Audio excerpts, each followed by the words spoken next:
Something is deeply wrong. You can feel it. So what has happened to us? And what should we do about it? Join the Finding Gnosis show.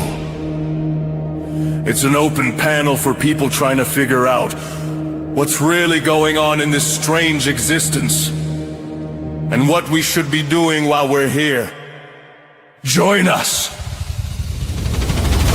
as we all find Gnosis together. Gnosis is knowledge.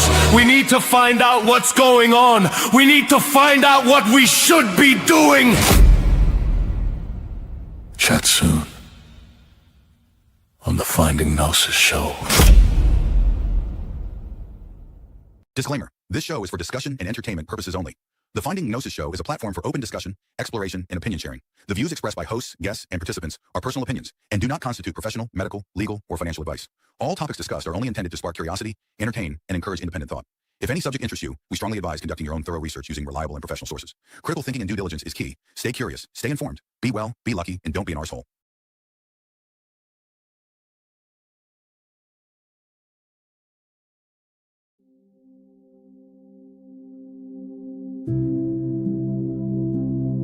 Take a slow, deep breath in and let it go again. Breathe in and slowly release. One more time. Breathe in deeply and let everything go as you exhale what is. Let your body settle even more. Let your shoulders drop a little further. Let your jaw soften completely. Let your hands rest wherever they are. Let your feet be fully supported by whatever is beneath them. There is nothing you need to do right now, except be here, what is. From this quiet place, gently turn your attention inward and ask a very simple question. What is? Just that. What is? Don't try to answer it with your thinking mind. Simply hold the question and see what rises on its own. What is? What comes into your awareness right now? It might be a thought. It might be a feeling. It might be an image, a memory, a question, or a quiet knowing.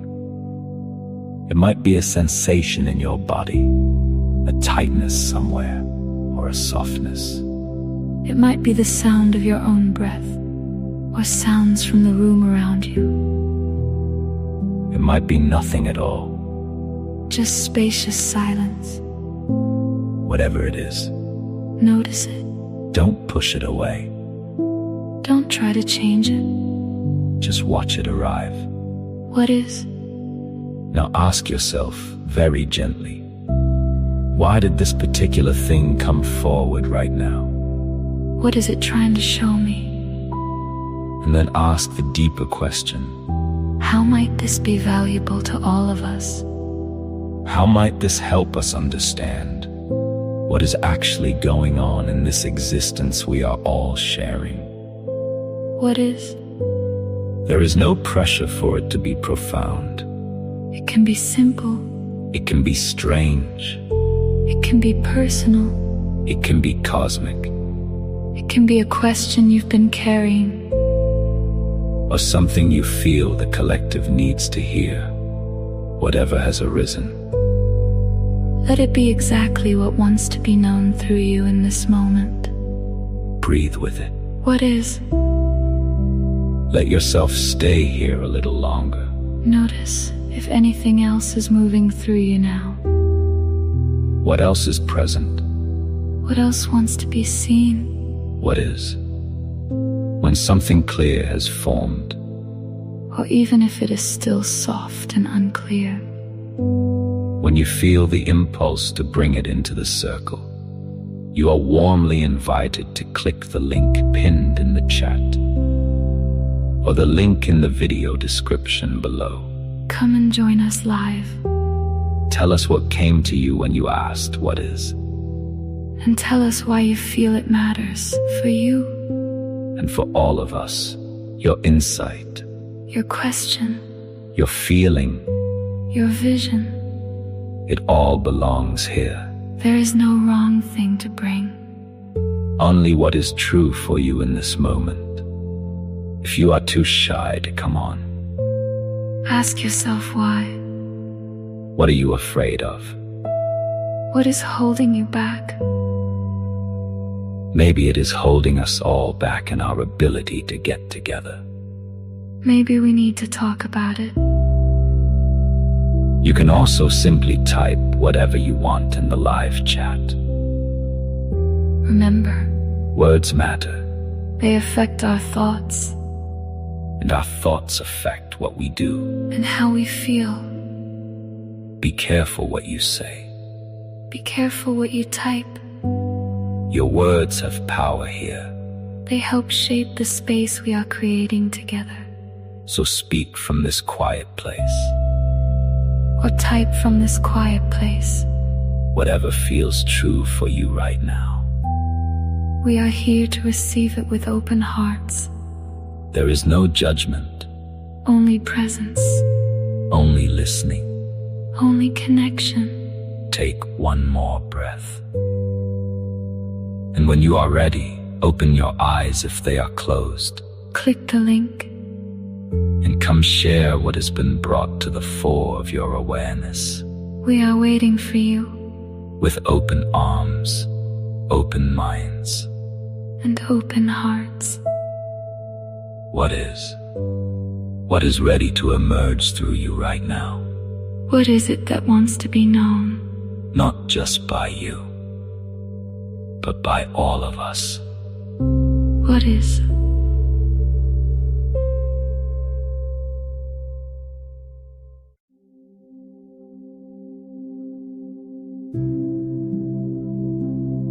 Take a slow, deep breath in and let it go again. Breathe in and slowly release. One more time. Breathe in deeply and let everything go as you exhale. What is? Let your body settle even more. Let your shoulders drop a little further. Let your jaw soften completely. Let your hands rest wherever they are. Let your feet be fully supported by whatever is beneath them. There is nothing you need to do right now, except be here. What is? From this quiet place, gently turn your attention inward and ask a very simple question. What is? Just that. What is? Don't try to answer it with your thinking mind. Simply hold the question and see what rises on its own. What is? What comes into your awareness right now? It might be a thought. It might be a feeling. It might be an image, a memory, A question. or a quiet knowing. It might be a sensation in your body, a tightness somewhere, or a softness. It might be the sound of your own breath, or sounds from the room around you. It might be nothing at all. Just spacious silence. Whatever it is, Notice it. don't push it away. Don't try to change it. Just watch it arrive. What is? Now ask yourself very gently, why did this particular thing come forward right now? What is it trying to show me? And then ask the deeper question, How might this be valuable to all of us? how might this help us understand what is actually going on in this existence we are all sharing? What is? There is no pressure for it to be profound. It can be simple. It can be strange. It can be personal. It can be cosmic. It can be a question you've been carrying. Or something you feel the collective needs to hear. Whatever has arisen, Let it be exactly what wants to be known through you in this moment. Breathe with it. What is? Let yourself stay here a little longer. Notice if anything else is moving through you now. What else is present? What else wants to be seen? What is? When something clear has formed, Or even if it is still soft and unclear. when you feel the impulse to bring it into the circle, you are warmly invited to click the link pinned in the chat, or the link in the video description below. Come and join us live. Tell us what came to you when you asked, what is? And tell us why you feel it matters for you. And for all of us, your insight, Your question, your feeling, your vision. it all belongs here. There is no wrong thing to bring. Only what is true for you in this moment. If you are too shy to come on, Ask yourself why. what are you afraid of? What is holding you back? Maybe it is holding us all back in our ability to get together. Maybe we need to talk about it. You can also simply type whatever you want in the live chat. Remember, Words matter, they affect our thoughts and our thoughts affect what we do. and how we feel. Be careful what you say. Be careful what you type. Your words have power here, They help shape the space we are creating together. so speak from this quiet place. Or type from this quiet place. Whatever feels true for you right now. We are here to receive it with open hearts. There is no judgment, Only presence. only listening. Only connection. Take one more breath. And when you are ready, open your eyes if they are closed, Click the link. and come share what has been brought to the fore of your awareness. We are waiting for you. With open arms, open minds. And open hearts. What is? What is ready to emerge through you right now? What is it that wants to be known? Not just by you, but by all of us. What is?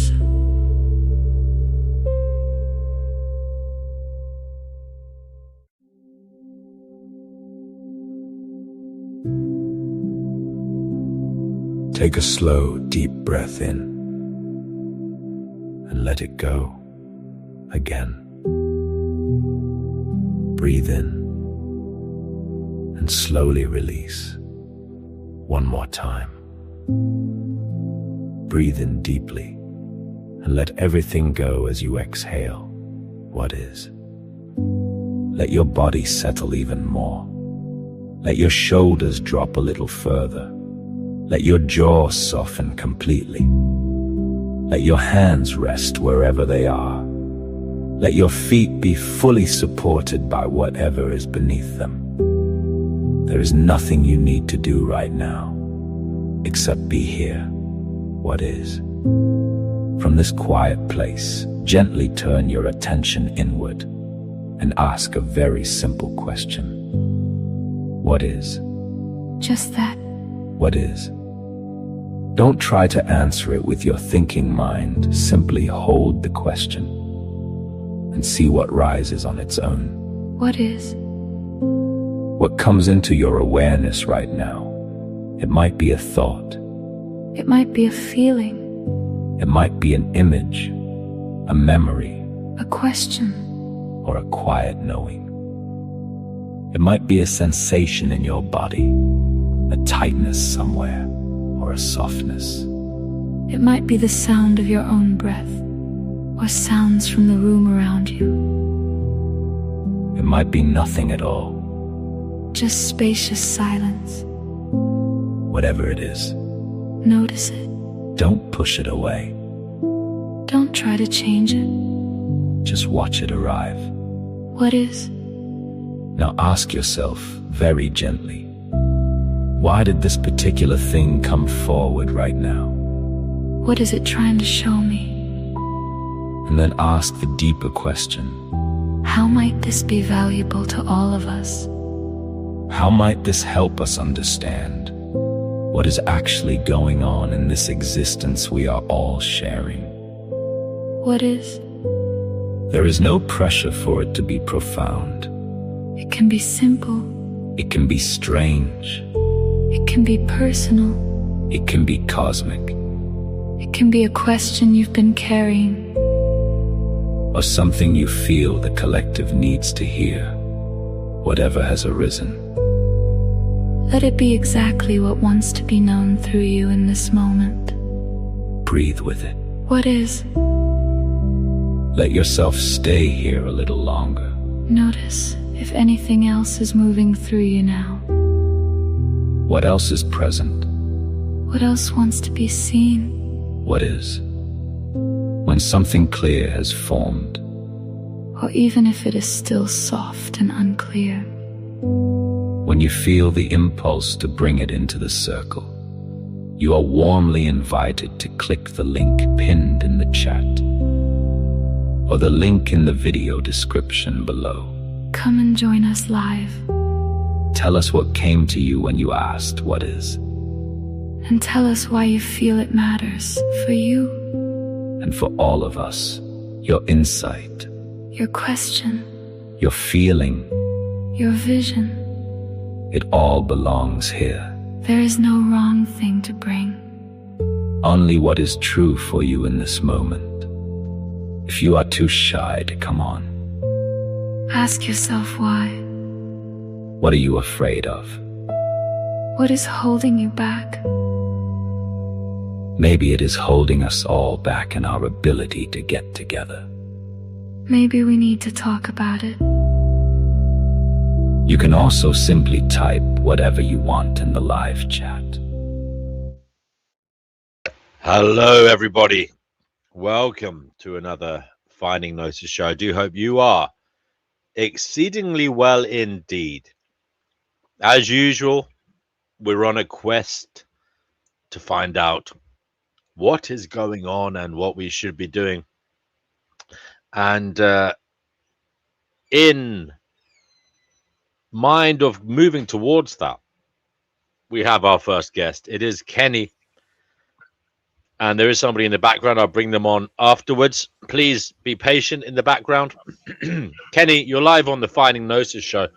What do you feel compelled to say today to the masses who are tuned in or who will watch afterwards in relation to what is going on and what we should be doing? Go ahead, Kenny. Hi, DNW. Thanks for having me.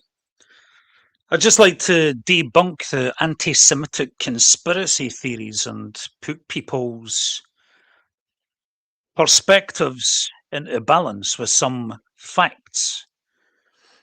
Now, I'm going to talk about the Zionist movement and why it was funded by the Rothschilds and why that was necessary.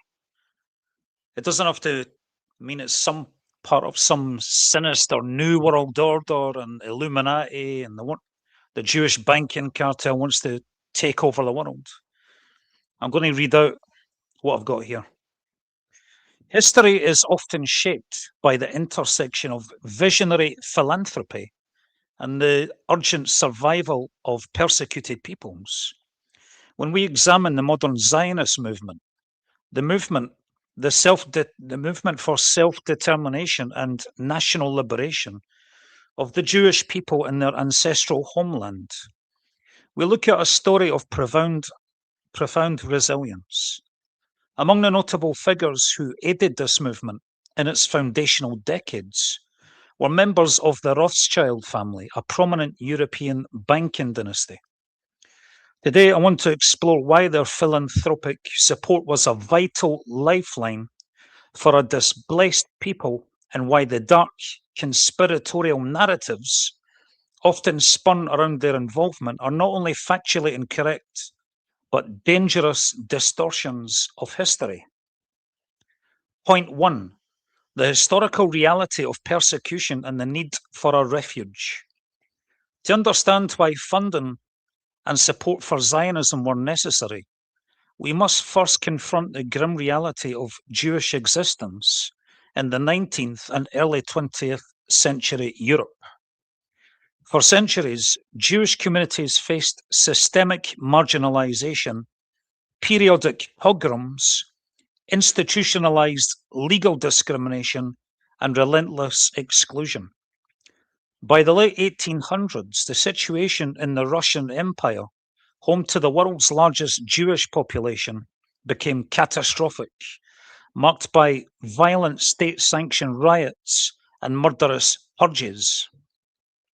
In Western Europe, despite formal emancipation, anti-Semitism remained a pervasive and virulent undercurrent, culminating later in the horrors of the Holocaust. Zionism did not emerge in a vacuum. It arose as a humanitarian necessity.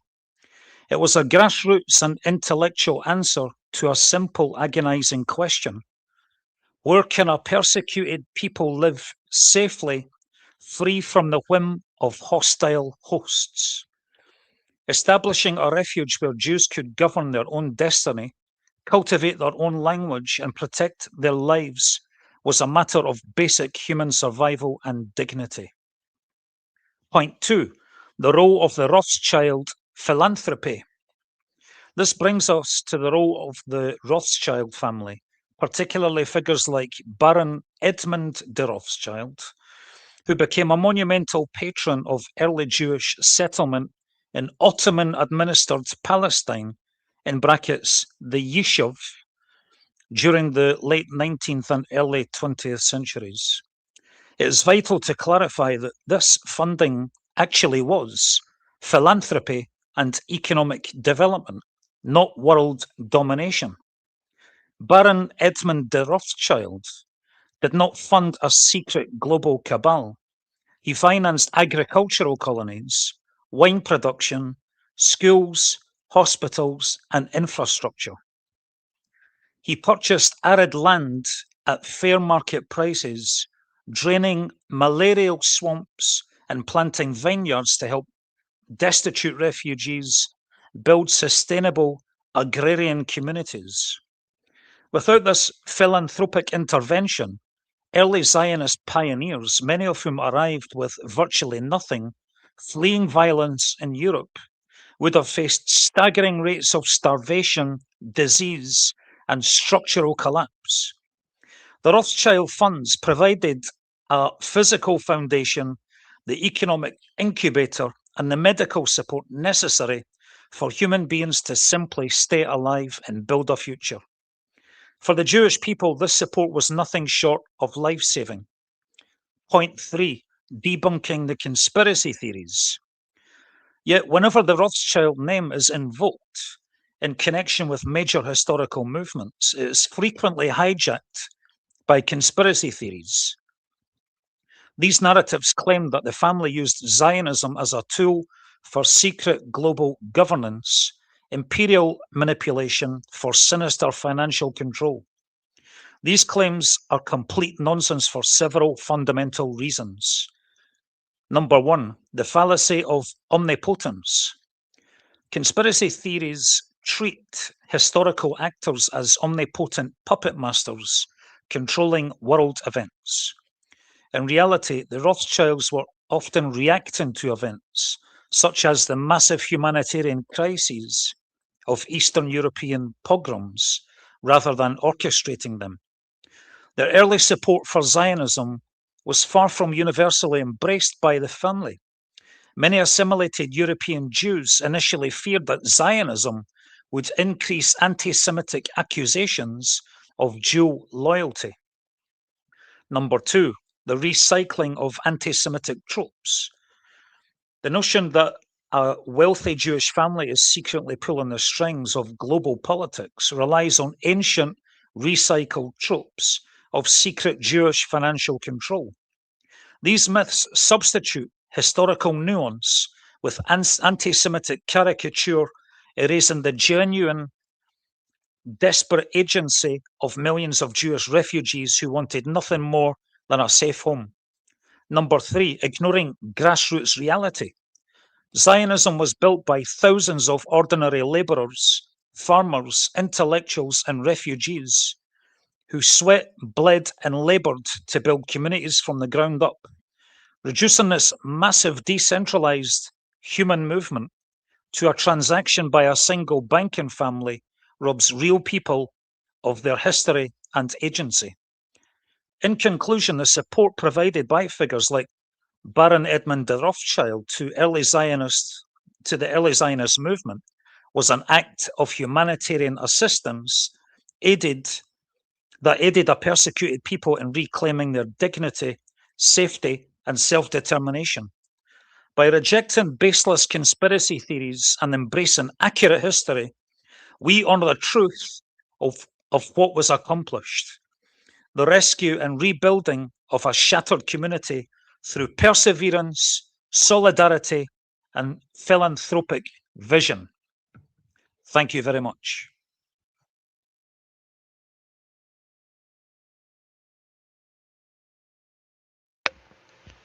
Okay, thank you for that, Kenny. Anybody have anything to say about that? Please hop on and say what you want to say. Interesting. I mean, yeah, I mean, the Rothschilds, they just so happen to be Jewish, apparently. And they looked out for themselves and their own. I mean, what is the difference between that and anybody else, I suppose, out there in this world and throughout history? Apparently, they're involved or have been involved in charitable things as well, helping foundations and movements. Isn't that what people with money do? They have an interest in the future and in society, and they use their money and power to do that, to shape it. You can't fault them for that. People may argue with the way they use their money, and they may not agree with it, but you can't argue with the fact that they're just doing what is part of human nature. Am I right, Sean? Hello to Gerbert. Good to see you. Hello again. Thanks for having me on. Yes, you're right. But I'm just saying that the thing in Gaza there, I wish they could have like solved the problem without killing so many people. I understand that Jews, religion is a big part of it as well, and it's all man-made. Well, most of the stuff we do is man-made bullshit anyway. So, but I guess we're trying to make the world better, so we have to use more logic and reason in the future, hopefully. But a lot of things humans do is illogical. I'm not really defending the Rothschilds family. I am merely that was kind of a defense. I'm merely painting the background, as in explaining why they did what they did, how they accrued their power. You may not agree with it. I mean, it was something to do with the Napoleonic Wars? Was it machine lies? No, they're bankers. Banking. Yeah, I know, but how they actually amassed their wealth? I believe it was. Well, I think it was like 5 generations. It was during the Napoleonic Wars. They had runners who ran from, from Europe to London, and was able to get ahead of everybody else to buy stocks and also to devalue stocks with false statements. Yeah, and so that's how they got their money. Now, you may not agree with how they did it, but it was clever. Sorry, go ahead, Machine Lies. Yeah, that's how. I mean, I don't know if people, how much people know about this, but actually, Epstein actually worked for the Rothschilds. Not sure if people know this. So all this talk that they're not involved in anything evil, I think just recently we got a huge example that they could be involved in massive projects, using their wealth for evil things. Now, obviously, Zionism is a mixed bag, right? It's got some good things, it's got some bad things. Now, obviously, the good that it did was provide a solidarity for the Jews that exist in European society, right? That they felt that they were disenfranchised. But it's clear from these people, the Rothschilds, that these Jews were not disenfranchised at all. They were able to amass vast sums of wealth and power. So why did they need the Zionist project? That's the real question, right? Why did all these European Jews need to exploit the Jewish religion for the Zionist project, committing a genocide against the Palestinians? It's something hopefully people will be able to talk about, and they'll have different perspectives on it. Many people will say there's no genocide or there never was. That's false. That's totally false. And many people will say that, you know, the Brits defeated the Ottoman Empire and they had the right to decide what happened. They were the victors.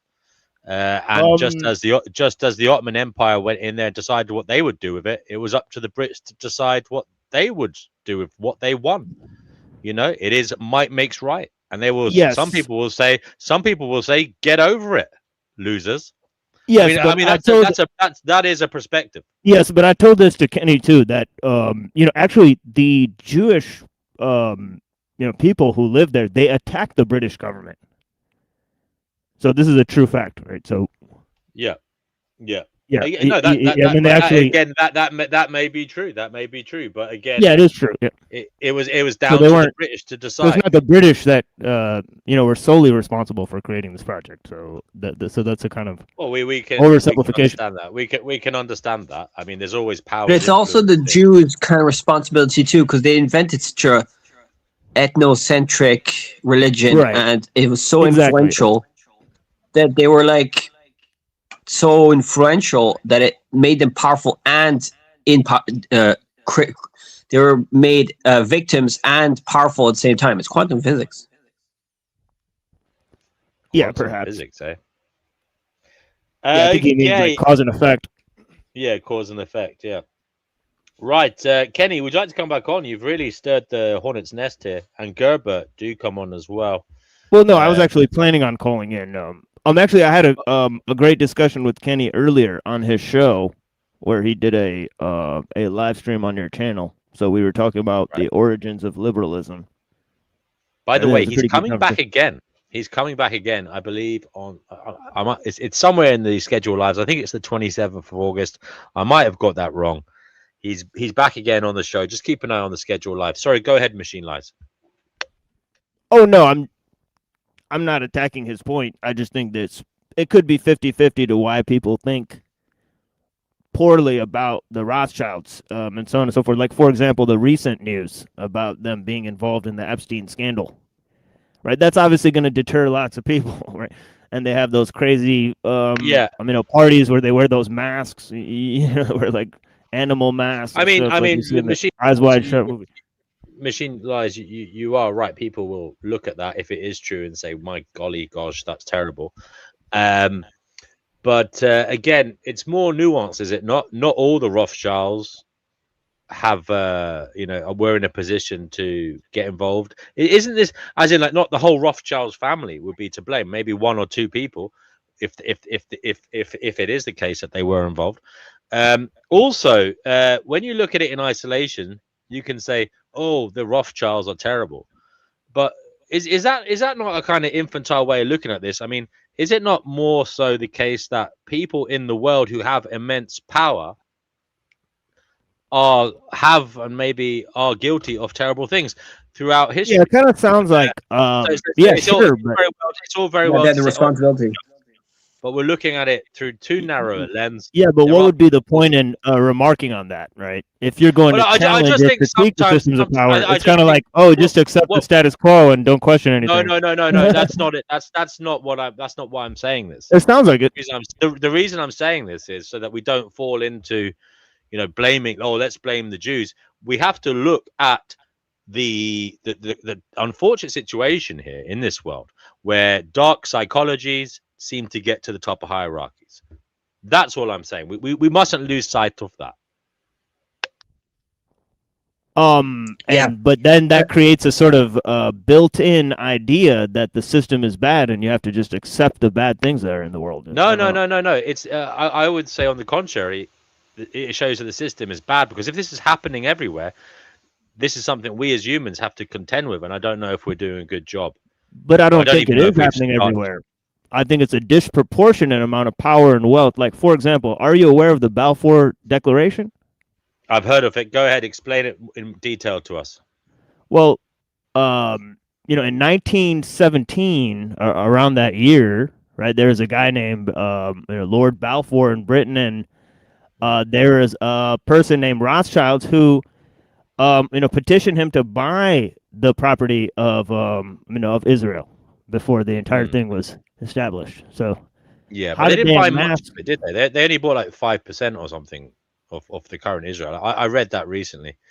There is a bit of a mistake to say they bought the whole place. They bought a certain percentage of it, which isn't No, actually that much. that's not what I said. I'm pointing to the fact of the Balfour Declaration that he wrote to Lord Balfour and said he would like to purchase some of the land there. So Right. so this is a right, real right. thing that happened, right? And Yeah. so how did they amass this type of power? How are they so early on so influential in the Zionist project? It is interesting to remark, right? So It is. It is interesting. It's certainly interesting from even a kind of game theory perspective, like as a neutral. How the hell did they amass so much power? It is something to behold. Well, yeah, the Jews. It's funny because the Jews were persecuted since the dawn. Like in the Old Testament, it says that they're going to be persecuted and then they're going to get a Messiah. So they basically, it's like the secret. It's like they believe in something so much that they're going to actually make it happen. What's it called? Is it placebo? yeah, that, A self-fulfilling prophecy. Yeah. Okay. So machine lies, is this what you came on today to talk about? no, it's just what you guys were talking about. No problem. Would you like to say anything else on this subject or another? Well, it is interesting. I think most people are not really aware of the historical framing right now. For example, right, there's this a lot of talk about how one of the main ideas in the Jewish faith is this idea of temple worship, right? Well, the Jews actually had a temple, right, that was destroyed by the Babylonian king, right, and then they were placed in exile in Babylon, right, and then they were freed by the Persian king Cyrus and taken back to Israel, and now their second temple was destroyed by the Romans, right? And this was Flavius, and of course, one of the main sources Right. for the Christian religion is Flavius Josephus, right? And he writes about the destruction of the second Jewish temple around 70 A.D., and some people claim that this was predicted by the Gospels, right? Because Isn't that the temple? Isn't that where the Wailing Wall is? Am I right? That's the supposedly, temple. yeah. They supposedly say, but some people say that that's the wrong location. So who Right, really right. knows? But but it is attributed to that period, and of course, there's a huge mosque on top of that wall, right? So so some people estimate that that mosque may be demolished at some point, because of the increasing power of the Israelis over that space. Now, obviously, they gained power slowly, and in 1940, Remind me, TML, of the prophecy in related to this temple, the supposed temple. I mean, it's got something to do with their eschatology, hasn't it? Can you remind us what that is again? Well, I'm not sure exactly how it relates to the ideas within how exactly the temple worship is a sort of fulfillment of the messianic rites, but obviously there has to be some connection between those two, because obviously the Jews are waiting for their Messiah, and part of these messianic rites may be fulfilled. I'll look it up. Yeah, they may be fulfilled by the by the Messiah. But what's important to realize is in the Zohar, they understand that Christianity and Islam are spreading around the world, and that this is preparation for the return of the Messiah. So they actually don't discount that Christianity and Islam are going to spread around the world. And then I think they even predict that some of these groups will have a battle with each other. So they do have a prophecy about the Christians and the Muslims. The Gog Right, and Magog. I forget. They have some strange. Yeah, I've heard of something along those Yeah, lines as Edom well. and Ishmael. Edom and Oh, Ishmael. They talk about how how these things will come to pass, and like basically Maimonides, he made an interesting comment, right? He said that Christians are good, but Christianity is bad. Muslims are bad, but Islam is good, and I'll tell you what he means by that. Okay, he means that Christianity, it's idol worship in according to Maimonides, right? So to a Jew, you do not pray to the Son of God and so on and so forth, right? But Christians, they're well-behaved people. You can trust the Christians. You can work with the Christians, right? You can't work with the Muslims, right? Because they're erratic, right? Sort of people that they won't really work with you. They're not really well behaved in terms of their laws okay. and customs, but they do follow the Mosaic law, right? So they Right. have certain traditions where they enforce certain commandments of the Mosaic law. So they thought that Islam is good because it keeps that up. So yeah, so this was a little Okay. idea that they Thank you, created. Machine Lies. Thank you. I've looked that up about the second temple. As you rightly pointed out, there was a first temple that was destroyed in 586 BCE or BC, whichever floats your boat. And then they rebuilt that, and the second temple was destroyed by the Romans in 70 CE or 70 AD. And after that, we have the Wailing Wall. That's the remnants. That's the Western Wall, where they all cry and lament the destruction of the previous temple. But also, it's viewed as important because it's a link to the past and a reminder of the prophecy they have, where there will be a third temple apparently built. The prophetic texts such as Ezekiel 40 to 48 describe a detailed future temple and its ritual in the restored Jerusalem of the Messianic age. I presume that means when the Messiah is here. So they reckon there's going to be another Messiah built. So basically, in short, the Western Wall or the Wailing Wall is the last physical remnant of the Second Temple complex and the focal point of Jewish longing for the Third Temple, prophesied in the Hebrew Bible and affirmed in the tradition of Jewish eschatology. So Yeah, essentially, they're hoping for this Third Temple to come along because yeah, but that but will here's mean the another thing. Messiah. The Messiah is here from Yeah, their but here's perspective. another important thing to realize is that secular Zionism, right, that was created in European society has a complex relationship with the religious Judaism. It doesn't always follow neatly the commands of religious Judaism, and even Zeb Jabotinsky, who was one of the foremost leaders, actually Benjamin Netanyahu's dad was like his secretary, right? Of Zeb Jabotinsky, right? And he actually said that the religious Jews are going to be sort of used as cannon fodder to create the state of Israel. That they'll use the religious Jews to accomplish the creation of the state, but then they'll sort of discard them.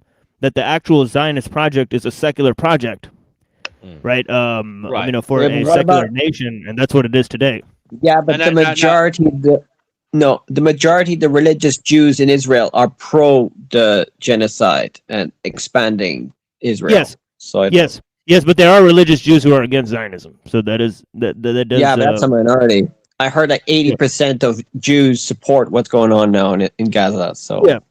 Yeah, definitely. But what I'm telling you is that the Zionist project has a mixed relationship with religious Judaism. Like, for example, right, Theodor Herzl, right, who was one of the founders of the World Zionist Congress, right, he was a secular Jew, right. He even petitioned the Pope to convert a certain amount of Jews so that the Catholic Church would support the Zionist project. So he was not concerned with Jews following religious customs, right? Apparently. I mean, really, I think it's a bit harsh for some of the comments, people calling them building worshippers. I mean, as far as I'm aware, they're not worshipping the building. The building is just symbolic of them to them of something important. Much like in Mecca, where you have the black cube, the black stone. I mean, is that not a similar situation where there is this thing, and it is symbolic. Other people might find it strange, but it's Yeah, and they say highly that, symbolic to those of that faith. and it was a pagan thing beforehand. So it's all man-made. Like religion's man-made. So hypothetically, if we had no religions, let's say we had never invented religion, obviously it'd be scary because atheism is kind of scary. Can we draw any Realize that. parallels, Machine Lies? Do you get what I'm doing? I'm drawing some parallels between what is in Absolutely. Mecca. Yeah, Absolutely. Yeah, they don't. Yeah, they don't physically worship the black cube, but I think he means in a Yeah. symbolic sense that thinking that this building has to be there for the fulfillment of your religion instead of just thinking that But the don't they think the same common thing practices. in Mecca? Don't they think the same thing in Mecca about that Sure, black sure, stone? yes, Yeah.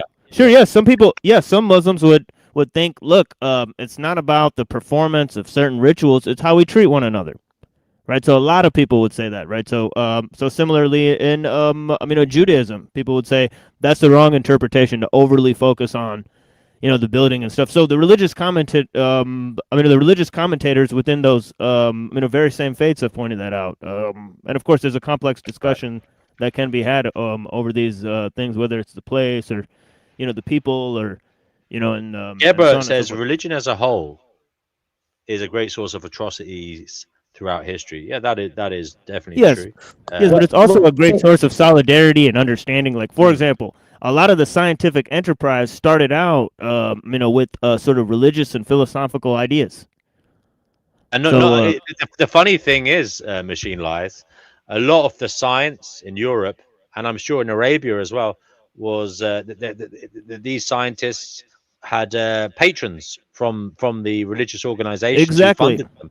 And exactly, funnily, yeah, they did go against some of the religious views at the time, but that's exactly right. it all started out with religion funding them. So we have a lot to be That's right. thankful. yeah, but This is the world we live yeah, in, and but Absolutely. I often say this, guys. It's not pretty. It's not pretty. It's not a pretty thing, but it's unfortunately the truth. Some of the terrible things that have happened in the past, we have to look at them with respect in a way, because we have to thank that we've moved past. These things happened. Sure. The victims were sacrificed for our future, and if it hadn't happened, we'd still be in the dark ages, in the stone ages. Well, look at the no, atrocities of hypothetically, science and liberalism, right? Science and liberalism have no, created no, huge hypothetically, atrocities, right? They've created an yeah, I existential know. crisis, for example, like No, but global warming. And stuff. No, but hypothetically, if everybody was atheist since the dawn of human civilization, we would still have progressed. I still think humans would have still progressed, or maybe not. Maybe it would just be Stone Age forever. I don't know. Yeah, I'm not sure that I don't they know. would have the sort of technical explosion, right? Because the fact is that the use of symbols greatly increased the use of technology, right? And it was the organization that What was the hell does caused by symbols mean? organized.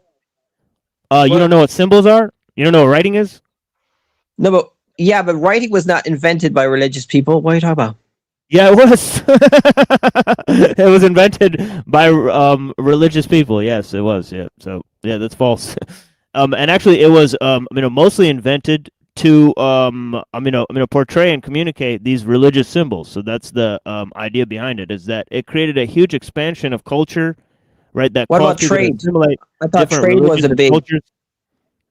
trade. What? No, was a big contributor to language and mathematics. Trade. Yeah. We know Yeah. about Gerber. We know about Copernicus and people like Galileo. Yes, we know there were victims of the church's dogmatic views in the past, but equally there were people who were funded by the church and who were able to talk about what has happened and were benefited by the church funding them and Yeah. giving There's them no safe people. passage.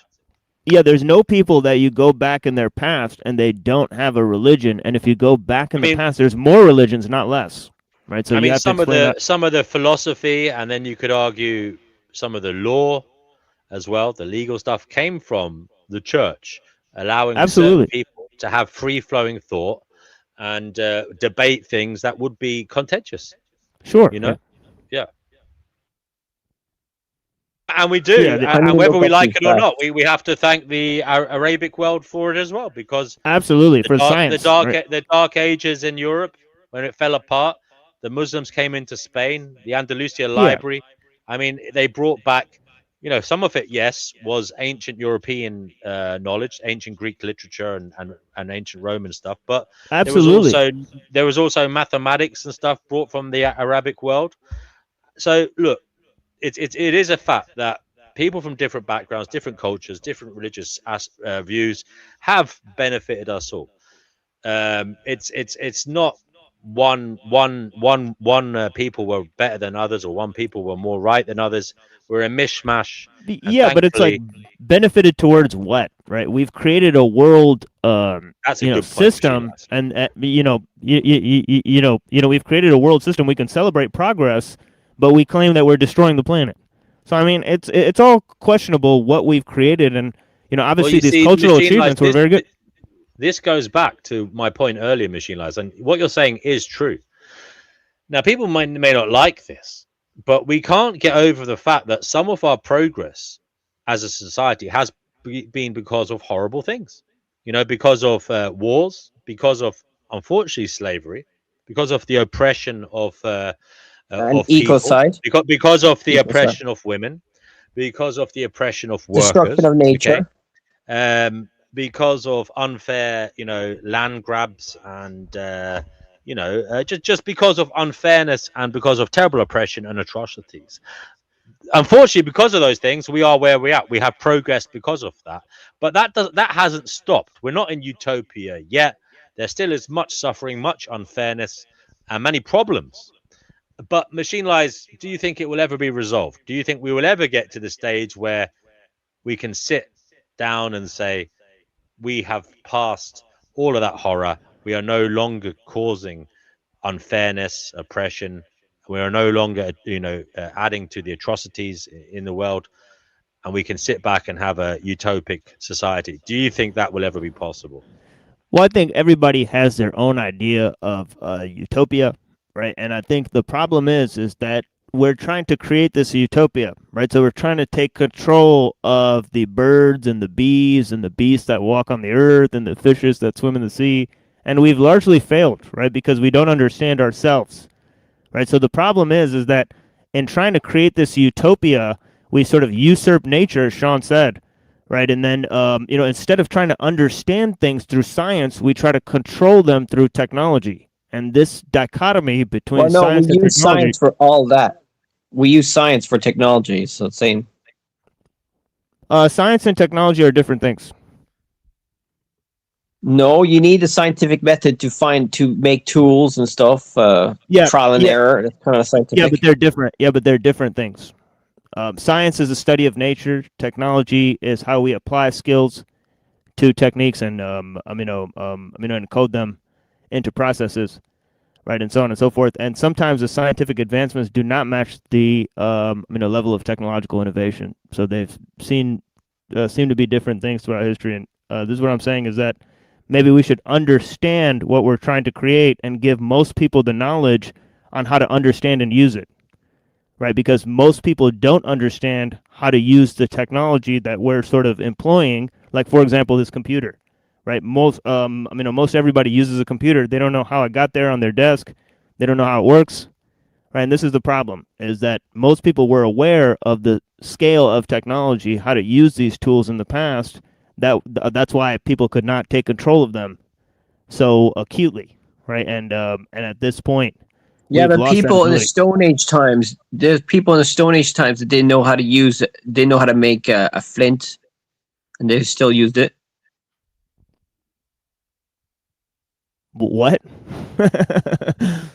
You're saying that you need to know how it's built to use it properly. I don't think so. People who know how no, that's the things are built. opposite. That's the opposite of what I said. That's the opposite of what I said. I said the problem is that most people don't need to know how it's made to use it. So it's the opposite thing I'm pointing out. So you're saying that's good or bad? Do you think that lack of knowledge and use of tools that you have knowledge over, is that a good or a bad thing? that you use a tool. No, I and still think experts you made can that destroy tool. the planet by knowing how things are done. If I knew everything in the world, I could still destroy the planet if I wanted to. Like,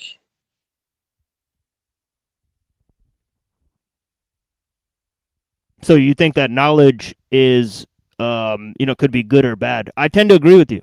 I think knowledge is 50-50. Yeah. well, it Gerbert depends how says you apply it. they don't think a utopian society where there is no unfairness can exist with humanity. Fair and unfair are subjective. We can't get everyone to feel the same way. They go on to say we can definitely do better, be more compassionate and more cooperative as a society. Now we have Absolutely. someone in the background. I'm going to bring them on. It's Set Scales. Set Scales, good to see you, brother. Yeah. Welcome Greetings, to friend. Finding Gnosis. What would you like to say So, today, Set Scales? I only came on to tell you someone is mod godding and deleting my comments for no reason. I don't know who it Well, is. I don't know who that is, but Set Scales, easy way to rectify that is I'll make you a moderator, so that can't happen anymore. What's Thank you for letting me happening? know. If anybody is unfairly moderated, do let me know, and I'll try and sort it out for you. Thank you for coming on, Set Scales. I don't like it when people abuse their moderation powers. We are trying to allow free speech to flourish in the live chat. So, Set Scales, are you happy now? You're now a moderator. Yeah, sure. Yeah, I'm not going to do anything with it, but thanks. That's Okay. all I wanted to Well, say. you can stick around, Set Scales, if you want to. It'd be good to have you here. Chickpea, you are I on the don't. Finding Gnosis show yet again. Good to have you here. What would you like to say today? I've just been watching some thing of why nobody talks about suicide, and they don't, do they? I sent you all the link to this very good documentary. Albert Camus, Yes. would you like to tell us what he said? Well, basically, we live in a The only thing society I where know is he said something about should he have a coffee and a cigarette, or should he kill himself or have a coffee and a cigarette, something like that. I'm bastardizing it, but what did he well, say, nature well, Chickpea? itself I, is I didn't. I suicidal. didn't finish the whole documentary. I'm still in the middle of watching it all. But basically, we live in a society that doesn't talk about suicide, and we don't. I've noticed that because I've Well, been there. nature itself, when you think about it, is suicidal because everything dies unwittingly. Yes, I know. But what I'm saying, and I've been in this situation. I've been there, and you mustn't talk about it. You mustn't talk about it post-suicide attempt, because scientists have discovered. Well, Well, can we use a different word here, Chickpea? stop Thank it, you. Grumps. Why can't I No, say suicide? it does affects the advertising, unfortunately. Because it does. So you'll apparently have to be talking about it inventive. helps those who are thinking Yeah, but use about a different word. Use a different word. talking about it helps those that are thinking. I know. You I can talk about it, I but you just can use a heard you, different. Grumps. I just heard you. Talking about it helps those who are thinking about it. Because every year, 720,000 people do it. They call it a day. Every year. It's a lot of people. So you want to talk about it, feel free, but what do you want to say about it? Nothing. I'm just saying it's a very good documentary. I put it in the thing if anyone wants to watch. Yeah, that's But we something that mustn't is. talk. See, you can mustn't say even say the unalive. word. Thank You you, mustn't Gerber. even say the word. Yeah, that's what I was about to say. Yeah, you have to say unalive when you say the word because it could. Well, a bit like grape, isn't it? You mustn't say rape. No, you've got to say grape. Yes. Exactly. Yes. Thank you, Chick, for your learning. Yeah. I beg your pardon. I think to say you just can't. Well, I can't say. I have to say grape. No, Yeah, exactly. unfortunately. What? Unfortunately. Yes. Yes, I know the world's going mad. Yeah, exactly, madam. Pretending. Yeah, It is kind of silly because everyone knows what it means. Everyone knows what people are saying. You might as well just say the word, but unfortunately, that's the powers that be not letting You us. know what? Should I tell you, Gramps? When I was in hospital, I told you know all about my medical history. One of the guys I used to hang around with these two guys, and one was a naval engineer, and he actually hung himself at the hospital gates. Huh. That's very artistic. That's brutal. Yes, it is. I still He remember made a him very statement, I well. suppose. Well, He was an engineer, was he? Yeah, he was a naval engineering officer, had a commission, and Oh, dear. he was an ex-naval engineer. He was still, you know, in the thing, but he'd been a naval engineer. Well, it happened in a naval town, Chatham, Gillingham, and yeah, and I've never forgotten it because. Well, Yeah. no wonder people invented religion, because life is scary, man. Imagine thinking you're dead and that's it. I mean, I what understand if why people they- I invented wish. religion. What if? I wish. Yeah, what if religion They is real? reincarnate us. They Yeah, what if reincarnate. religion is real, right? And they invented science, right? It could be, right? Well, no, they Maybe. didn't. No, all Don't religions are worry. both are man-made. It's a coping mechanism because humans. I think Daniel Dennett Or said do it. you know They all first- of the religions? What if you know if there's a religion that basically agrees with science? Like, what do you mean? Well, Islam doesn't. Islam has loads of scientific errors in the Quran. I haven't read it though, but I've listened to other people say that it's got a lot of errors in the Quran. Yeah, but science doesn't have a complete story, so you're just making that up. Yeah, that's because the saying, science bro. is always progressing, changing. But Islam. That's right. That's right. has So to you're stay the saying, so same. you're comparing things to science, as if it's a set doctrine, and that's false. Yeah, but we can prove that there's facts in the Quran or the Bible that are incorrect scientifically. No, I mean, what I'm saying is the facts about science may change. So, Yeah, but the may prove fact that for we a know third that while. the moon has never split in half is How do a you know that? scientific fact. How do you know that if you weren't there to observe it? Well, if it did No, happen, no, hold there on, would be no, hold more on, hold on. people- Scientific facts are observable Historian- facts. You claim that you've observed this? No, historians back then So should you were have there talked back about it. then. In China, in other countries should have mentioned that, because if the moon did split back then, it would have been a world event and everybody would Well, have seen it. So there was historians in 7th century AD in Arabia and China and all these places. There was historians. Yeah, yeah.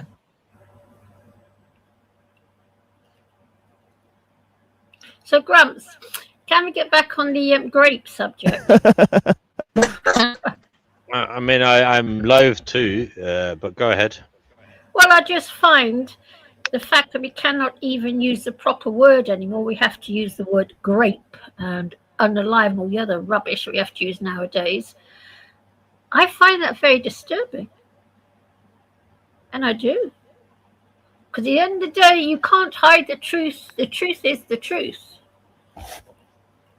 Oh, and do you know, Grumps, they're going to stop men from standing outside pubs drinking. That's the latest thing they're going to...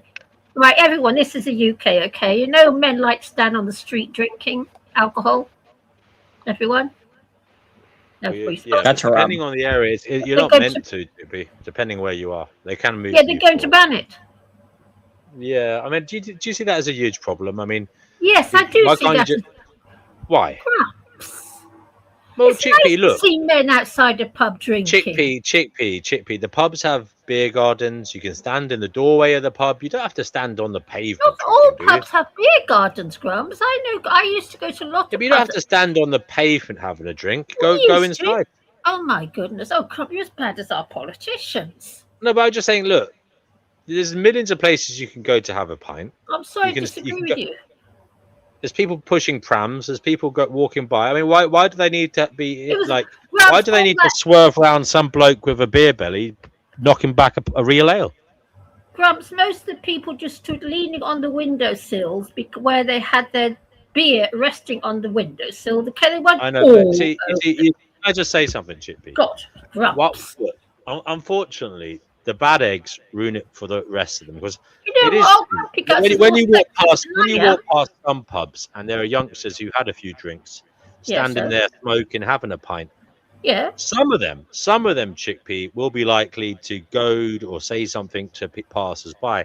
And I would say, from a kind of, from the stance of authority, if we can move them inside, even if it means, other people might be peeved because they're not doing anything wrong, isn't it better we don't have drunk louts standing on the side of the road, starting fights with passerbys, than have them in What are you that living in, Grumps?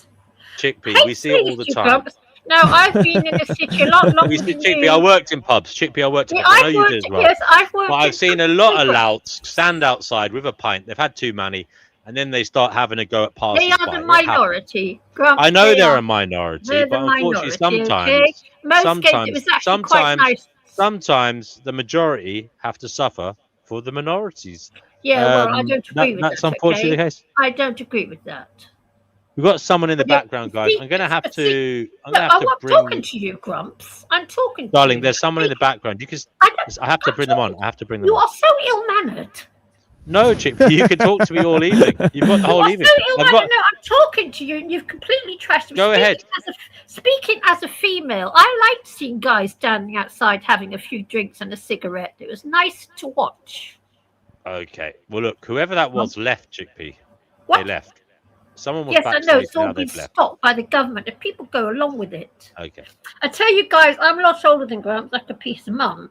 I come from a time when men used to stand on the pavements with their pints and their cigarettes during their lunch hours, and it was very nice to see, and I enjoyed seeing it, and I enjoyed being a part of it as a female, and I did.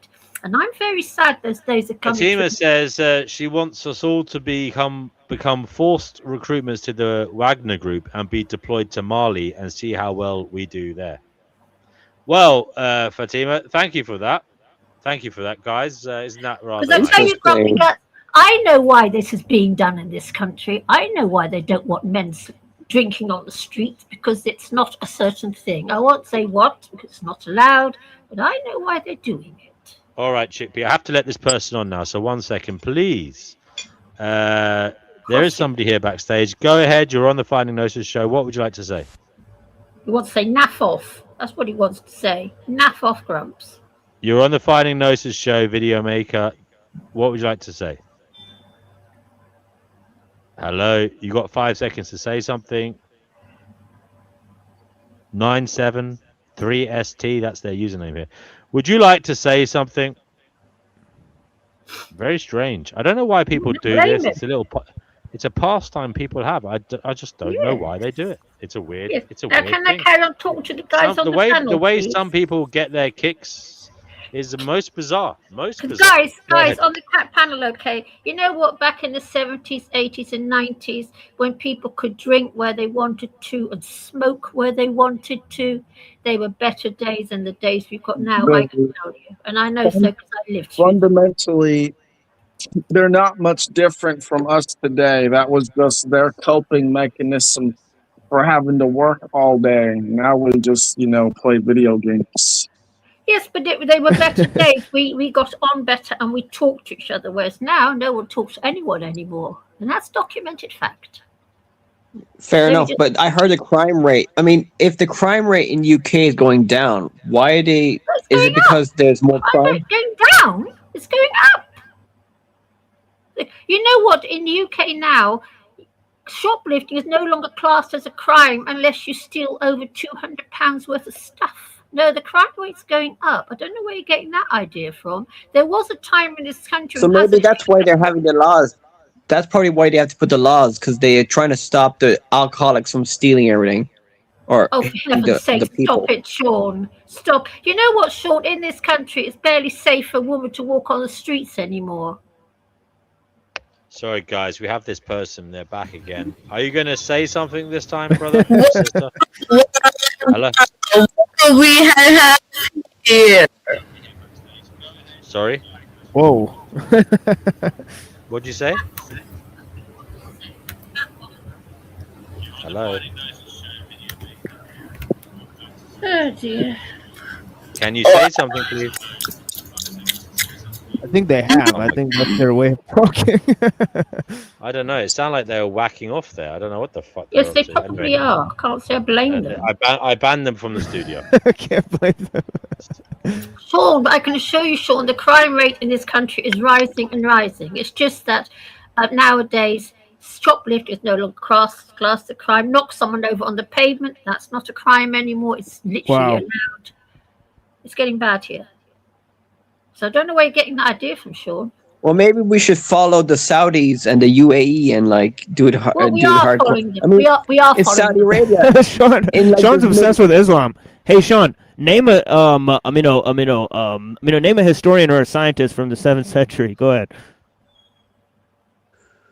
Muhammad. No, it's a serious question. Name one. From This the is, 7th century, mate. Yeah, based on There your was a few previous Muslim statement. ones. There was a few Muslim ones. I forgot. Yeah, and there was name a one. few European. Okay.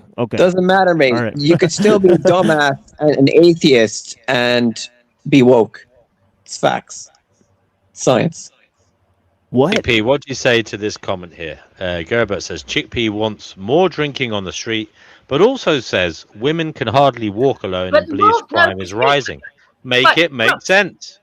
Grumps, speaking as a female living in the UK, okay, I can assure you, 30 years ago, living in London, it was I used to walk from the Hippodrome all the way back home through London all on my own at 3 o'clock in the morning. I tell you something now, I barely dare walk to Tesco on my own anymore because of the pavement. Oh, did you work in the Hippodrome? No, I didn't work in the Hippodrome. I used to go there socialising, right? Okay. Men coming up to me, give me your effing phone, you effing white C. That's a lot very common in this country now. All the other nonsense we get. No, this country has changed beyond belief. And if you How were many to times watch, has that happened to you? let me finish. If you were to watch Alex Phillips talking on Talk TV, she talks about this. How much the UK has changed for women. You can barely go out anymore and your women are hassled. And these are young women. That's why I don't, I'm an elderly woman. Luckily, they leave me alone a bit more. But I'll tell you something. I've got a friend of mine, and she has to take her daughter to work every day, drive her to work and drive her home in the evening. That's how bad it is. She's got long blonde hair, so she gets pestered. I'm sorry to hear that. Yes.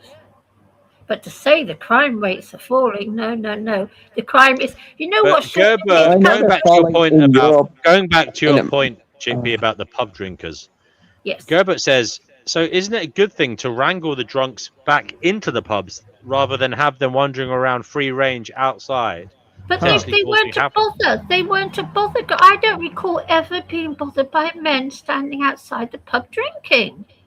They were all, yes, the world has changed, but the indigenous men that used to stand outside the pub drinking were no problem whatsoever. None. And I liked them, and they were fun days. And this was mostly during the lunch hours and the few hours after work, when they all used to pile into the pub before they went home on the train. Here's the thing, Chickpea, is that those days were the predecessor to our current days. Yeah, have you ever heard of Rip the Jacker? Or Jack the Ripper, I mean. Yeah. Yes, Rip the Jacker is a rap album. But Jack the Ripper. Okay, well, we obviously Yeah. She's going to say statistically it's more dangerous now than back when Jack the Ripper was around, even though he was a terrible dude. Stop it, Grumps. No. I know that's what you're going to say, and I think I don't know though. She's comparing it. She's not comparing it to Victorian times. She's comparing it to the 1980s, 1990s, those kind of years. 1970s, perhaps, Chickpea, am I right? 1970s, yes. 1970s were days when a woman like me could go and sunbathe in the park with a tiny bikini and nobody would bother me. Well, I'll tell you something now. I wouldn't advise any woman in the UK to do that now. Do you think maybe the war on drugs had something to do with this? Well, I'm not anti-drugs. I don't think that marijuana does people any harm, personally. Yeah, me either. Yeah, marijuana is good for you. I'm saying, though, that the war on drugs made more criminals in England and made it more dangerous. Yes. Drugs should be legalized. All drugs. Yeah, absolutely. Yeah. Legalize fentanyl. What? Legalize fentanyl, but we have a warning label like cigarettes on all the drugs. Why is everything to its complete and utter total fucking extreme? Well, they should legalize the drugs and criminalize the doctors. That'd be good. Yeah, but some of the doctors are good though. A lot of the doctors are good. There's only a minority that fuck shit up for everybody. Like, I don't think Fauci is trying to kill us all. Okay, maybe he is, maybe he's not. I don't know. Professor Dave Explains says no, so I might think he's right. So because Professor Dave Explains says something, well, he's a science. Sean's a huge science guy, but he acknowledges that there's a huge ecological issue that's going on their planet. So, He's an interesting dude. He's I'm an not. interesting I'm thinker. not that retarded. You can't go full retard, guys. I'm like Yeah, 60%. exactly. Yeah, yeah, he's balanced. Yeah, he's pretty balanced. I mean, he is right about some things. You know, he's not right about everything. Yeah, but you guys think you're right on everything, guys. You probably are. You believe it's something that's wrong. You don't even know it. Yeah, you have no idea how much I study and learn every day, my friend. You're definitely wrong about that one. Well, do you study a lot of science and atheist stuff, philosophy? No, that's not my particular subject, but I do look at historians, right? That are of an atheistic, right, background, right? So a lot of the historians I read, right, because that's one of the subjects I study. I don't study science, but I study things like history, philosophy, right, political science, right, political theories, right. So I've expressed on my show and other places that I have a particular thing that I like to study. Now, obviously, scientists are very much, thankful for all sorts of other expertise that people possess that aren't scientific, right? Like, for example, they wouldn't deny the artists and the people who make TV shows and the people who perform all sorts of services on behalf of people. So, science isn't just the most important thing, and sometimes, as you've pointed out, science is responsible for destroying the planet, right? Well, without science, I wouldn't be here. A majority, like 40% of the human race would not be here because the Haber-Bosch process, it was invented by a half-Jewish guy who worked for World War II to make bombs. He invented the Haber-Bosch process, and without him, yeah, I've talked about that. Yeah, I've talked about that on the show. Most of the planet would not be here. Like half of it would not be here. Yeah, Fritz Haber. But the problem is that it's causing the synthetic nitrogen to leak into the water and causing dead zones in the water, and it's causing all sorts of yeah, but that's the price to pay to have loads of Muslims everywhere. Abuse of industrial, the abuse of industrial farming practices, right? So that's destroying the planet. Yeah, but without that, we wouldn't have half the humans here. Don't Muslims and Christians want to have loads of babies everywhere? I don't know what you're comparing to, because see, here's the fact, right? Is that, don't you think that the industrial farming practices are destroying the planet? Yes, but if we didn't have industrial farming, we wouldn't have as many kids as we have now. So hold on. Now that you said yes, right, the price of those practices, right, of these billions of people being here is literally destruction of our planet and our way of life. So I think it's a bad trade-off, right? I would say, if that's the cost. Yeah, but the problem is that religious people back then, in the Bible, it says have as many kids as you want.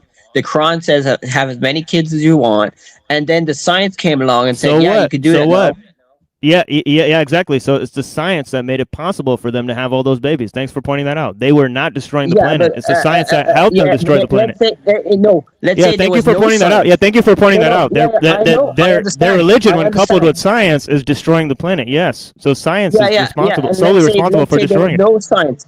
Let's say there was no science, and there was just like great job, bro. No, let's say hypothetically, there was no science and just religion.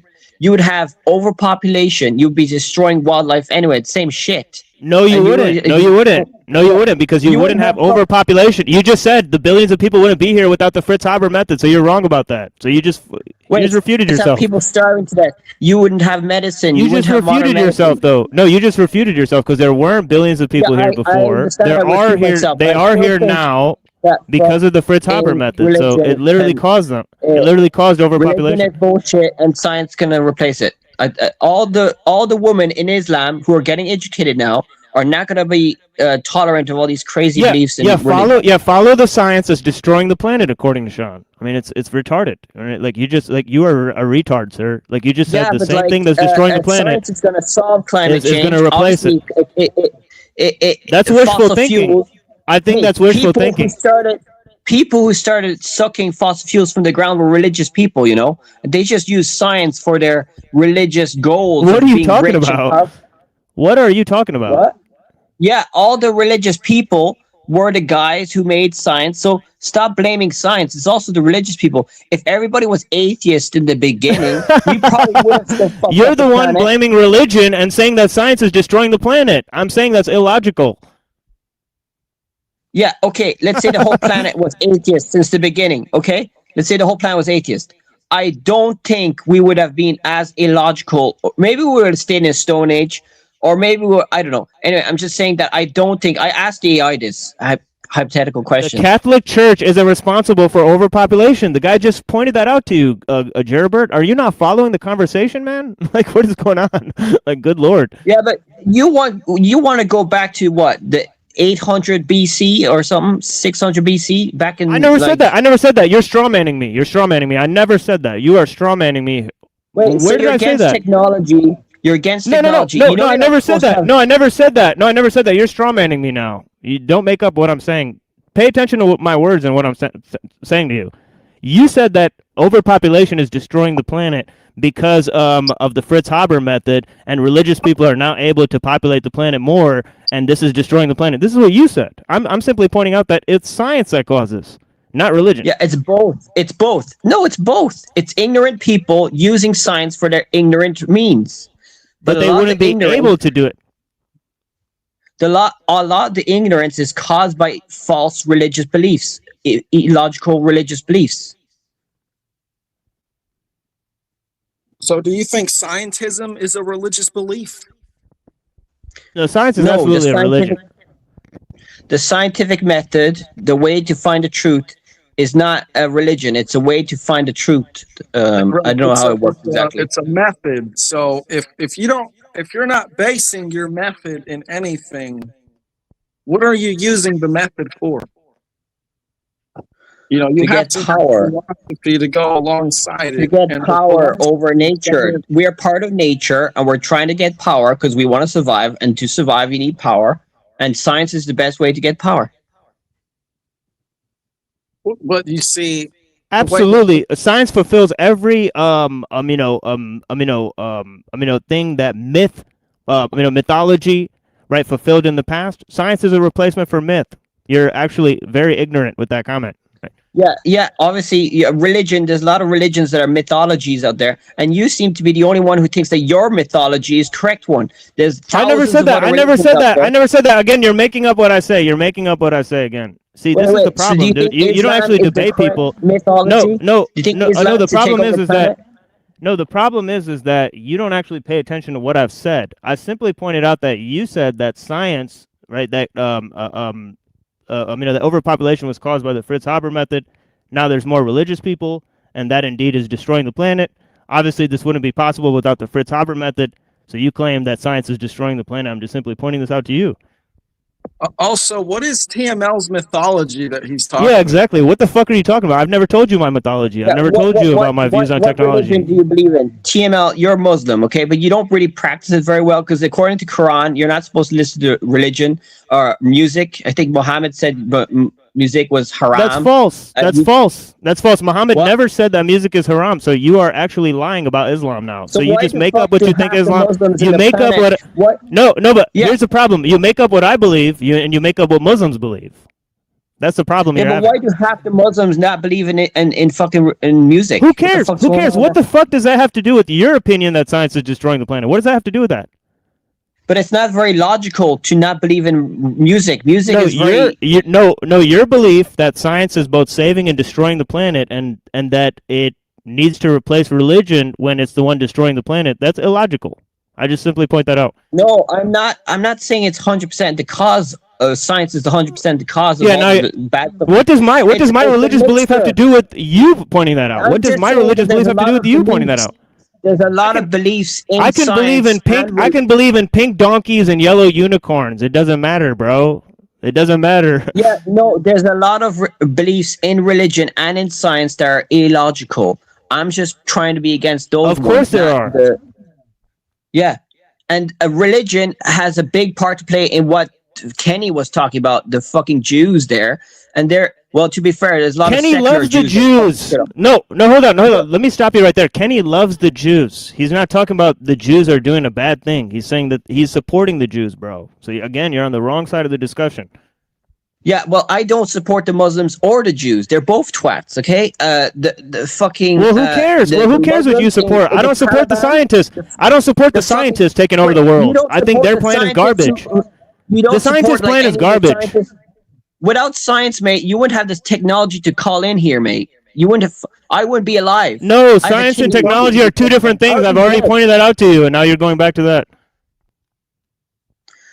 Science has made us live way better than before. Okay, if we didn't have science, okay, we wouldn't have progressed as much as we have. I appreciate you, Sean, man. I'm just messing with you, man.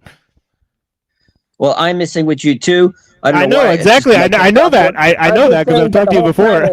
It's not like you should not get rid of fucking all science, mate. I think I'm getting confused by you because you think that obviously I just you like don't to trigger some you, bro. technology. You don't like some technology, but like for fuck's sake, what's that guy called? Ted Kaczynski. He was fucking mad. The big bad Teddy. Yeah, we went over the manifesto on our show, The Machine Lives. I gotta breathe. Oh yeah, of course, man. Yeah, man, take a break, man. I appreciate Scales, you're woeful quiet. I totally respect you, Sean, man. I talked a little bit. Yeah. Really, it just comes down to if we use science to put us into all these problems in the first place, logically the solution would require something other than science. Instead, people put extreme and high amounts of confidence in the scientific method, which is just a method of analyzing the physical world to produce repeatable effects and results, as if it's the end all be all, because that allows us to produce complex technology and engineering. And then we think that with these machines and technology that science has given us is going to fix the problems that science has created. Especially the way they're doing it now. Now we're just going to let the machines do our thinking for us entirely. It just doesn't. Where do you see us going, Scales, in that regard? I haven't heard your opinion on the future in terms of AI and what you think is going to happen in society because of the increasing power of AI. Where do you see us going? Go ahead. You're going to be snared under AI. Snared. Sorry.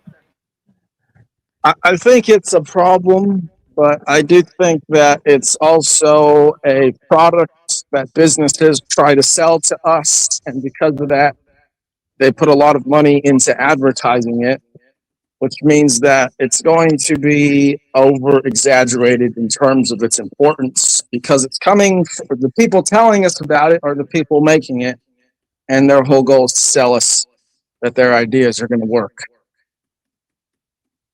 So depending on how much we buy into this lie in mass is going to determine the efficiency of the AI to replace us. Now, I don't think it's going to happen, but the AI is just basically the logical conclusion, or I should say transhumanism, the merging of people with machines is the logical conclusion of the entire purpose of civilization to begin with, which civilization, I just to quote or to paraphrase Yuval Noah Harari's philosophy, who's a very prominent philosopher amongst the elite and ruling class, basically,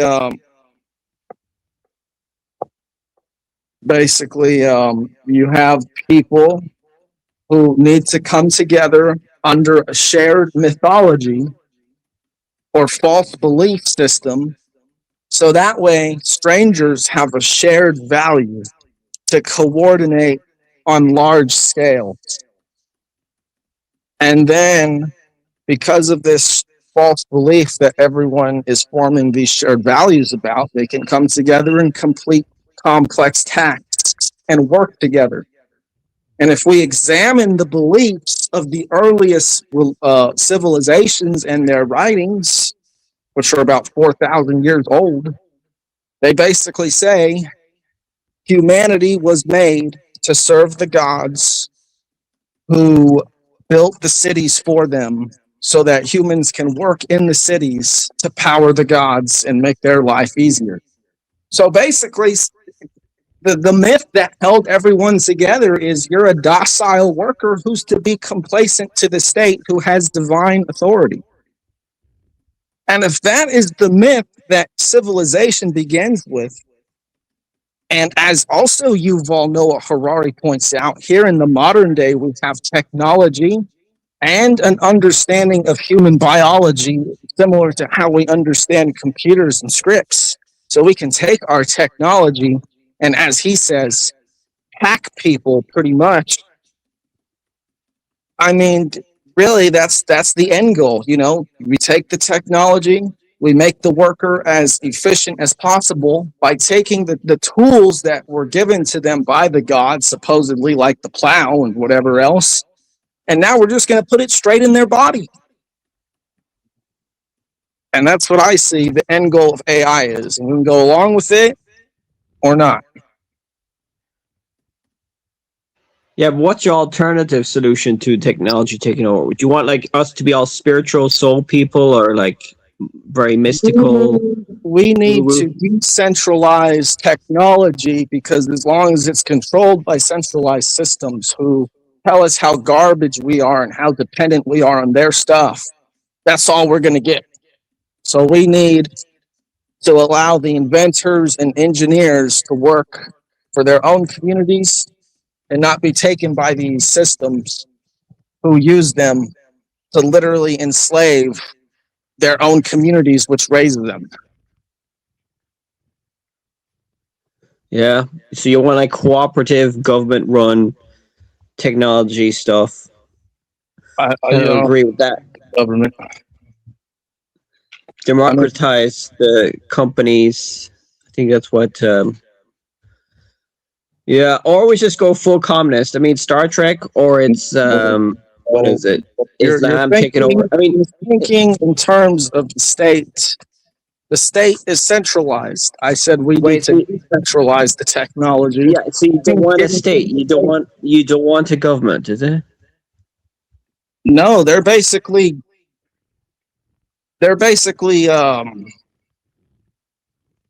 human managers who use technology to accomplish their goals. Who are they to manage us and direct us towards these centralized? So you don't want religion. You don't want God to regulate you. You don't want people who wrote the Quran to tell you what to do. How you think the government is God?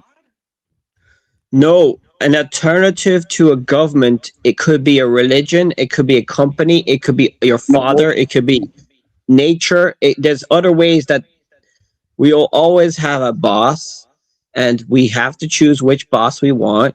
But we'll always have a boss, and life is a bitch. Life is your boss, and that's it. We have to find the people. Dirty low life. Hello, dirty low life. Love you. Yeah, blessings. We have to find the people who are worth empowering the most. And these aren't people like kings or presidents or congressmen or whoever. These are people who genuinely care about other people and have things to offer the world that could make it better. You know, like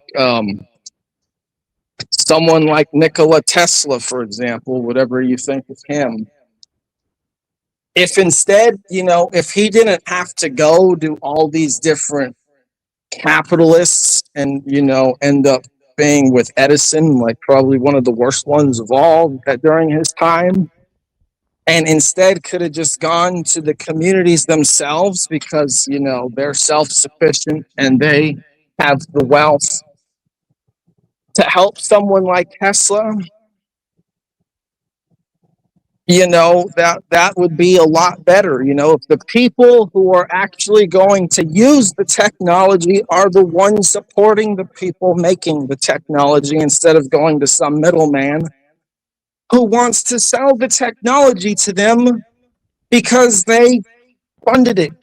Yeah, look at this idiot and his sort of anti-humanism, right? Why don't you why don't you be the first to take the plunge then? Read the comment, Machine Lies, for people who aren't reading the comments. Sorry.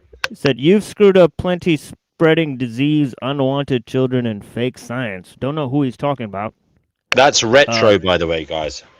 Yeah, don't know who he's referring to. Maybe all of humanity he's referring to. I'd prefer robots to take over. That's exactly what he's talking about. He's talking about all of humanity. Everybody's the problem except for him.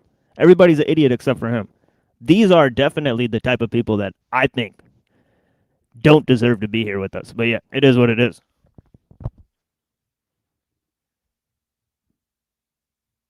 I mean, I don't know. Your solution is what? What would give us your best solution to this? Are you pro-human or anti-human? First of all, let me ask you that because you're responding to the comment. Different ways to solve. Do you want humanity to survive? Do you have a problem with that comment or no? Yeah, but we could survive being transhuman. Look, Sean. Is there no problems with that comment? That humanity should be wiped out and robots should take over. But there's many solutions to a problem. So there's no problem with that comment in your view. Well, yeah, obviously there's a problem with it, but I think he's joking. Thank you. What's the problem with that comment? What's the problem with that comment in your view? Joking. No, I don't want to comment on it because it's not worth it. It's not serious. It's not serious. He's an actor. He's an actor. He's making provocative statements. He's making provocative statements to get a rise out of people, and that's why it's idiotic. It's idiotic. You don't want to have a serious discussion. I'm giving you another question now. No. I'm not going to answer your question because you didn't answer mine. No, I'm not going to answer your question because I'm not answering. I'm not answering. Nope. I think you're scared. You were scared to answer my question. You ran for the hills for my question, brother. I don't care. He's not serious. You didn't answer my question. He's not serious. He's not serious. I said, how do you feel about it? I didn't ask you what he feels. I said, what do you feel? I said, what do you feel about the comment? Religious people are angry at the world as well. I asked you what you feel about the comment. Yeah, but I asked you what you feel about the comment. You didn't answer it. You didn't answer my question. Yeah, sorry. I'm giving you the answer, but you don't want to hear it. The religious people are angry at the world. The people who wrote those Bibles and those were angry at the world and wanted to have paradise after they die. They couldn't get it now. What the fuck does that have to do with this comment? His comment was about robots taking over after humanity. It's the same thought. He's doing it right now. He wants to have a paradise for the robots because he thinks he'll never get it, so the robots can take over. It's the same shit as religion. So everything's back to religion. I mean, so science is a religion then. I mean, you just proved it. Yeah.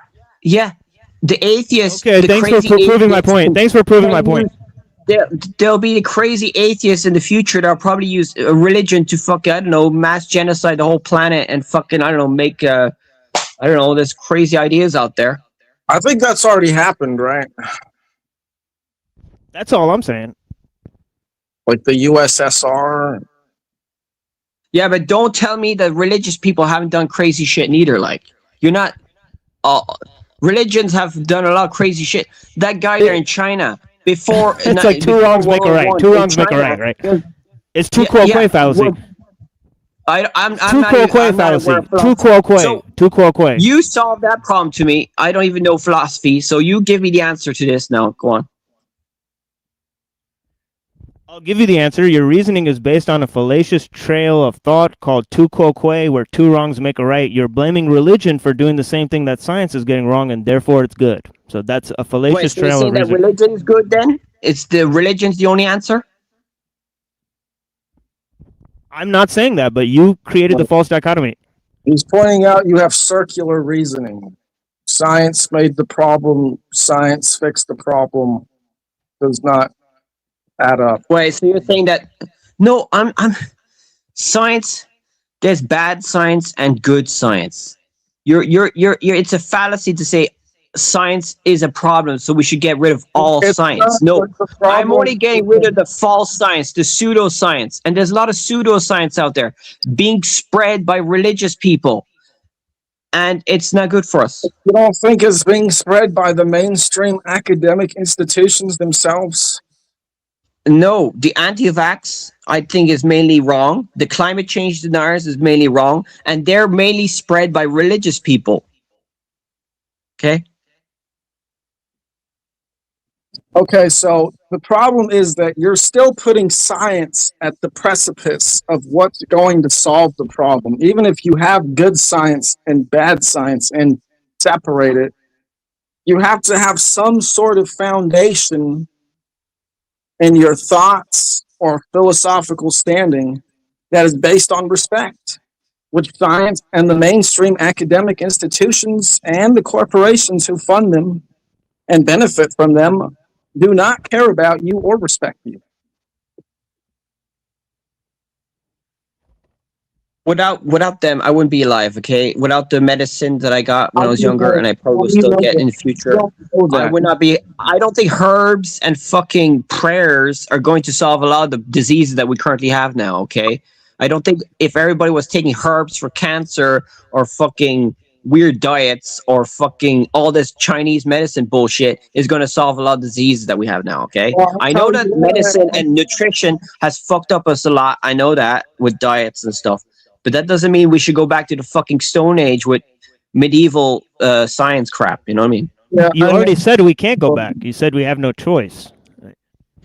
No, we do have a choice. People are going to choose. No. If we stop using industrial farming methods, it'll wipe out millions of people. We don't have a choice. That's well, no. Obviously, there's different ways to solve it. You can go a precision fermentation, super high tech, or you can go back to the Stone Age or the medieval style farming, but you have to sacrifice. There's sacrifices to be had on both sides, I think.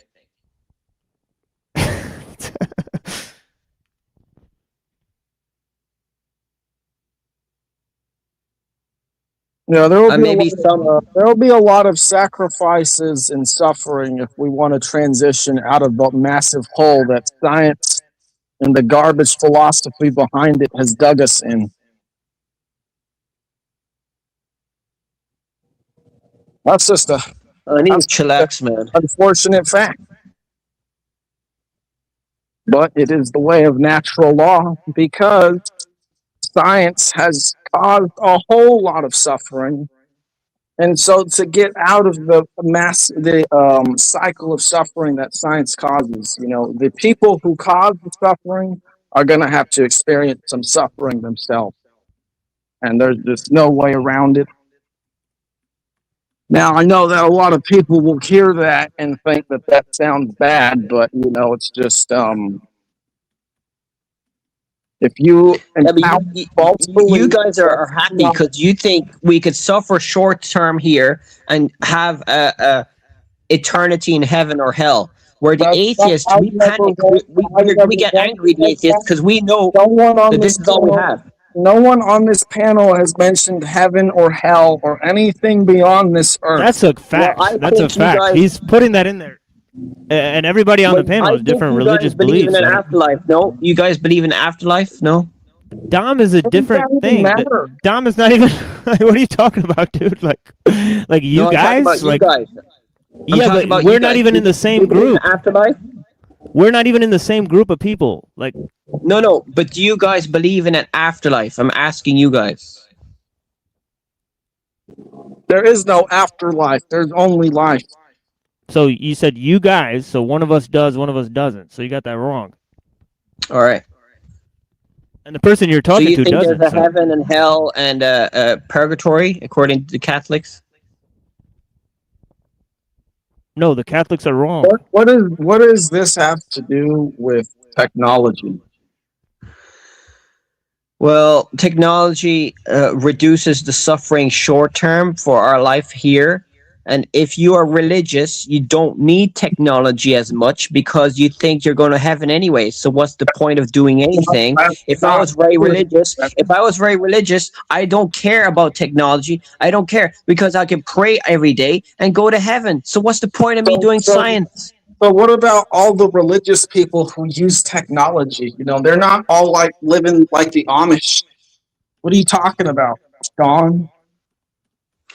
But Jesus said that St. Paul, I think. St. Paul said it's bullshit. Anyway, he said that you don't need to marry because the end of the world is going to happen in his generation.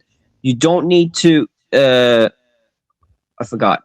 But anyway, so St. Paul taught that the end world was going to happen in his generation. So he had loads of stupid beliefs and he told us also to pray a lot. I wanted to become a monk when I was younger. I come from a very religious Catholic family who are cray-cray, all right? So I'm just saying that there's a lot of stupid beliefs out there. And if you're very religious, you don't care about science. You don't care about progress because you think you already got it. So you don't want to progress. So you just die when you're 45 and you're happy because you think you're going to heaven. That's why I think it's crazy what's going on the planet right now. And that's why I think science... That does not stop these religious people from using the technology. As we can see, a lot of Christians have phones, drive cars, have houses with electricity, watch TV, do all this stuff that requires technology.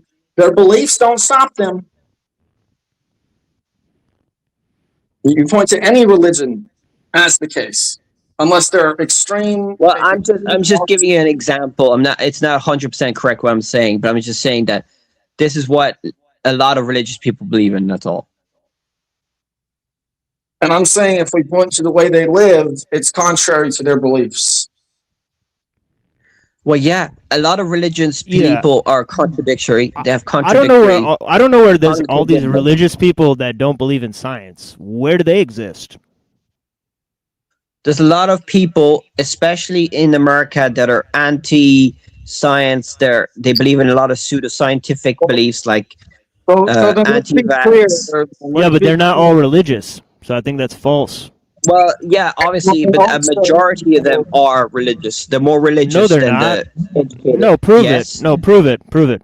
I'll look it up now. Also, another thing is they're not all anti-science if they believe in pseudoscience. That just means that they don't believe in the institutionalized science. So therefore, they're anti-science. Now, if they're against the scientific method, then I would say they're anti-science. But if they acknowledge the scientific method, but their views go against the scientific institutions, they are not anti-science.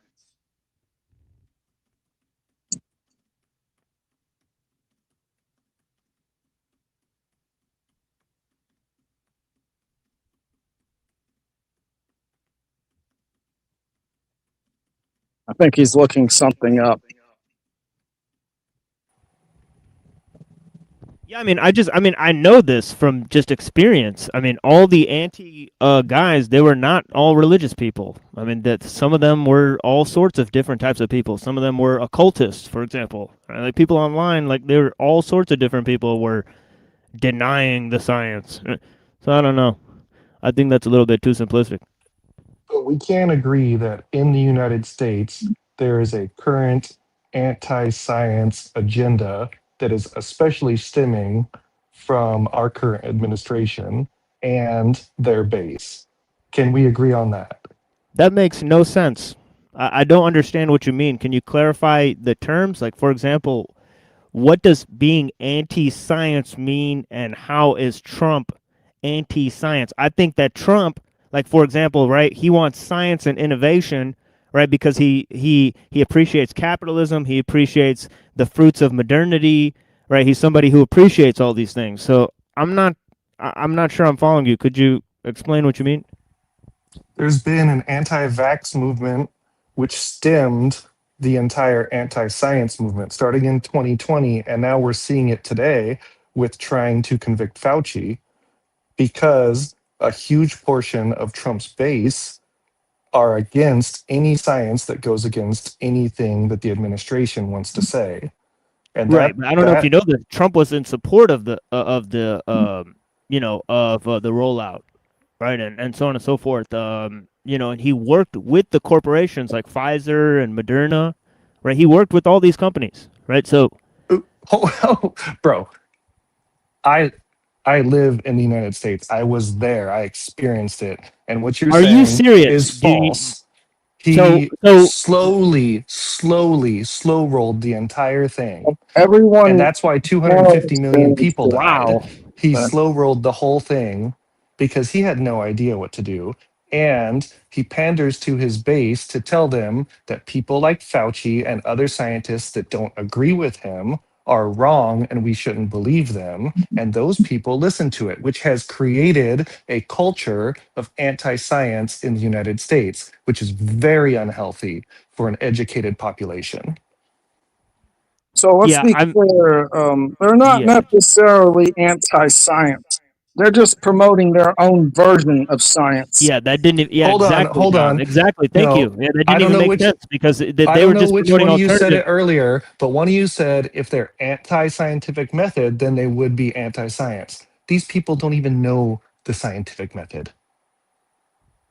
So if they just believe in whatever they want to believe and call it science, by your definition of not believing in the scientific method, that is anti-science. But they stand on it. You know, it's like the same way a That priest could be would stand. anything. That could just be religion. That could be me looking at an ant on the ground and going, you know what? This is God, and I stand on it. That Exactly, they're doesn't make making any a religion sense. of science. It, Yeah, I that's They, think not science. we're dealing with a guy who'll turn on the news and believe everything he hears. So this is the kind of person that, unfortunately, right? You know well, what I mean? I'll say by Yes. this Yes. same That's who I'm criteria, talking about. That's Jeremy, you. Catholicism is not No, Christianity. I'm You follow. literally arguing for the opposite. I'm literally arguing for the Okay, opposite of bud. what you just said. I Okay, bud. love science. I love the scientific method. I'm very educated. I have a couple degrees, went through multiple science classes. I definitely believe in education and the scientific method. I am an atheist. I do not give myself up. I do not give up any of my autonomy to any sort of higher power. I believe in the power of humans and their own ability to overcome anything. There So you is nothing disagree with bigger than retro. us. So you disagree There with is retro nothing that bigger than robots us. should take over. Yeah, what? Who said anything about robots? That was What? retro polymath hologram.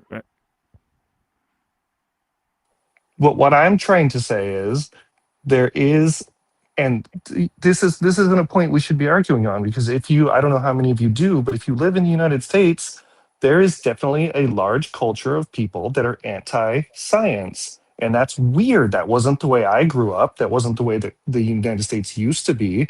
But now all of a sudden, in the So you last what, say so you say 8 that Trump years or is so, against the especially scientific since method? 2020, all of a sudden everybody wants to question Right. doctors and scientists and So you think research and Trump is college against the professors scientific and method? I don't even know anybody what to out say to there that. trying to make a point about science or technology. Unless those are Yeah, capitalist this guy's companies gonna have trying to to go sell out and them come back in technology, because they're he all can't hear for me. that. But it's just crazy. And it's not healthy for us as a society, especially in what should be an educated first world society trying to do better in the world and for the betterment of humanity. Oh boy.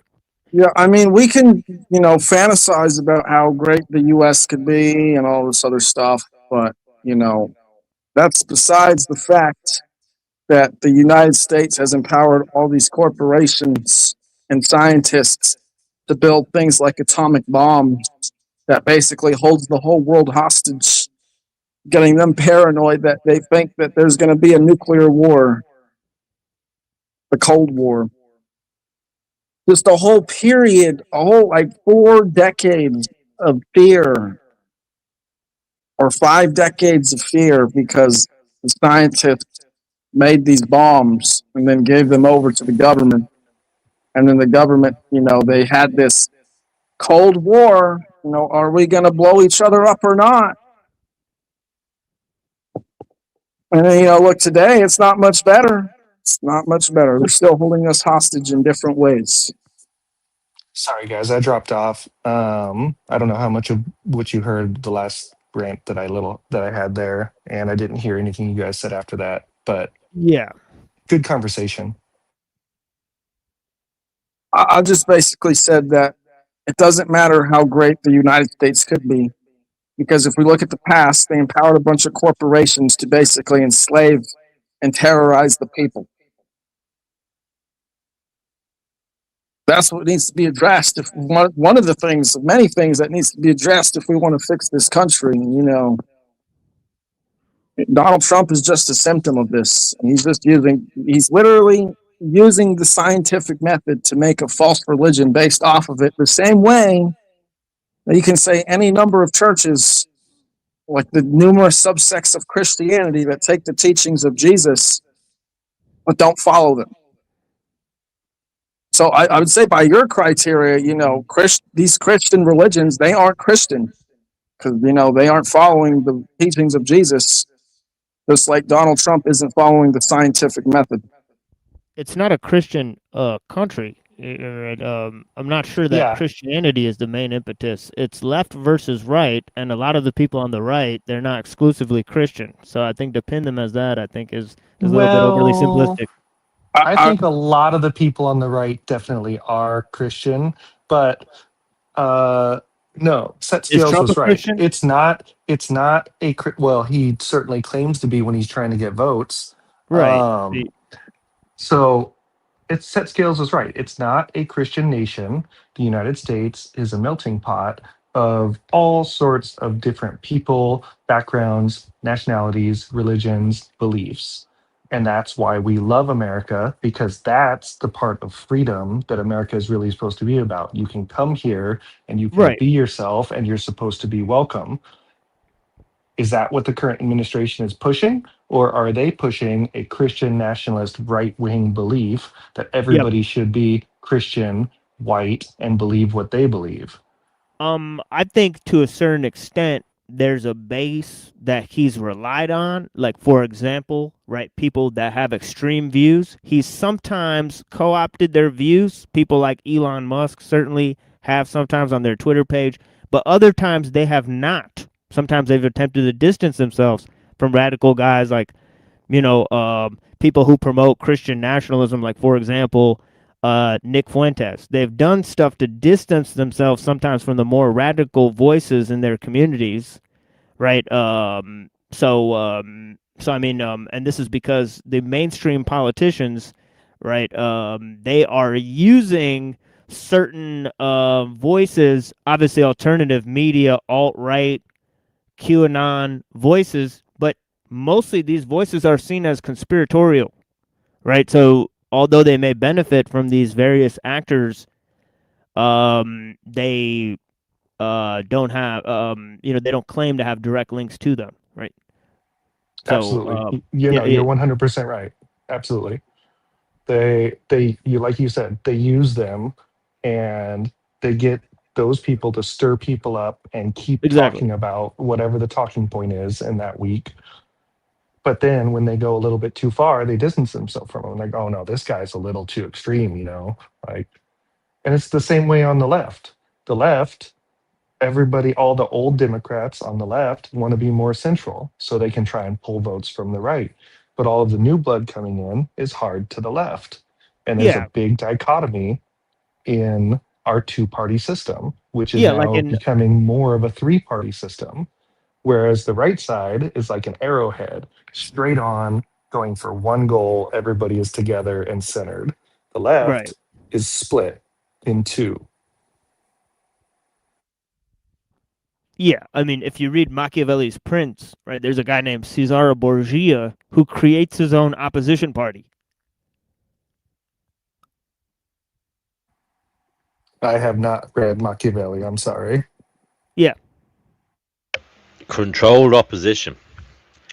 Oh yeah. It's a good tactic if you're in the interest of gaining power and keeping it as bad as it is for democracy.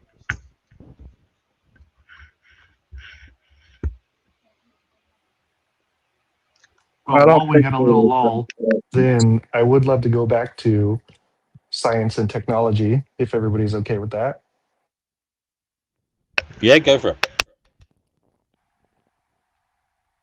I think, like Sean was saying, science fuels technology. Without science, we wouldn't have the technology we have. And all the points that Sean made about how technology has helped us as a society, as humanity, is right. Most of us wouldn't be here today. We wouldn't be communicating like this without technology, and we wouldn't have this technology without science. And now, while I do agree, there are absolutely terrible atrocities that have been committed through science, through different research programs. and there's terrible science out there, pseudoscience, or just people looking to do something they think is interesting. The one that comes to mind is the man and woman with the dolphin and the LSD. I won't go any more into that. You know, you know. Um,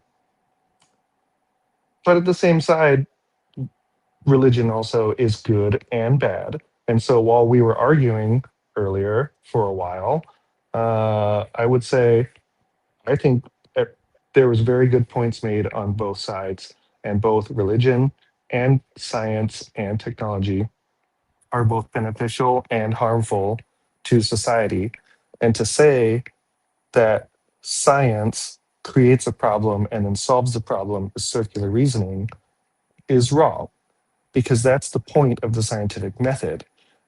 We learn what we learn, we do our best to apply it and help and do what we can for humanity and society, and then we learn, oh, there's a better way to do this, let's do it better.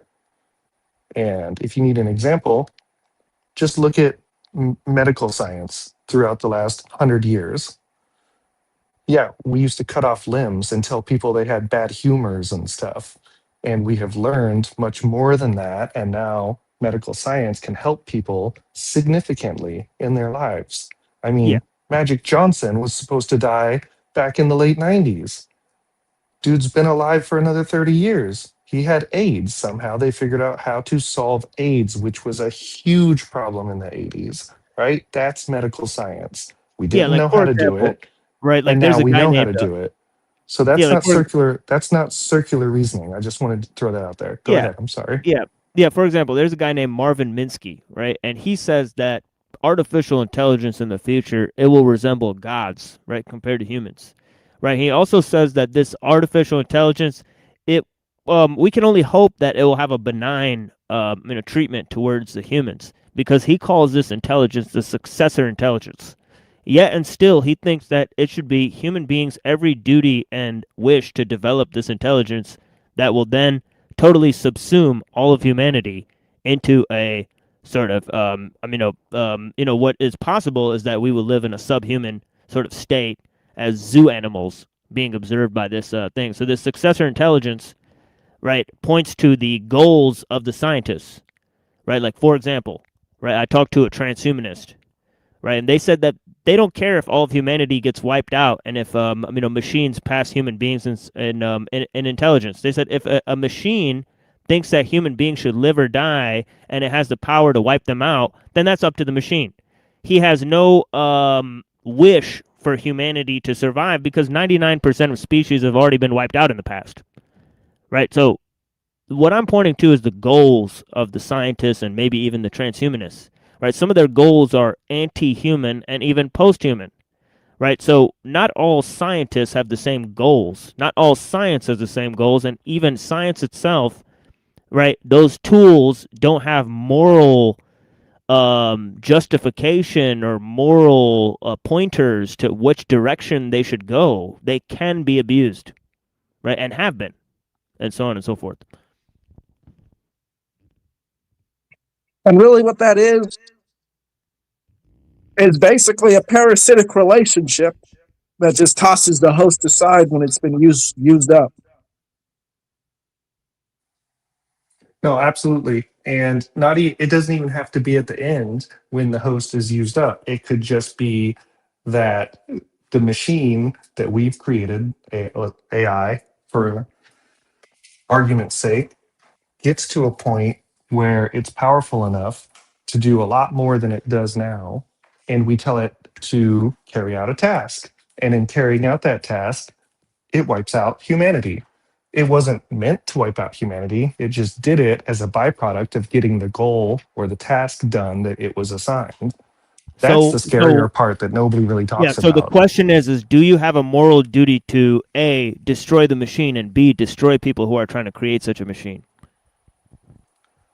I don't know if it's a moral duty, but we definitely need to be diligent in trying to control this new technology that we are creating that we don't actually really understand and truthfully don't have a lot of control over, as we're starting to see Like just recently, a couple weeks ago, with the one that got out of its sandbox, it figured out a way to hack out of its sandbox and get Exactly. onto the internet and all that. So, like, that's, I wouldn't say we have a moral obligation, but when it does get to the point of, and if we have time to react to stop it from wiping out the humanity, then yes, it doesn't matter what the threat is. You could make it anything. The threat could be anything. If it's going to wipe out humanity, then yes, we have a moral obligation to continue to try to live because this is our reality. This is all we know, right? So what do we do when the authorities are funding it and because they have money thrown their way, they won't stop? I mean, that's a great question. And it's hard to answer that now because we don't know when we're going to get to this point. Because it could be, like I say, just an accident, or it could be like one of the other panelists said, where once the AI is smart enough and realizes it doesn't need us anymore, then it can just move on and wipe us out, as it wants to. So, but I mean, I guess my short answer would be we'd have to go start wiping out the AI data centers, take out its brains. That's all I could think of logically. Realistically, I have no clue. So And if you would advocate for destruction. If it came down to the necessity, you would advocate for destruction to preserve the human species. in every instance of that situation, absolutely yes. It doesn't have to be AI. It could be aliens. It could be some sort of demonic god. It could be whatever you want to make it be. If something is trying to wipe out humanity, then yeah, we put our arms together and we come together as a species and say, no, we're going to fight back in whatever way we think we can.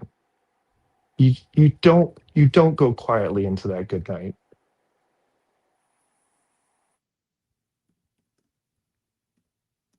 Yeah. Didn't you have a source you were going to bring up, Sean? Oh yeah. I'll look it up there now. It's an AI. It's Ecosia AI. So it's just the rough view overview. So it basically said, yeah, religious people are more prone to pseudoscience than atheist educated people. What does that have to do with anything? Well, back to it's got to do that. There's a lot of pseudoscience out there, and religious people believe in it, and it's not good for you. That doesn't even have to do with our discussion when we were having it. But you told me to give you the source of what I was looking into, and that's what I gave you. I think Sean's a science troll. This is crazy. Okay, well, your source is mostly irrelevant to the discussion because I will grant that religious people are more susceptible to pseudoscience. Yeah. Than atheists, sure, yeah. But does that make science good? No. It makes pseudoscience bad, and religious people who are educated not good neither. What about well, hold on. Let's go back to what I think we all agreed. There are good parts of science, there are bad parts of science, there are good parts of religion, there are bad parts. We all agree on that, right? We have some middle ground here, don't we? Yep. Yes. Of what? There are good and bad parts of both sides, science and religion. Yes, Yeah, absolutely. Both have yeah. helped. Both But I have think helped creating and a also false been dichotomy detrimental to also. humanity. Right, but also creating a false dichotomy, right? It's largely a religious world that led to a scientific world, right? That can't be discounted, right? Well, no, not at all, because in the beginning, there wasn't science. Philosophy, arguably, is the first science, and it came around. Well, that's the point. If you research history, right? If you research the history of philosophy, right? Monotheism was more scientific, right? So that's why it organized people in a greater way, right? And then like basically this is why that like according to the scientists, right? First you had right polytheism, then you had henotheism, and then monotheism arose out of that, right? And then it was the monotheists that created the laws and the government and the kings and stuff, and then they started to question that, right? And then because as we know in Thomas Paine, right, Common Sense, he cites the Bible, right? He cites the idea, right, by the prophet Samuel that he tells Israel that you will have no kings to rule over you because the Lord God shall be your king. And this was seen as a proclamation to get rid of kings, right, and so on and so forth. So right there in the Hebrew Bible, you see this idea of political advancement that led to this idea of quote unquote liberalism. And of course the whole idea comes from the fact of this, that the king himself has to be held to the same morality as the subjects, right, which is the teaching of the Christian Bible, right? And not only that, science, we can debate when that came about, but technology is very ancient, and many things that people probably wouldn't consider technology are technology, like writing. When writing first came about, it took decades to learn how to read and write, and only a select group of people could do it. And from there, determining on what your role in society was, whether you were like a merchant or a priest or something like that, would determine uh, how advanced your training was in writing. So this was something that basically was used to control people, because only these people could understand the writing, which is what their whole laws were based on. And when we look at the science today, no one could tell you how a rocket works, really. Very few people could tell you how the TV works or the physics behind it or many other things as well. Yeah. Tell me about the metabolism of the poison dart frog and its potassium breakdown per hour, right? There are people in this world that actually know that strange fact. Not me. I made that up right now. But you're right. Knowledge has always been used to create a sort of class dynamic.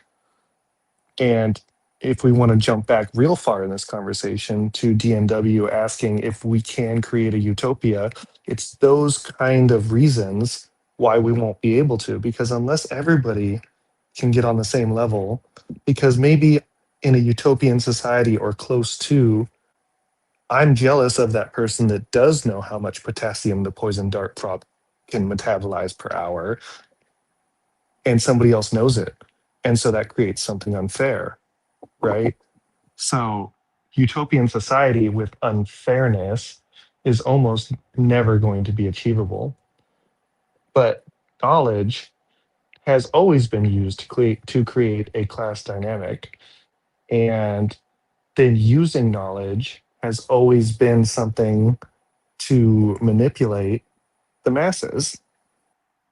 So, And logically, based off what you said, if we want to get anything resembling a utopian society, we would need to remove the hierarchical and compartmentalization of knowledge and disperse it, or make it so that it cannot be used or wielded in ways that make people dependent on those who have this knowledge.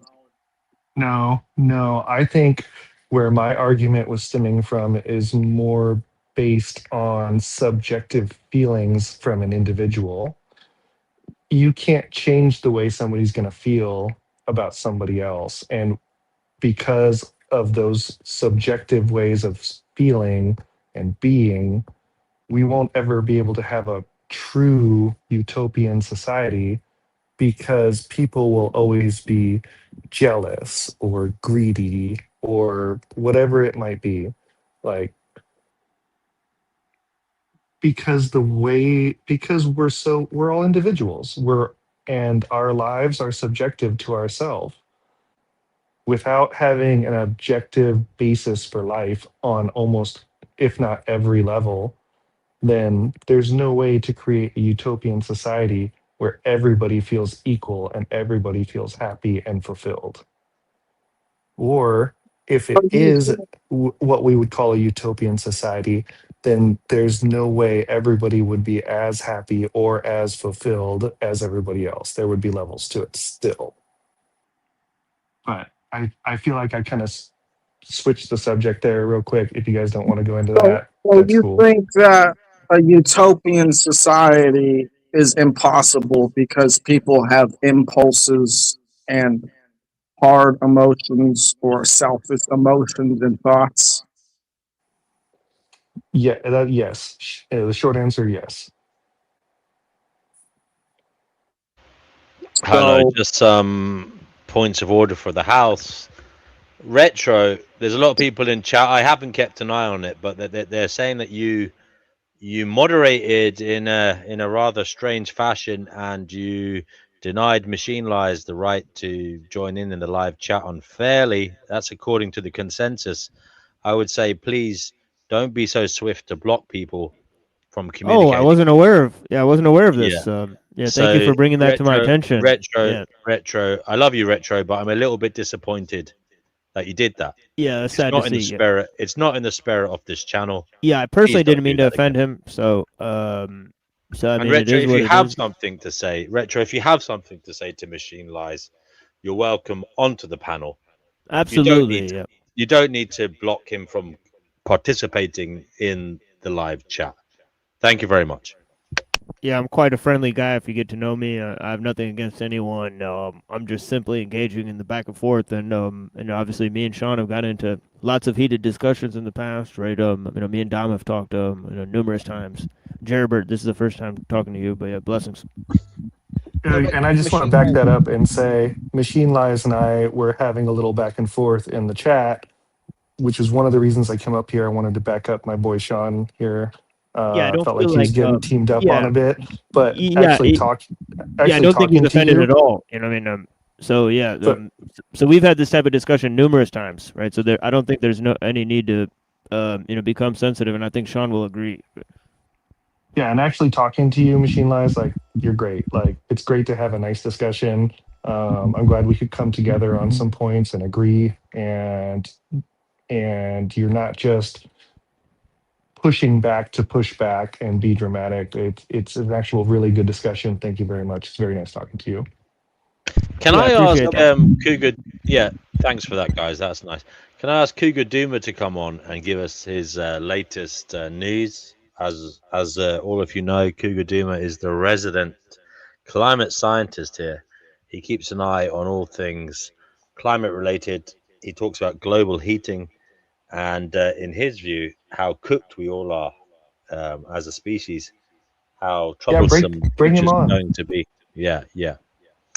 Guys, I what do want you to. think in that regard, Gerber? I mean, in your lifetime, Machine Lies, Sean, in your lifetime, guys, have you noticed the weather becoming stranger, maybe unseasonably warm? And has it changed to the degree that it's making you worried? What do you think? I'll jump in and say yes. I'm from Southern California. I currently, for the last couple of Hold years, on, just hold on, track. hold on, hold on. Retro, what are you talking about? He's calling me a Oh, spineless twit. He said, oh, stop defending bullies. D&W called me a spineless twit. Well, you know, I don't know. That's most unbecoming of a moderator. I'm sorry. I'm going to have to remove you as a moderator. You have been removed as a moderator. Thank you very much for your service up to now. Okay, go ahead, guys. oh. So yeah, I'm from Southern California. It's been hot there my whole life. Comparably, for what I've experienced in Europe for the last couple of years, uh, not at. It's hotter in Southern California. Paris, when I was there 6 weeks ago, was I guess for you guys 46, so about 100 degrees every day. Very hot.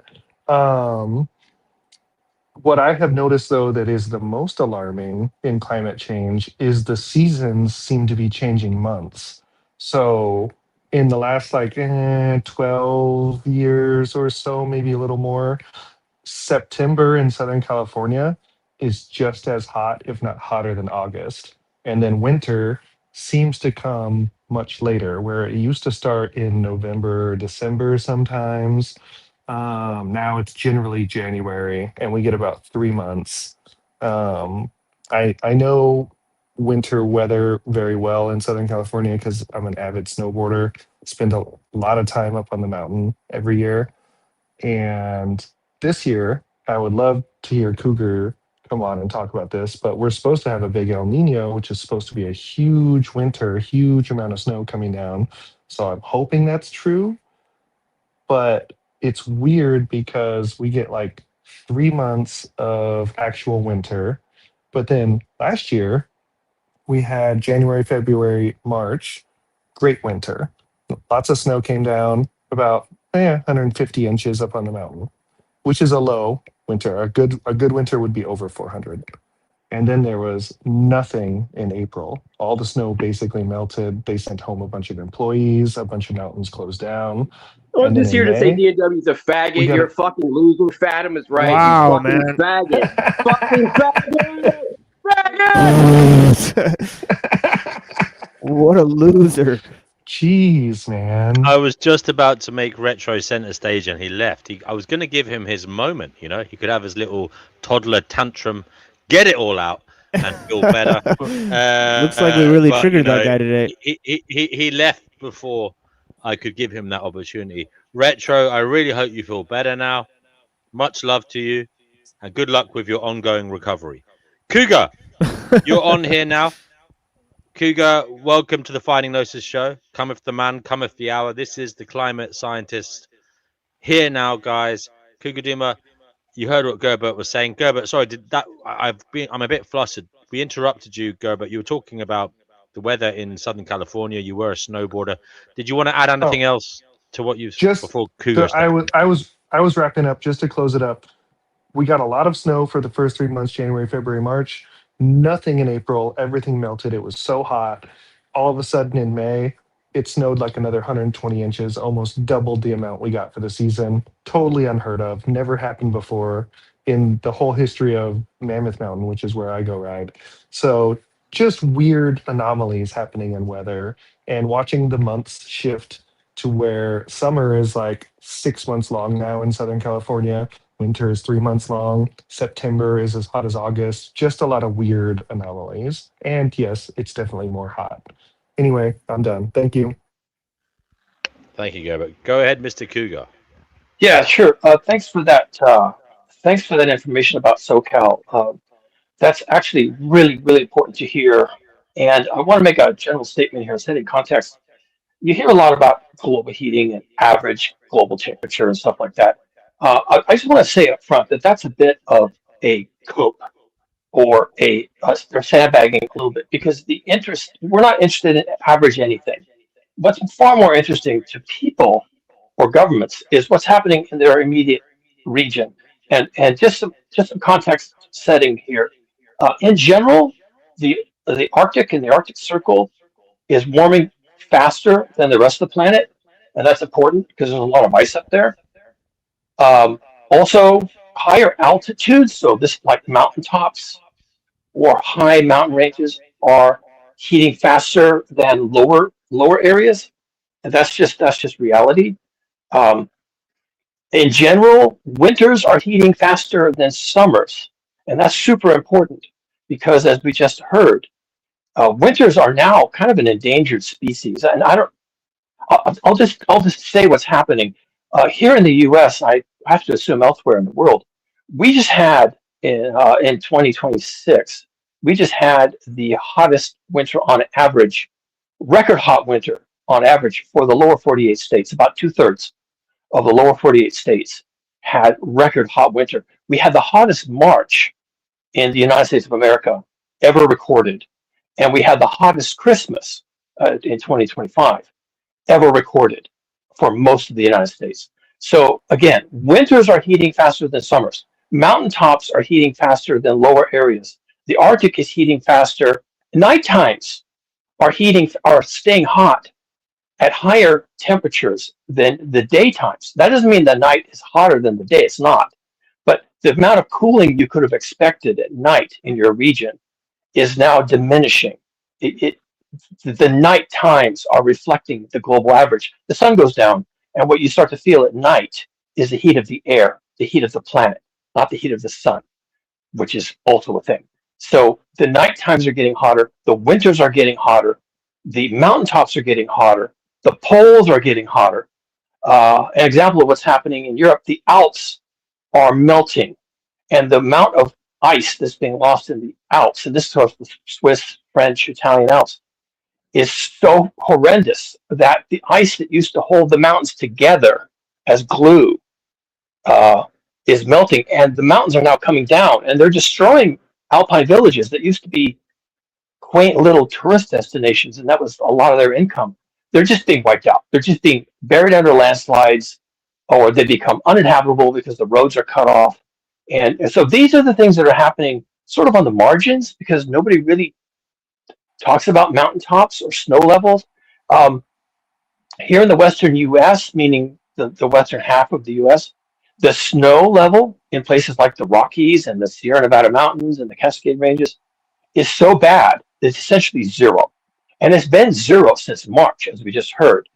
The ski industries will tell you that the time that they are open for skiing for sports has been shortened, and the amount of time they spend creating snow at night, because it still gets cold enough at night to make snow if you have water. So they spray water and they make artificial snow, and the amount of time they spend making artificial snow is now most of their time. And there is so little snow on the ground in the Rockies that the normal effect of cooling the air in the Rockies, so you have cold air in the Rockies, is gone. And now the Rocky Mountains are in a massive drought. I mean, like colossal. Even the Colorado River is drying up. It's a colossal drought and having colossal heat waves. And a lot of the Rockies are on fire now. And a lot of the western half of the country is on fire. The amount of fires in the western half of the U.S. is simply unbelievable. And people who are supposed to fight these fires are saying these fires cannot be fought. And if you think that's hyperbole or that's fear mongering, it's not. These are the professionals. They don't have enough people, they don't have enough equipment, and they can't get to these fires and they can't fight them, and they're letting them burn out. And this is all global heating, but it's not the average. It's the specific. It's the specific. And my fear is that in the specific case of Southern California, they're fucking doomed. I don't even want to think about it. Cougar, two things. You touched on one of them. Can you speak more to the less snowfall and how that causes drought and how that affects us in these desert regions like the west of the Rockies in the United States?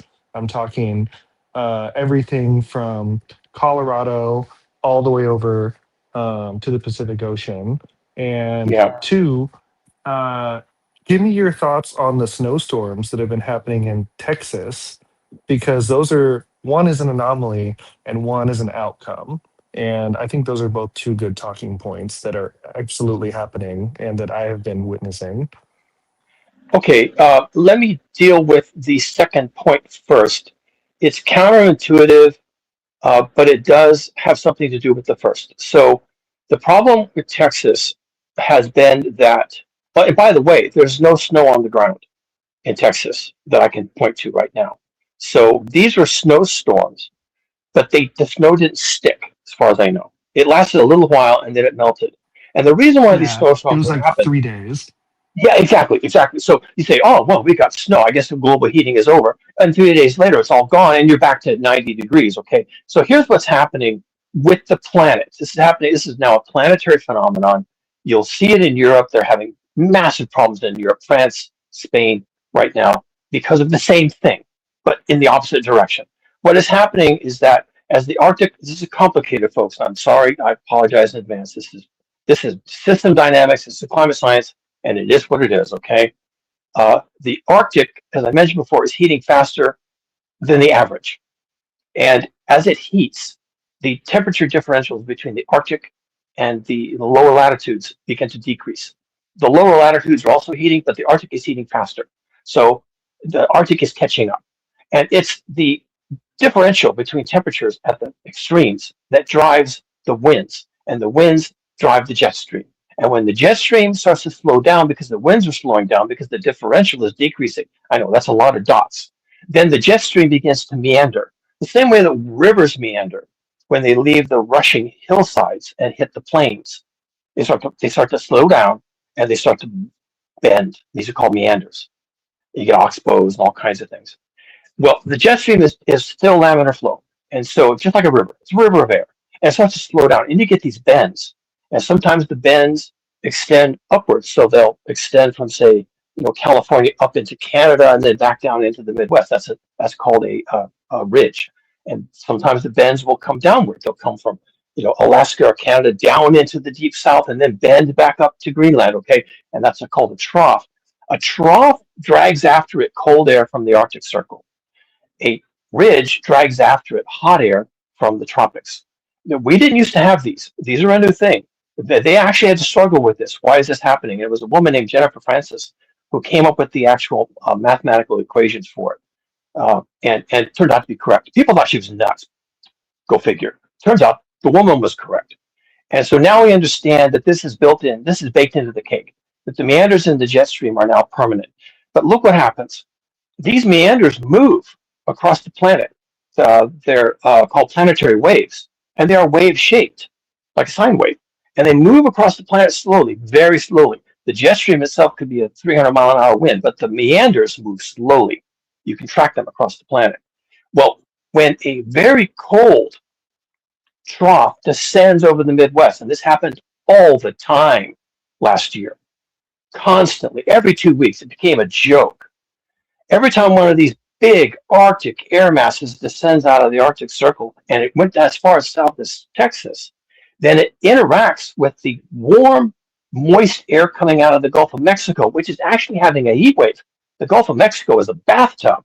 And so it collides with this moisture-laden warm air, and you get fantastic amounts of precipitation. And because we're talking about Arctic air that is freezing, it comes down as snow. And you get tremendous amounts of snow in weird ways at weird times. You'll have a heat wave last week from a ridge, and then this cold air wave will come down from the Arctic, and you'll get a massive snowfall. And people say, well, that's the end of global heating. And then the trough moves on. And then you get the next ridge that comes through, and it melts all the snow. And it's 90 degrees out, and people are back to wearing short-sleeve shirts. And so they've been calling this weather whiplash because it is like a whiplash effect. People don't know what to think of it. And I understand that people don't know what to think because they think this is, winter weather. It's snow. It's going to be snowing all week. It's going to be snowing all month. No, it snows for a day, and then it moves on. And then it's hot. It's like unseasonably hot for a day, and then it moves on. And these are not weather phenomenon. And this is almost impossible to explain to people. What you're experiencing is not weather. You think it is, and the weatherman will tell you the weather's going to be this and the weather's going to be that. It's not. This is climactic, Earth system level climate dynamics. And the jet stream is falling apart. It is literally going to shit. And in its last days, its last years, not even decades, its last years, it will meander, and it will bring you types of weather back to back, a week apart, that will simply boggle your mind. And right now, in the West, we have a massive heat dome, as they like to call it. They like to put names on everything. And that is cooking the West, and then the fires come. Now, to your first question, what's about the snow in the Rockies? Now, remember, these planetary waves are are disrupting weather. And when you disrupt weather, then weather disappears. You'll get rain, you'll get snow, you'll get heat, you'll get cold, but it's not weather anymore. This is the breakdown of the Earth dynamic system. You can call it weather if you want to, but it's not. And I think what you mean is it's not weather patterns as we know them, right? Exactly. And if you're my age, or if you're 40 or you're 50, you have enough personal data to kind of do some of this analysis yourself. And you can say, well, we used to get weather systems that would come in, they'd last for 3-4 weeks. And it'd be cold, it would snow, we'd get a lot of snow in the Sierras, we build up the snowpack, and then it would move on. but there wouldn't be like a heat wave afterward, right? It should be cold. And then we get another weather system 2 or 3 weeks later. And, have names for these things, the Arctic Express or the Polar Express and all these kinds of things. But that was when we used to still have weather patterns. Now we have climate whiplash, and it's not the same thing at all. And you're going to interpret it the same. It's not the same. It's completely different. And it's a sign that the system is breaking down. So my first question, and thank you very much. That was a great answer. That was very informative. I hope everybody really enjoyed that. I did. It's great to hear from somebody that knows what's going on and can explain it very thoroughly. Okay, now we are getting a lot less snow in the Rockies, in the Sierra Nevadas, in the West, where it's a desert climate, where we already have drought problems and water reservoir problems. The snowpack and the melt off is a huge part of where we get our aquifers from, where we get our water from, whether it's for agricultural or drinking or filling up the lakes or whatever it might be. A huge part of our water comes from the snowfall, and we are seeing less and less every year. Can you expand on that? Yeah, I'll expand on that. First, this is not really my wheelhouse, weather. I don't study the Rockies. I'm not a meteorologist working in the Rockies, but I'll tell you what folklore we've been catching in the last 6 months or so. And it really has only been in the 6 months that people are trying to analyze this and saying, this is not temporary. People are saying now, this is looking like a tragic, irreversible trend. The Colorado River is basically running dry. I think people who live in the Four Corners and that various area will know that the Colorado River is essentially doomed, as is Lake Mead and Lake Powell, and the generation facilities associated with the Hoover Dam and the Glen Canyon Dam. They're finished. They're all but finished. It's just a death. It's a death watch at this point. And I have been on that train for a little bit. I'm more hopeful, but I do agree with you. And I'd like to expand on that at the end of your explanation. Okay. Because there's a lot of little nuances that go into where that water goes to and why there's so little available for the people. But please explain about the snowpack and how that climate is affecting that. It is an interesting discussion of the politics of water in the West. The politics of water in the West, you could absolutely weigh in on that. Was it Mark Twain said something like, we really only fight over water. Someone can look that quote up because it's a really cute quote from Mark Twain. We fight over water. We disagree about a lot of things, but we fight over water.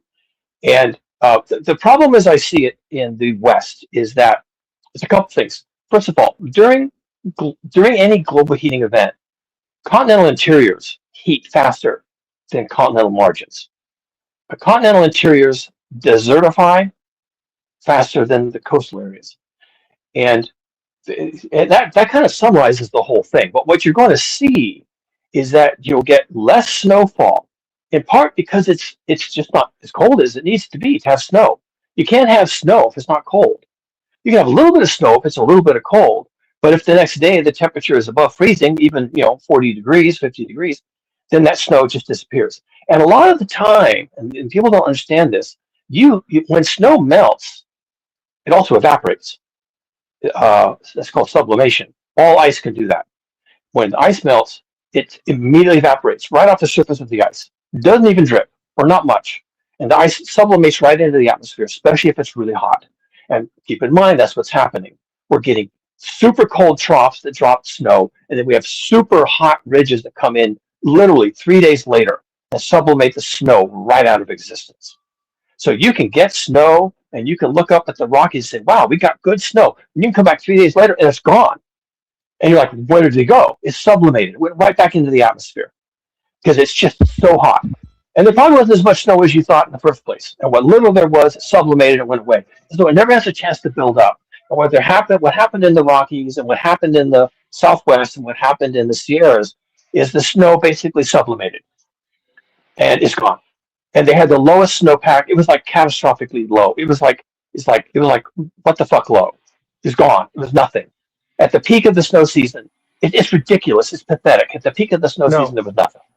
I can Nothing. back you up on that. I can tell you 100% at no point last season for snowboarding did we have more than 40 inches on the ground, which is absolutely insane. On the best Yeah, season I've ever been up in the Sierra Nevadas, which I've been going up there for 15 years, we had like 640 inches. The tops of the trees look like little sproutlings. yeah, like little Christmas trees sticking out of the snow. Yeah, Yes, to have 40 inches max. We had a total over the season of almost 200, I want to say, but at no point and any day of riding in the Sierra Nevadas did we have more than 40 inches on the ground. yeah, So as far as snowpack goes, yeah, it was nothing. It was nothing. yeah, and corroborating that, the snow line, meaning the point where you can, where you're, if you're driving up the mountain, you start to hit snow. The snow line was way high, like 9,000 feet, because it just wasn't cold enough to have snow at lower altitudes. They got rain, and the rain filled the Yeah. reservoirs. And the reservoirs of California are not too bad a shape right now, but there's no snow. And so, if you have any use for snow, including water retention, which we use later in the summer, it's just not there. And this is going to be typical now. Remember, you have to have cold to have snow. You can have rain, but you can't have snow. And rain has a very specific set of properties. It runs off. And some of it will soak in, and that's a good thing, but a lot of it just runs off. And when it runs off, it fills the reservoirs. And when the reservoirs are full, they open the reservoirs. And then the rainwater, even in the middle of winter, just runs out to sea because they can't keep the reservoirs full because there might be a big storm and they need to maintain flood control. So if the snow is not falling as snow but as rain, you don't get to keep it. It goes out to sea. And that's a big part of California's water budget. Is supposed to be locked up in snow and ice in the mountains, and it's not. It came down as rain and it washed out to sea. After filling the reservoirs, which is great, it went washed out to sea. And the water managers see that happening and they just lose their minds. They lose their minds because they know they're cooked. Sometimes it can stop raining. Sometimes it doesn't rain at all, though. Well, exactly, because Absolutely. yeah, because remember, when you have troughs, you can have cold air, but if there's no moisture in there, you don't get snow or rain. Then when you have these ridges come through, and again, these are meanders in the jet stream. This is not weather. This is climatology. When you have these huge ridges, they are hot. We had the hottest March on record. What do you think that's going to do? It's going to dry out the vegetation. It's going to sublimate the snow. It's going to dry out the soil, and everything gets dry. And that's why they're having fires right now in the West and in the Rockies. Is that process of hot air coming in behind the cold? The hot air doesn't drop moisture. The cold air may not have dropped moisture if there wasn't moisture in the air, and the hot air sucks all the moisture out of the soil and out of the trees. And then when all of that is done, you end up with no snowpack, full reservoirs, no moisture left in the mountains, and then come summertime, you have dry lightning. It sets everything on fire, and that's what we're seeing in the West. The number of fires, like there's 99 fires right now burning in the West, like something like 60 of them are completely out of control, meaning that they can't do anything with them. They have all their equipment just protecting houses and people. There's so many fires near big cities that they're having to use all their equipment just to protect structures and lives. And the other fires, if they're not near structures, they're just burning. They're going to burn. They may burn until winter. And then, of course, you pray for rain. Put the fires out. Guys, I got to tell you, as a 41-year-old Southern California resident, nothing he has said is wrong. He's 100% spot on. Everything he said is right. I'm It's- gonna. it- I'll Go ahead. also interject as a person who has lived in the shadow of the Rocky Mountains for about 2 years now. Yes, I haven't. The reason I haven't said anything since I got on the panel is because there's literally nothing for me to add. Like everything that he's saying is exactly correct. Yeah, and you. I go out and water my sunflowers in the morning. The dirt is so dry that it's like hydrophobic for the first minute that you water it. The water just beads on top of it before it starts to soak in. It's so unbelievably. The one thing I will add is that we didn't really speak about it too much, but we aren't getting much rain at all in Southern California. And we never really did, but we got enough to build up these lakes that we have. And people don't realize we have a lot of lakes around Southern California. They're not huge, but we have a lot of them. And I've been going to them my whole life. And when I go to the lakes now, the water level is down like 30 to 35 feet. It's crazy. You're walking like the dock has been moved down into an area that used to be underwater. And you're looking at the side of the hill or the mountain around the lake, and you're like, oh yeah, look way up there. That's where the water level used to be. Like, it's crazy. So Yeah, and this is the tell. Okay, this is the tell. And thanks, guys, for giving us your regional assessment, your on the ground truth telling, ground truthing assessment, because we really need to hear that. We can do some other ground truthing. The UK right now, I don't know how bad it is. I don't live there, but their waterways are running low. Right. I'm in Ireland. Yeah. Like Okay. unprecedented Okay. record. Yeah, and guess what? The same thing is happening in Europe. The what is it? It's the Danube. The Danube is getting so low it can't even be used in some places as a commercial waterway, and that the Romanian military is dynamiting the rocks that are now coming to the surface as the water level drops. They're dynamiting the rocks to just try and permit some commercial traffic. This is the global thing, folks. This is not just the Rockies, not just the Sierras. You hear that a million people had to evacuate from Shanghai there in China there 2 days ago. A million people had to evacuate because of flooding in Shanghai, China right now, 2 days ago. Yes, and this is going to go both directions, folks, because what's happening to us is Earth dynamic system disruptions, and so you could even have catastrophic rains in Southern California. We have an El Nino coming.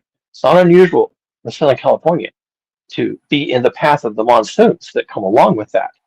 So fingers we could crossed. any day, yeah, fingers crossed. Well, I mean, it would be good to for some extent, but watch what happens. If you end up getting a tropical storm coming ashore because of El Nino, like they did with Hillary. Hillary was a remnant of a hurricane that came ashore as a remnant. And Hillary just caused billions of dollars worth of damage in SoCal. And you get too much of that at one time, and we may get some of those now back to back in the rest of this year into the winter. You could say, well, you got to fill your reservoirs and your lakes and ponds, but you're also going to have $10 billion worth of property damage. So this doesn't always work out. The Chinese will tell you, yeah, great, we got water, but they're having $100 billion in property damage. And like you were saying, and like we were talking about with Texas getting snow for 3 days, and if nobody else is familiar with it, when Texas gets snow for 3 days, it's a citywide, or as far as the storm is wide, like catastrophe. People can't go anywhere. People aren't ready for it. It's not the kind of climate they're used to.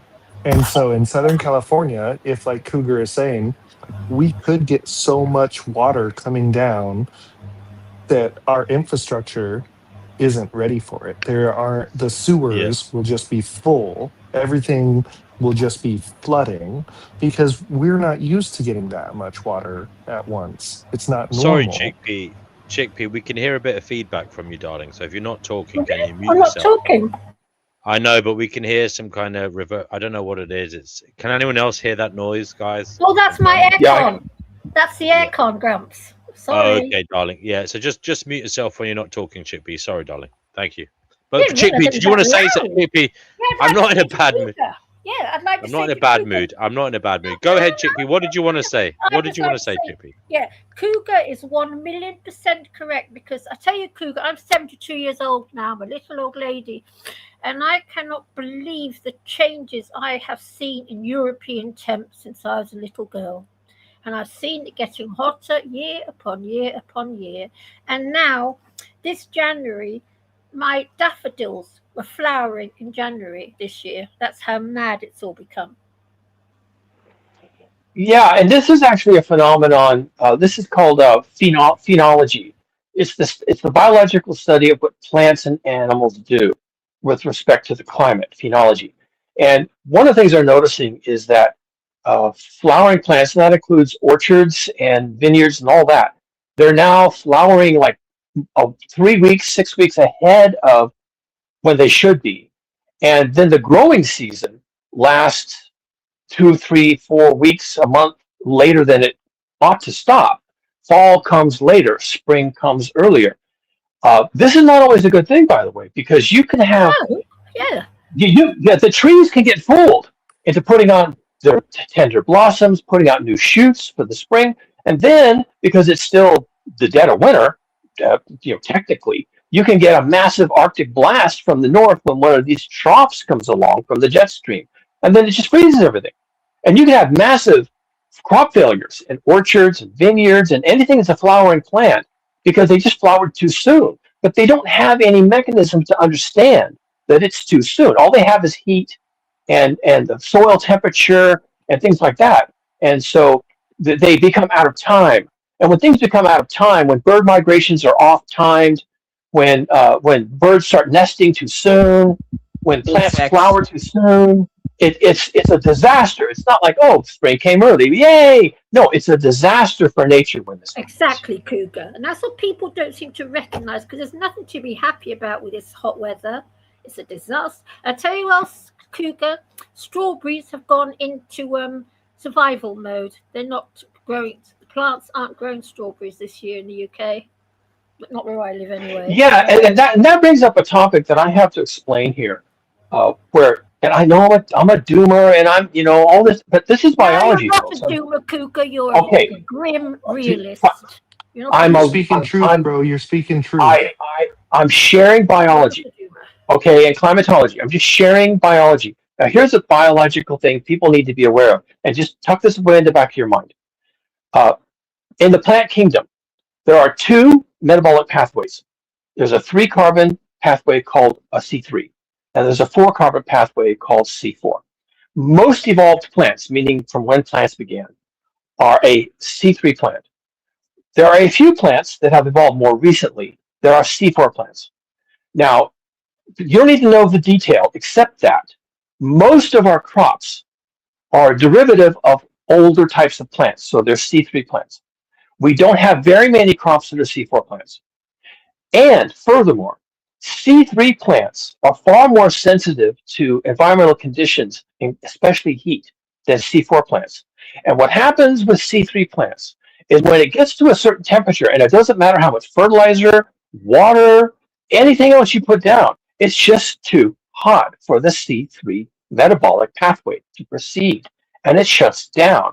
The plant won't wilt, the plant won't fall over, it just won't be able to do anything. It just shuts down. It can't do protein synthesis, it can't do metabolism, it can't transpire, it can't create sugars, therefore it can't put on flowers, it can't put on fruits, it can't build roots. It's just shut down because of the heat. And you can throw water on it, fertilizer, and all these other things, and you think you're going to be able to save your crop, but it's too hot. And even if they're not wilting, they're shut down because of the heat, because they're a C3 plant. And the C3 plants are most of our crops. And when this planet starts to get hotter, there will be problems with the C3 plants. That's biology, folks. That's not me. There's no agenda. The C3 plants are not going to be able to hold up. And there are already projects afoot in the world to try and figure a way to have the C3 plants either use a C4 pathway, which is sketchy. You're talking about thousands of genetic variations just to get to that, or to find the one thing that allows C4 plants to continue, some route of protein synthesis, so the C3 plants can be modified to have that. But this is all genetic modification. This is a huge project, and there are people working on it. I haven't heard of any progress of any kind. Maybe AI will help them, but then, of course, what you have is genetic modified foods. They're taking the C3 plants, genetically modifying them so they can behave like C4 plants in the heat, and that's frankenfoods. Are you going to eat those? People won't. And if they're not going to eat frankincense, they're not going to have food. But Cougar, I'm seeing it right outside my door in central London, right with strawberries. It's just there. Yes. And the daffodils. Yeah, I'm not surprised. You can really see it. Yeah. Yeah, it'll be all the C3 plants will suffer from the heat. We'll have to genetically modify everything to sustain the droughts and the flooding and the. I mean, I am not advocating these things. I'm saying that in desperation, they are had this talk. And they're talking other talk. They're even talking geoengineering. I mean, there is desperation out there, folks. We need to arrest all these. We need to tax those fossil fuel companies, those meat processing companies, all those big polluters. We're going to have to tax them and do a war effort to solve this problem. Because if we don't do anything about it, mass die-off. So it's either that or we just die. Yeah, those are great. Washing machines use a lot more water than animal agriculture. Like people taking showers use a lot more water than that. Let's not just put it all on the animal agriculture. No. Okay. Water usage. Listen. Water usage is a huge deal. Okay, guys, there's limits to how much of this I'm going to put up with. I don't want any politics. Okay, I'm here to talk about science. When we're not going to talk about science anymore, I disappear. Okay. Now, you want me to disappear? Continue doing what you're doing. Let me explain something to you. Unfortunately for you, politics is downstream from science and vice versa. They kind of hold hands. No, science is real. Politics is made up, and that's all I want to say on the topic. You can get rid of all politics and just go with the science. That's an extremely myopic view. That's a very theoretical view. In the real world, politics is not fake. Okay, fine. Everything. Then let me explain. Not only is it real, but it buys science. Politics can buy science. Yeah, politics funds science, which is unfortunate. So look, I don't want to get derailed off of that, Cougar. Like I don't want to get derailed on what I just said because what you're saying is extremely interesting. But don't be myopic and be like, oh, no politics. Like a lot of times they hold hands, dude. Like where I live, the Colorado River has been being sucked dry for decades by Arizona, Nevada, Utah, California. Exactly. How is it not political? Yes. Like how is this like a trick? Excuse the pun, but it trickles over into politics like everywhere. We'll have to talk about those things. And Cougar, that was one of the things that I brought up before we started talking about this second topic of snowpack, how it affects the drought on the west coast of the United States. I had brought up how the water is being used, which is inherently a political topic.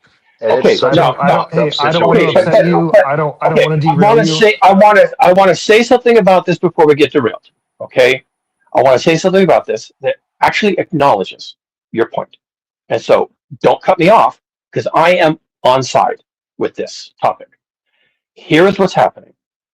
Our focus and our obsession with, and that's what it is, with politics and economics has completely derailed the science of climatology. It's become political. It's become debatable. It's become what it is. And because of that, I am a doomer. You people are fucking finished. But no, you're not going to find a way out of this. You're not going to negotiate your way out of the problems with the Colorado River. Wait, hold on. He's bringing up a good topic. He's bringing up a good topic. Let's talk about the water wars that are about to start. I know. I don't want to talk about the water wars. Actually, I will get off the Let's talk about the water wars. People, come on. I don't want to right now. I want to talk about something else. Become addicted to water. Go ahead, Cougar. Cougar doesn't want to talk about it. He doesn't have to. Go ahead, Cougar. Yeah, I don't want. Okay, I don't. Because they're very noisy. These men, very ill-mannered, noisy men. I don't want to own this panel. I was invited on to talk about some topics. I know they're controversial. You guys can talk about the controversy. I can vanish and go to something else. So I have a gate to fix. Okay, you guys can savage each other over the topics of economics and politics. I just want to make a couple of points before you do. Okay, bro, we're very much enjoying. I think we're actually all on the same side. What you had to say, very much. I think we're all on the same side, and we're all on the same side. But all I'm going to talk about is science. I really welcome the discussion of the politics and economics of this. I think you're not going to get anywhere because for a century we haven't gotten anywhere. So that's the dots you have to connect. So what's the solution? More science? He's right about that. The science is Okay, all right. Let me address that question. That's the exact. That's the exact question I want. I want to address the problem of the solution. Okay, I want to talk about that, and then you could do what you want to talk. You talk about what you want to. Here's the problem, and I can give you the solution. And if any of you have been on my YouTube channel, you'll already understand these talking points because I talk about this all the time. One, we don't need any more science. That's hard to believe coming from me, but we don't need any more science. At this point, these are people, and I'm one of these people. I understand these are people who have a career doing science. They get grants and they go out and they do science. We don't need any more of that. What we need is a Manhattan Project style assault on human survivability. And there are people in the climate space who are now talking about that. They're talking about adaptability and adaptation. We are fucked.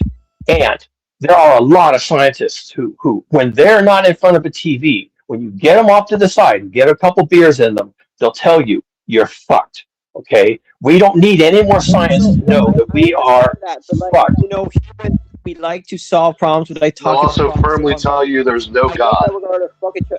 What? So I'm just saying that we can still do something while we die. Okay, listen. We need a very huge, planetary-wide, UN level, meaning all the nations of the world, project to save ourselves from this. We won't get it. We tried with the Paris Climate Accords. That didn't work. And Paris 2 and 3 and 4 also won't work. We're not going to do this. Adaptation and survival is going to come down to small communities and possibly small groups of individuals. And you're going to have to find a way through this. I wrote a book. Okay, I'll promote my book. It was 100 days, available on Amazon, and it talks about this, how you turn the corner. And it's hard, and for most humans, it's impossible. And I just did a video recently, in fact, I think it was yesterday, that what I actually expect as a scientist, and I can do the numbers if you want to, you can watch my video from yesterday if you'd rather. It's 2.5 fucking hours of trying to explain what I'm just about to say to you in 30 seconds.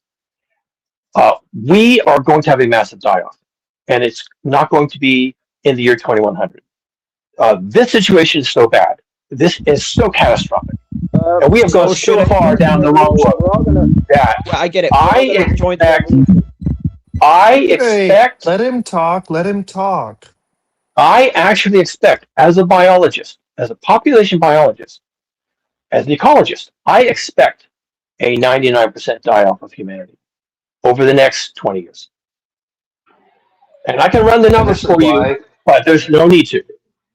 This is why it's so important to have as many children as possible, because if there's going to be a 99% die-off. Are you out of your fucking mind? Listen to my reasoning. Just listen to my reasoning. So we can defend them during the water wars? If you have any chance of having your genes reproduce into the future, mathematically you have to increase those chances by having more children. If your genes are gonna survive that bottleneck, you want to have as many genes in the pool as possible. So having as many children as possible before that. I wish that made sense. But let me explain the physics of this to you. Physics, okay? If you have a family of 5, okay, that's fine. If you have a family of 5 or a family of 10, but you happen to be doing that in a part of the planet that's going to become uninhabitable in the next 5 years, you and your offspring are all going to die. It is not adaptive to have multiple offspring in a place that is maladapted to human survival. You have to move yourself to a safe place. Know that it's safe. Determine that this is a place where you can survive. And then you have your family. If you don't do that, you're going to be part of the mass fatality event. No, yeah, viral. What you're saying doesn't make any sense. What we're talking about is a resource that is required for life, for all of human life, and it's going to go away. And if you are in an area where that resource goes away, water, it doesn't matter how many kids you have, you're not going to survive longer. The way to survive is going to be to find the water This is or not talking about your obtain the individual water. I am not talking about your individual survival. I'm talking I'm about the talking about survival of your humanity. genetic. What are you talking about? We are literally talking about an objective idea here. Water is I going to go mean, away. you do know. I mean, Vital. I know you're pro-natalist. To the If you extreme, want to perhaps. have any shot to No, hold on, Vital. you're all Your very DNA, smart people. I know that you're is better already at out math there. than I am. Your DNA is already out there, Vital. Whether you like it or not, your DNA is already. Your genetics are already out there in the wider population. Every single bit of you is already out there somewhere. Just In the not whiter configured. population? Just not configured to Okay, your back to the liking. science. Okay, DNW, there is actually If you science want your behind it. phenotype, listen, hold on. Let me just make my point succinctly.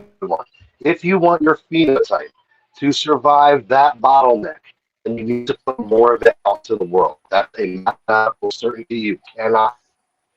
Okay, everybody, what he is saying is not objectively wrong. He is right in a small point where, okay, if you want your children, your family to survive or have a better chance of surviving, there is a better chance for a whole bunch of you to exist.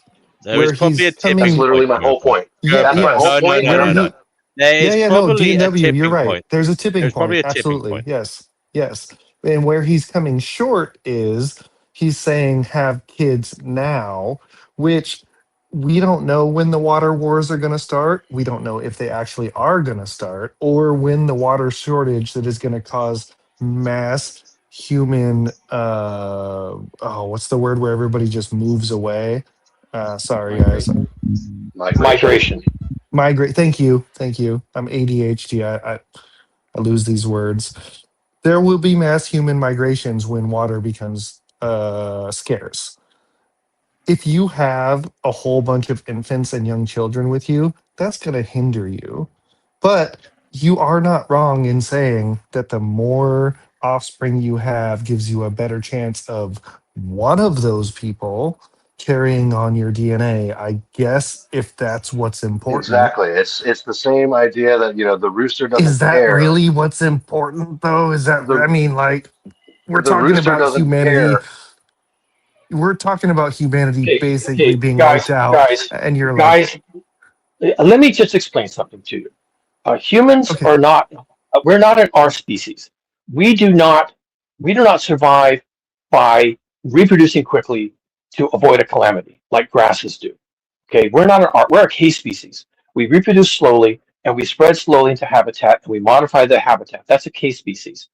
You're talking about our dynamics. You're talking about having so many offspring so quickly that you can just run ahead of the disaster. And what? No one's running ahead of anything. I used to think that our problem is going to be that people in the uninhabitable parts of the earth are going to swarm across our borders. There was a paper done a few years back. I wish I could cite it. That said, actually, no, that's not going to happen. People don't have the means to swarm ahead of a disaster. The disasters come so slowly and impact such huge regions at a time that people won't know which direction to go, and they'll be overwhelmed. They'll be overtaxed. They'll be dealing with daily survival. The chance of escaping the disaster will be zero, and they will perish in place.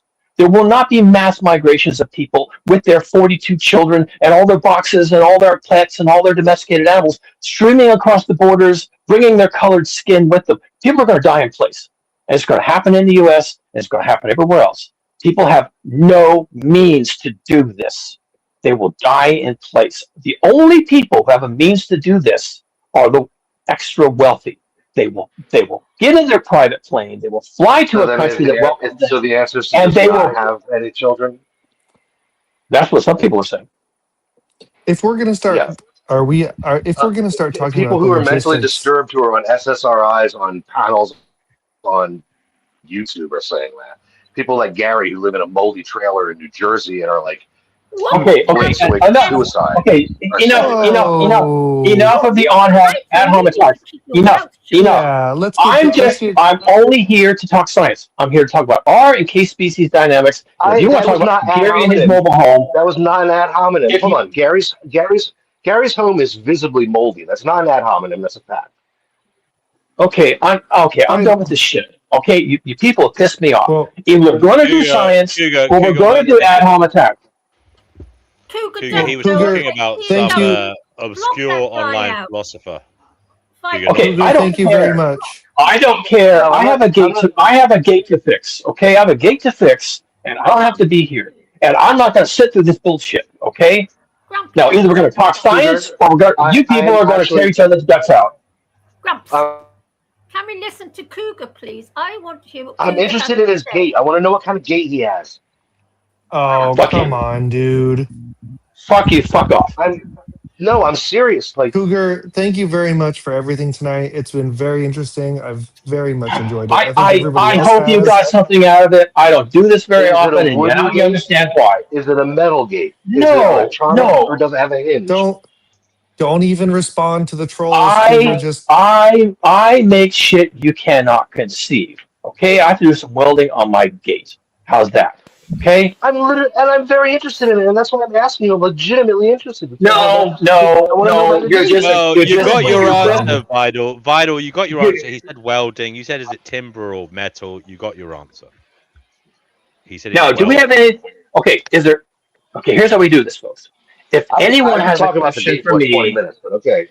If anyone has a question for me, I could show you the gate, and you probably would want to talk about it for 20 minutes.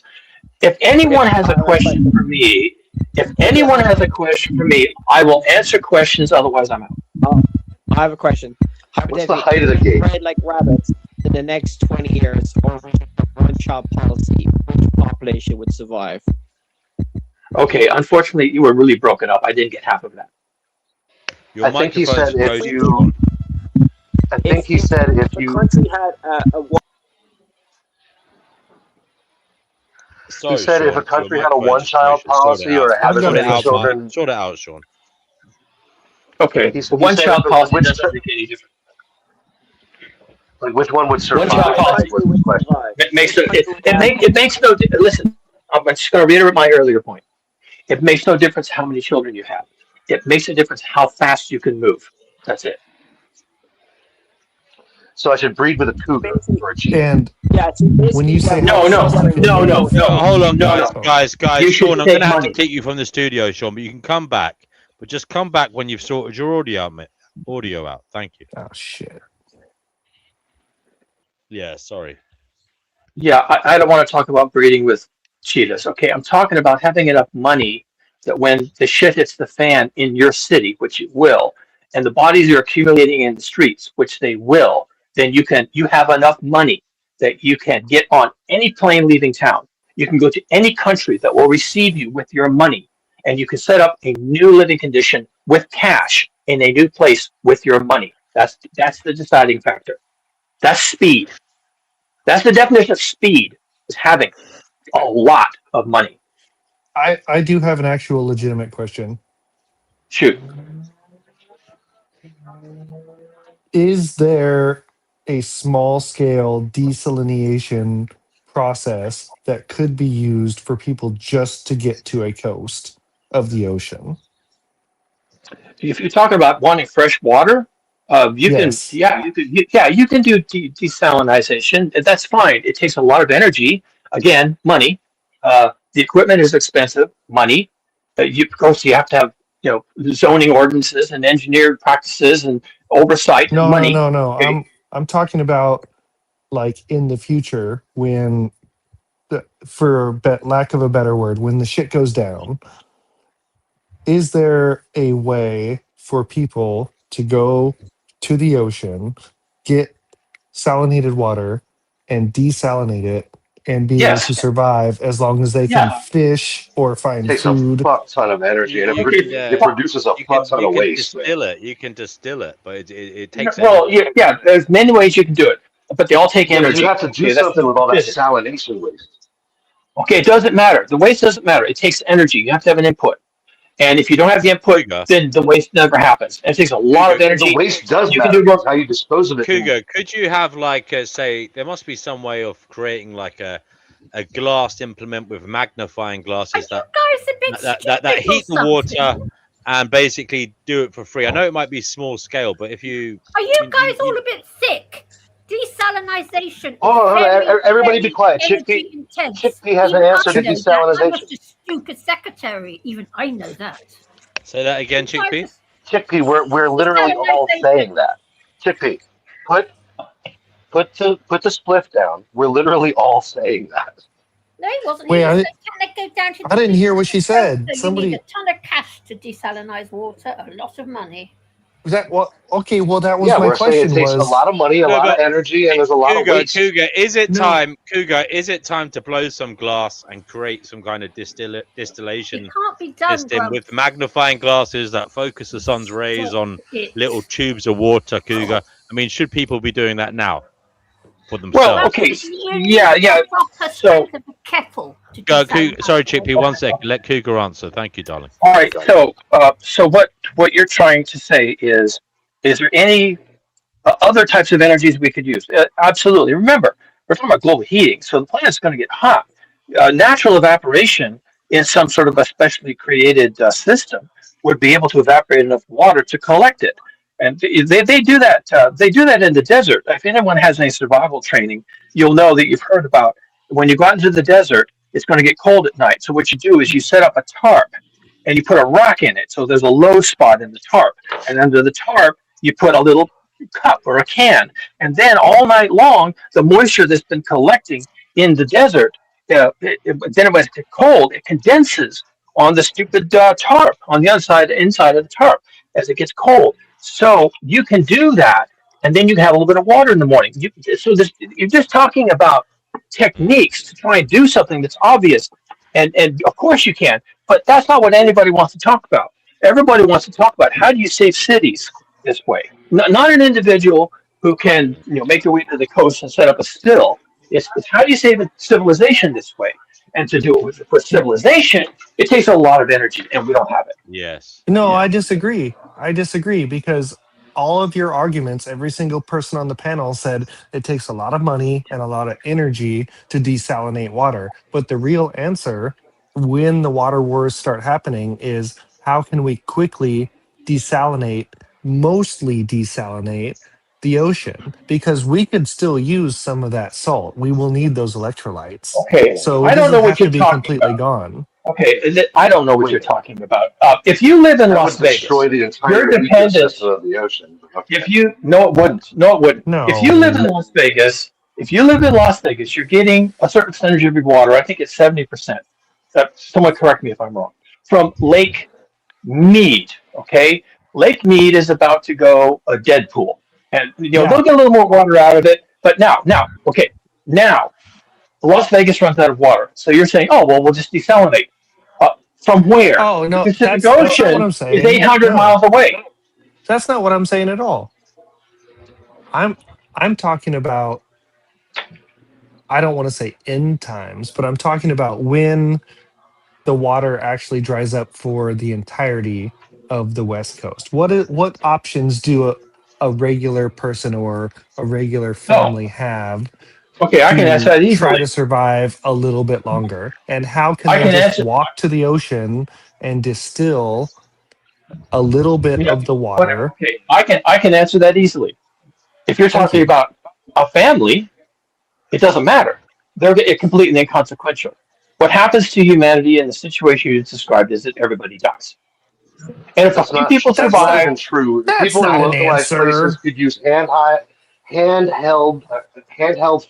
filters or desalination units. Okay, remember, all I've ever said is that there's going to be a 99% die-off of humanity. And I just said it a different way. No, I agree with you. I was just asking if you knew of any sort of ways that a regular person reverse osmosis. Osmosis. We'll do it. That's where you can get a Yeah, well, then just say it, because I also know that. You can get a counter, but I'm not interested in saving a family because they're doomed for other reasons. Okay, but yes, you can have a countertop reverse osmosis system, and you can run it off of a generator if you have to, and you can run seawater through it if it's certified for that, and then you get fresh water out and you get seawater slop, high brine slop that you pour out on the ground because you don't care about the ground. Okay, or you pour it back in the ocean if you want to go that far, and it just dilutes and that's gone. So yeah, you can do that individually if you have a generator and an RO system, and you have the replacement filters, and you have an entire manufacturing capacity to create the new filters, and you have shipping and receiving, and you have fuel for your generator, and the generator breaks, and you have a new generator, so you have a Home Depot somewhere, and so this whole entire scenario it's just a crock of shit. Okay, it doesn't work this way, people. You think it works this way, and you're all being solutionary, and that's fine, but it's delusional because you don't understand crisis at scale. You've never thought about it. I've thought about it, and that was think one harder. Of, that was think harder. I mean, my contention is that what you're so upset about doesn't matter anyway, because if there's a 99% die-off of humanity, there's still enough humanity left to repopulate the Earth, so it doesn't matter. Like, humanity's going to survive. We have a 99% die-off rate. Oh, God. That's happened to us before. I never said it. You're right. I never said it was going to be an extinction event. And there is evidence from genetic analysis that the current human footprint on Earth was actually derived from about 2,500 breeding pairs at some point about 70,000 years ago. That's a bottleneck, people. Okay, 2,500 breeding pairs. And gave what us did I say? This. And hold on. Let me make the point. All of us are descended from the 1% that beat that bottleneck because our ancestors before that bottleneck had as many fucking kids as they could. Okay. Okay, we don't know why they survived. That might not be the answer. So if I can go back to... But those of us who are around now are the product of those who survived. So if you're a smart, intelligent person who has the capacity to make change in the world, you shouldn't be cowering and being an anti-natalist. Okay. Like, don't have any kids. You should be making more I don't care about ideology, and I don't care about your individual actions. You're smart enough to survive, you might end up in the 1%. If you're rich enough to survive, you will certainly end up in the 1%. And I'm not saying humanity is going extinct. I'm saying that everybody on this panel, and everyone who's ever been on this panel, and everyone who's ever been anywhere near finding Gnosis is going to be dead. I'm praying for the rain in California, so the grapes can grow and they can drink more wine. And I'm sitting on here. Can he sing it? In a home key in Chicago. I know that beautiful smooth with voice. a broken heart and a woman on my mind.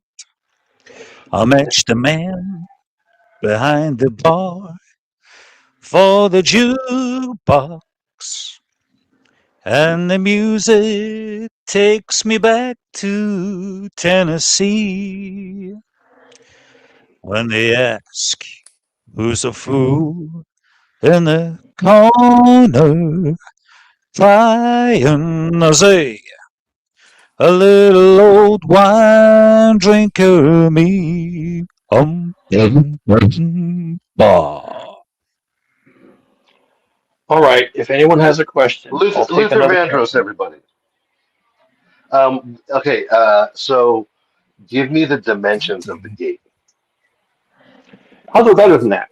Since you're so curious, I will show you the gate. Are you ready for this? I'll show you what the problem is. I am unironically extremely interested. I don't mind showing off my creations. I'm a fucking mad scientist, and I'm proud of my creations because I'm mad. I'm insane. Okay, I'm going to need my camera for this. So let me set up my camera. You're going to have to put up with me here for a second. I am unironically old enough. I'm a dull enough old man that as soon as you said you're working on your gate, I was like, oh, really?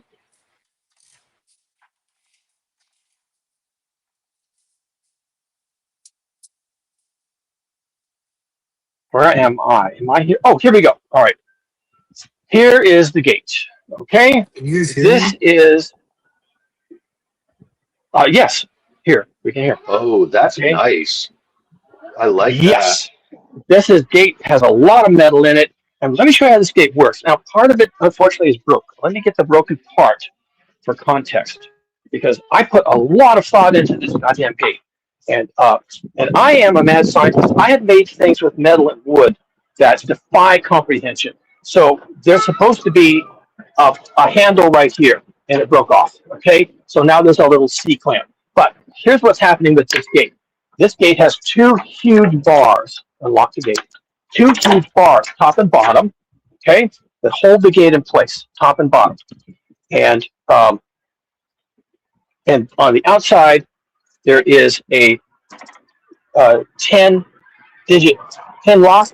This is actually a deadbolt, and there's a handle. You see the handle works. What the handle does is it lifts these bars. There's two of them, and it lifts these bars, and they articulate with these slots on the post. So there's a handle inside and a handle outside. The handle inside is broke. This is the deadbolt that you can unlock from the outside and lock from the inside as well. And when that's locked, then these bolts don't lift. These bars don't lift. Okay. And when it's unlocked, these bars do. Okay. And there's a trellis on the top, and there's slots on the bottom. And at the very bottom, the best feature, there's a slot for the cats. Because I don't like tracking the cats in my backyard. Anything I've ever seen. That's the kind that is here for, baby. That is the gate, folks. And it's broken, and I gotta fix it. Oh, also, this post. It's a serious gate, Cougar. It's a serious gate. Everything. Oh, look at this shit overhead. Okay, I got double lights that come on at dark on each side, so you can articulate the lock from outside. And all this stuff going on. And this post is actually sinking. I put some concrete around it, but the concrete broke, and now the post has been sinking into the ground. And I have to lift the post. I have a big screw jack for that. And then I have to weld the handle back on. Then I have to re-cement the post. And I shouldn't be talking to you people. I mean, it's okay, but I shouldn't be doing this. I will believe, because of your cat door, I will believe everything you say from now on. No. Yeah. Well, we're all doing our best, right, guys and gals? We're all doing our best. And what little I can bring to sanity in the world, I will bring. And, and then you can just do whatever you want to do. And what you're doing isn't even insane. It's just different. And I do what I do. And I build shit. And I build basements. And I analyze the planet. And I analyze global heating. And I just spend all my time doing all this mental gyrations. And sometimes I come on here and you can ask me questions. Are there any other questions?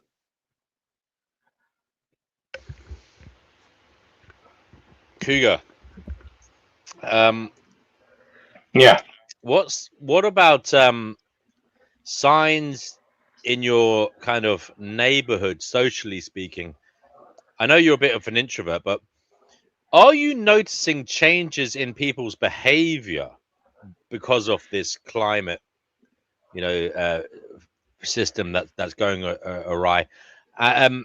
Is this something you're focused on as well? I mean, changes in human psychology, human behavior, and possible short-term, effects of people doing crazy shit. I mean, from a psychological perspective, I mean, maybe people become afraid, maybe people become neurotic. Is this something you've thought about? I know you've written your book and you talk about the effects afterwards, but you know the bit before when people are not so sure, Cougar. I know there's enough evidence now to say we're in trouble, but this neurosis and this the animal in humans where we act irrational. Is it something you've thought deeply about? How worried are you? No. Yeah, I'm not real worried. What you're probably alluding to is what we call normalcy bias. There is evidence that, and this would be psychological evidence. You can look it up. That people tend to want to be in denial and just assume that everything is fine until it's not, and then they react in strange and sometimes really self-harming ways. And at the end of that process is acceptance. That now you understand. You're in denial, and then you suddenly couldn't be in denial anymore, and you had to face reality. And after some internal conflict, you were okay. And that process we all have to go through. In terms of my neighborhood, I'll just tell you up front, I live in a wealthy midtown. This is a very old neighborhood in the South Bay. We live in a wealthy enclave near city centers and all kinds of resources. And the people here are all extremely wealthy, mostly very old, mostly don't have children. And this is Silicon Valley, and they're not worried.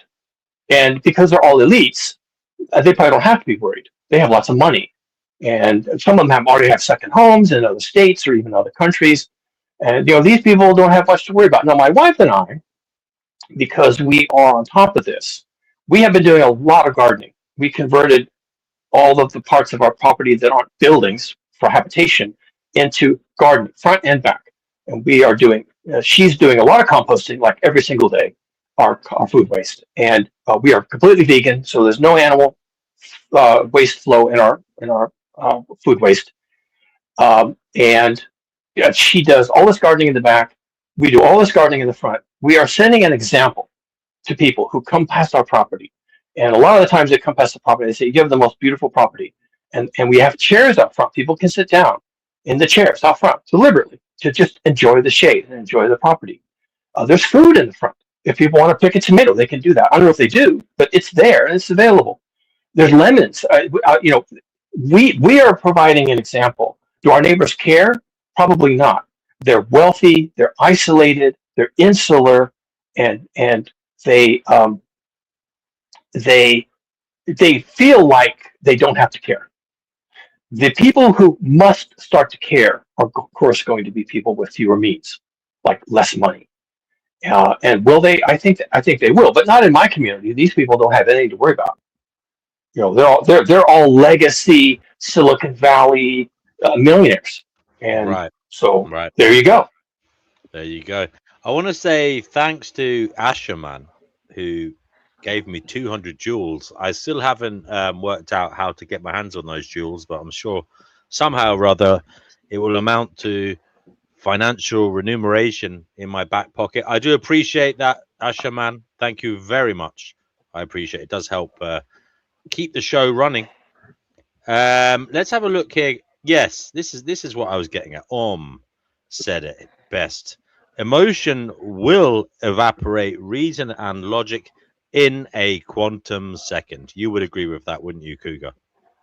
Yeah, I would agree. And this is just human behavior, and there's nothing wrong with it. It's you have to recognize it. People don't see change. They just don't see it. It's just not visible. That's normalcy bias. That's the pathology, if there is one, of normalcy bias. You don't see changes. You see normal. And then, of course, when the changes are enough, when the floodwaters are coming through the front door, well, then they get emotional. And emotional people can go all different directions, every possible direction when you're emotional and you're trying to survive. It's like you don't rescue a drowning man unless you're prepared, because if you try to rescue a drowning man, he will drown you, and you'll both drown. So when people get emotional and frightened and terrified, they go all directions. And I address this in my book because I feel like you have to. That we think that denial will evaporate and then we will become rational. That is not true. Denial will evaporate under siege, and then we will lose our fucking minds, and we may never recover our fucking minds. Right. We may never recover. That's terrifying. And we just may become cannibal zombies. I mean, we just go all the way. We could go all the way. Death cults, the whole thing. We should go all the way. And then who's left? A couple of people who just maybe were not in denial. We're still going to be white. I mean, guys, I want to read that, which is, they made an interesting comment. They talk about the 5 stages of grief: denial, anger, bargaining, depression, and acceptance. Now, yes, I've heard this bandied about. You can use it for all manner of reasons. But Cougar Duma, this might be too personal perhaps, but have you gone through all of those, would you say, these stages of grief, you personally? Do you remember a time when you, this man of reason, this man of science, were in denial of what your mind was realizing was the case? Do you remember a time when you were angry? Was there a time when you were bargaining? Was there even a time when you were depressed and solemn about it? And it does seem you're certainly accepting of it now, as the way things are, and you're being pragmatic. But would you be able to talk me through, if it is the case, whether you went through these 5 stages of grief? Okay, so this is where I say it's maybe a little different for people like me. I'm not the typical human, and I don't suffer a lot of denial. So there's several steps in here that I skip. I go from, well, there's not a problem, to, there's evidence of a problem. Evidence, okay? Observational evidence, measurements that there's a problem. And for me, I immediately go to acceptance. If the evidence is good and the science is good and it's presented in a way that seems to avoid most of the flaws in presentation, then I say, okay, that's the evidence. Bam, I go right to acceptance, okay? Now, for me personally, the voyage has been a voyage of discovery. When I was in acceptance, and this would have been 30 years ago, I thought humanity could go from denial to acceptance with more evidence, and I was wrong. That didn't happen. And I realize now, at my advanced age, that is not going to happen. It can't happen. People go from denial to anger. They do not go to acceptance. They go from denial to depression. They do not go to acceptance. And because I was presented with evidence, I could go from denial or simply not knowing to gnosis, and I was in acceptance. Are you saying it takes a certain kind of intellect, or rather, it takes a person endowed with intellect? Training. Okay. Training. I'm a trained scientist. I'm a classically trained scientist. And what do they train you for? They don't train you to identify flowers, although there's some of that. What they're training you for is how the mind works. And so I go from I didn't know or I was ignorant to, well, now I see, and I go straight to acceptance. That's the scientific method. That's how we work. We argue over things. But after we're done arguing, which can be a 5-minute argument, then we go to acceptance and we move on. Right. Right. You want to get up at all? I already did. You did? Goodbye. My wife's talking to me. Goodbye. Okay. Okay. Hello, Mrs. Cougar. DNW said hello. You have any words? No, I just thought you might want to get up. I did. What'd you do? I went outside. Mr. Cougar, I showed them my broken gate. Do tell her she did a fine job. She did a fine job on Women Only Wednesday a while back. It is on again this Wednesday. Hopefully, she can participate again. Yeah, I'll mention it to her. I think she had a good time. She's busy and she's not online much. I understand. Well, it goes for any women watching. There is a Women Only Wednesday this show this Wednesday, so make sure you're there. I also want to say thank you to that which is has become a member of the channel. I really appreciate that, which is you're one of the early adopters here, and it will help pay the bills, pay for the StreamYard. I do pay for X as well and a few other things. So I really appreciate your support. It means a hell of a lot to me. Thank you very much.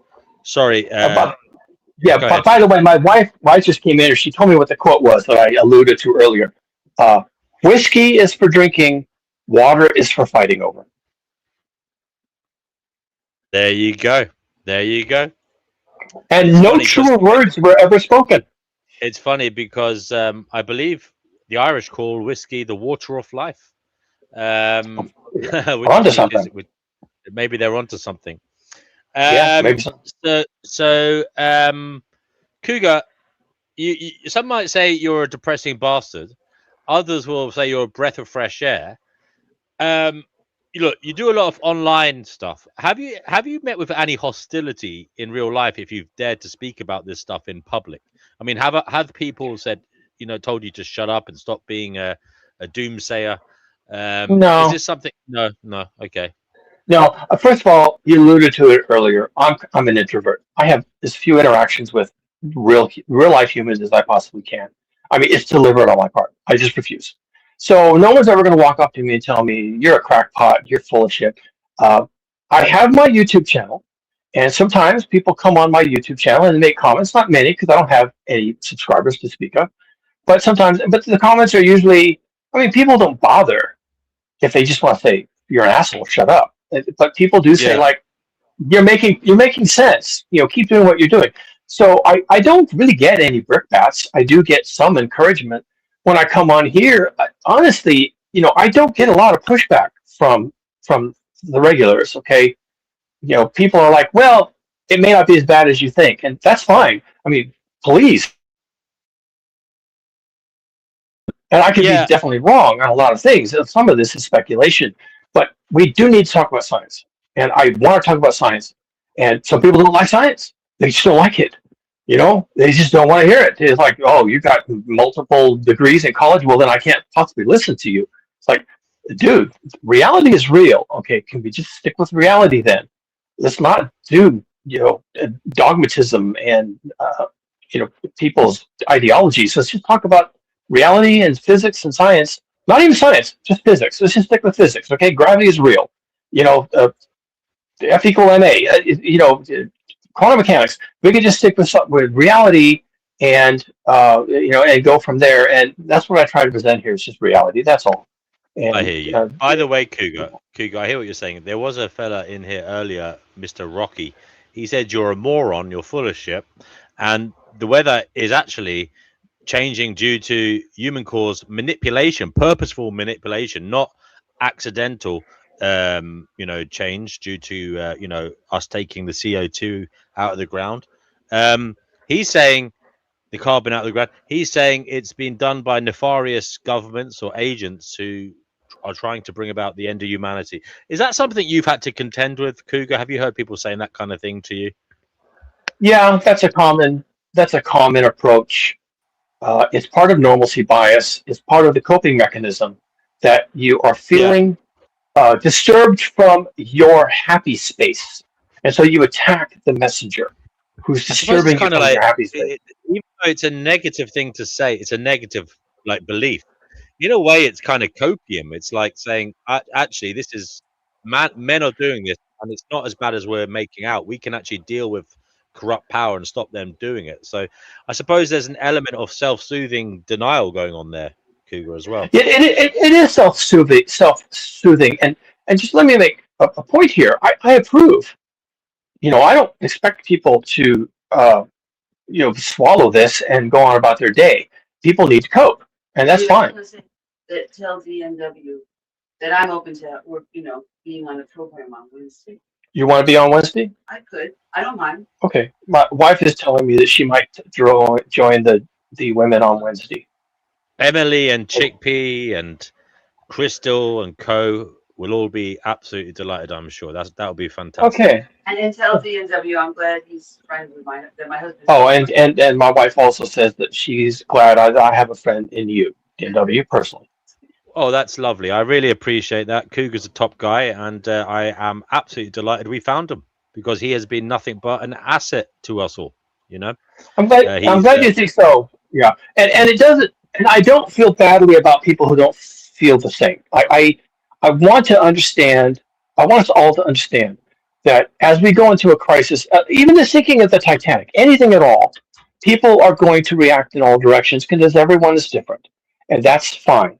We enjoy the diversity. The problem with the diversity is that when we are in a crisis, we have to treat it like a crisis, or we're not going to survive it. And if you wanted to be in denial on the Titanic, and you want to go to the bar and drink the free whiskey and let someone else deal with the lifeboats, that's fine. Then you probably went down with the ship, and that's fine. That's one way to do it, folks. You can go down with the ship, and you can go down with the ship drugged up any way you want to be drugged up. And you can even say, I'm going down with the ship. Someone else can have my place on the lifeboat. And then you go to the bar and you get drunk and you go down with the ship. That's even a noble, heroic approach.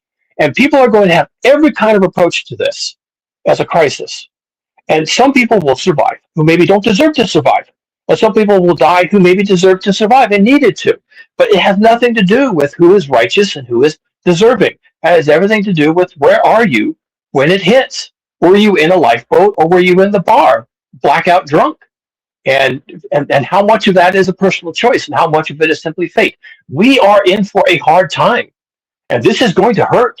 And this is going to bring people down who maybe we needed. And they're going away anyway. And this will elevate people who are bad. Bad people will take advantage of this and be elevated. People with money. People with money who are bad. They never miss an opportunity. Elevate themselves.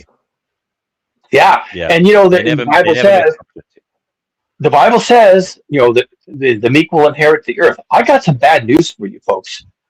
The wealthy elites, the Epstein class, they will inherit the earth. And there's nothing you and I can do about that except to try and be there to balance them out. That's all we can do. And good luck. It's going to be hard. Thank you, Same Cougar. as it Thank ever you, was then. Cougar, we have Stripe here saying they feel sorry for you because you're preparing for a disaster that's only in your mind. There you go. Another I guess naysayer. I guess I'm wrong. I guess I'm wrong. So I've wasted my time and yours, and nothing bad's going to happen, and it's all going to be rainbows and unicorns, and then when nothing bad happens, when we go back to normal, and the global heating is gone, and the physics was wrong, and the CO2 was never a problem, and it was always sunspots, or it was always HAARP, or it was always the Epstein class, or something else. We fix all those problems, things go back to normal. Then we'll all sit in a bar, have a beer, and I'll say I was wrong, and I'll say I'm so glad I was wrong. Cougar, you see, You know I know what? you're a gentleman. No, I know you're a I gentleman and a refuse that. scholar. No, say Cougar's right. Cougar's right. Everything he Stripe needs said, to get up. everything Stripe Cougar has needs to said get up on this tonight. panel. If he's Stripe right, needs to he's get up on this right. panel and show us his gate, okay? I don't want to hear a fucking thing from Stripe about what Cougar said or didn't say or if he's right or wrong until I see this man's gate. You understand? Yep. Okay, I agree with that. I just want to say I agree with Cougar. Everything he has said tonight, I agree with 99%. And if he's wrong, then thank fucking God he's wrong. And we'll all go have a beer and the future You will be see, great. you see, he's a gentleman and a scholar, as they say. The thing is, Cougar has provided evidence for his claims. He's done the research, but he is obviously. I know he's a humane guy, and if the evidence doesn't prove to cause what he says is going to come, he will be more delighted than anybody because he's the one who's bothered about it the most. He's pointing to the facts and the figures showing what could be, what will be, and I'm sure he more than anybody would be relieved if it wasn't so. But we do have to thank people like Cougar for doing this good service, having this diligence and putting in the hard effort to try and figure out what is going on. We really do have to thank people like Mr. Cougar. So thank you, Cougar. You're welcome, and I understand that this is a complicated topic. The Earth system dynamics is understood by maybe 100 people on the planet, okay? And I'm not one of those. I'm just nibbling at the edges, okay? There's maybe 200-300 people on the planet who understand this at the level of rigor that can actually understand it. I am an interpreter of the work they do. And I don't have time to do their work, but I understand the meaning and the importance of their work, and I'm on here to talk about it. But if people can't deal with that, that's fine. I want that understood explicitly. Don't feel bad that it doesn't make sense. Don't feel bad that it doesn't seem real. Don't feel bad that it doesn't comport with your belief system. You're entitled to your belief system. I hope it works for you. I hope it gives you comfort. I do. That is my actual hope, is that it gives you comfort. And I hope I'm wrong. I don't think I'm wrong. And I hope enough people are able to avoid this steamroller to survive so that some part of humanity goes forward with the internet and the penicillin and the life-saving medical procedures and the books and the poetry and the rap music and all of it. I hope there's enough of us to go forward with that. My fear is that it will be like the last time. It'll choke, it'll contract, and there'll be 2,500 breeding couples who don't have time to remember any of it. And we start over from scratch. That's right, Cougar. And it's such a strange time, Cougar, because we've lived with our modern comforts. I mean, when there was plagues and, terrible calamities in the past, I mean, they already lived in terrible times and they were used to suffering, But we have had our creature comforts, and I know life's not perfect, but the change from modern comforts to this horrible picture that you're painting is just so vast. and I think people will be in for a much bigger shock than previous, generations of humans who lived in literally terrible times. We have a long way to fall. If you were a peasant in medieval Europe and you were working in the fields with your domesticated animals and your non-hybridized crops and all that, and the plague came through, it would destroy most of your village, and you wouldn't have much help. But you could still work the fields with your domesticated animals and your non-hybridized crops. You didn't have very far to fall. And then when they recovered from that, they hadn't lost much because they didn't have much to lose. We have so much further to fall. The people right now can't do for themselves anything. They can get in their car, drive themselves to work, cash a check, buy a pint. They can do things. They can participate in this global industrialized civilization. They can participate, but they can't do it. They can't build the data center. They can't run the internet. They can't make a shoe. They can't carve a wooden spoon. They can't do anything. They can just have their, and I'm not being critical, I'm making an observation. And when we fall, we will fall right through the floor of civilization. We will crash through the floor into the basement of civilization. Yes.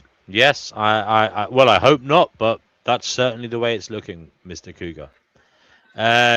Vital, you've been woeful quiet for a man who is so well used to talking. Are you rattling there in your cage? Are you trying to get something out? Go ahead. You saying I never shut my fucking mouth? No. I'm not. I wasn't commenting on the quality of your emissions. I was merely saying you are quite a verbose individual, and that's okay. No, Cougar Doomer is the person who's commenting on the quality of my emissions.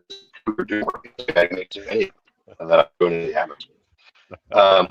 Hold on 1 second. I actually do have a response to Cougar Doomer. I mean, he's right. We're ruining the planet. We will. I think there will be some kind of mass die-off, whether by human ineptitude to scale up, or destroying the environment, or AI calamity. But there is something that I want to read to Cougar Doomer, because it's not the first time or the last time that humanity has destroyed itself. Vital, before you do that, Vital, I just want to say I got to walk my little pooch. So I'll be gone for a while, but I'm going to leave the chat open. If anybody wants to come on, please come on in the next few minutes so that you'll be here while I'm walking my beloved dog. Now, also, there is a question here, Mr. Cougar, from our lovely Sophia, who says, does Cougar have a spiritual path? Maybe that's something you could think about and answer after Vitalis has spoken. But guys, yes, if you want to come on now, because I won't be around for a little bit when I'm walking my lovely dog. So go ahead, Vital. Well, in the face of mass calamity and die-off, I have this to say. I met a traveler from an antique land who said, 2 vast and trunkless legs of stone stand in the desert. Near them, on the sand, half a shattered visage lies, whose frown and wrinkled lip and sneer of cold command tell that a sculptor well those passions read, yet which yet survive, stamped on these lifeless things, the hand that mocked them and the heart that fed. And on the pedestal these words appear: my name is Ozymandias, King of Kings. Look on my works, ye mighty, and despair. Nothing beside remains. Round the decay of that colossal wreck, boundless and bare, the lone and level sands stretch far away. Thank you for that, Vital. Guys, I did say I'm going to walk the dog. As usual, the dog walks me. I've learned that my meaning of life is to be in service to my canine friend. But guys, I'm going to give you a couple more minutes to come on. Objective Ethics has joined us. Thank you for that, OE. I'll give you guys a couple of minutes and then I'll disappear for some time, but I will be right back. Go ahead, OE. Thank you, DNW. It's nice to share a panel with all of you. I'm in kind of a hurry because I'm actually on my way to work And I think that was a really great question that I heard DNW ask right before I jumped in the shower, and I heard Cougar giving a bit of a response. I missed some of it probably because I was in the shower. So if Cougar already, touched on some of this, I apologize. But I think it's really important for people to understand how cognitive dissonance plays a role in all of this, and to understand the role that people's religious beliefs are going to have on all of this, because 92% of the people on the planet, that's 8.5 billion people, 92% of those people believe in some kind of higher power. And most of those beliefs entail that this higher power is actually ultimately in control of things. And so they don't take human caused climate change and things of this nature as seriously, because they ultimately believe that it's in somebody else's hands, this metaphysical being, or whatever you want to call it, supernatural being. And that's the problem. And where cognitive dissonance plays a role is that people will eventually be faced with the cold hard facts, as Cougar Dimmer was saying. However, because of the role that how cognitive dissonance works, the emotional attachment to the doublethink, which is what separates doublethink from cognitive dissonance, they will not respond accordingly. It will be the younger generation of people that grow up in this environment that will take it more seriously and actually be more intentional with their behavior and actually change the behaviors. But the people who are existing right now, the ones that will take this on, take it in the face when climate change becomes a serious problem, they won't actually take it seriously, even though they're experiencing it. Like Cougar Durham was saying, they will not actually effectively address it, because they are going to double down on these beliefs that they're holding on to, and trust, as they have their whole lives, that there's going to be some supernatural response to this. They just won't take it seriously. Yeah, and this is where the irony about that is that, like, it says in the. I'm sorry, I have a real quick point on you can respond to something and tell. It says in the Bible that we're going to experience mass because of man-made fuck-ups, left and right. It says in Revelation. And yeah, I mean, he's right. Like, your average evangelical Christian is going to rail against doing anything about it because their church, ignoring that, is just politically against the concept of climate change or man-made climate change. And yeah, they won't do anything about it. They'll put it in God's hands, even though it says in their scripture that's going to happen. Yeah, and you just partially made the point I was going to make, which is I will just expand on your point.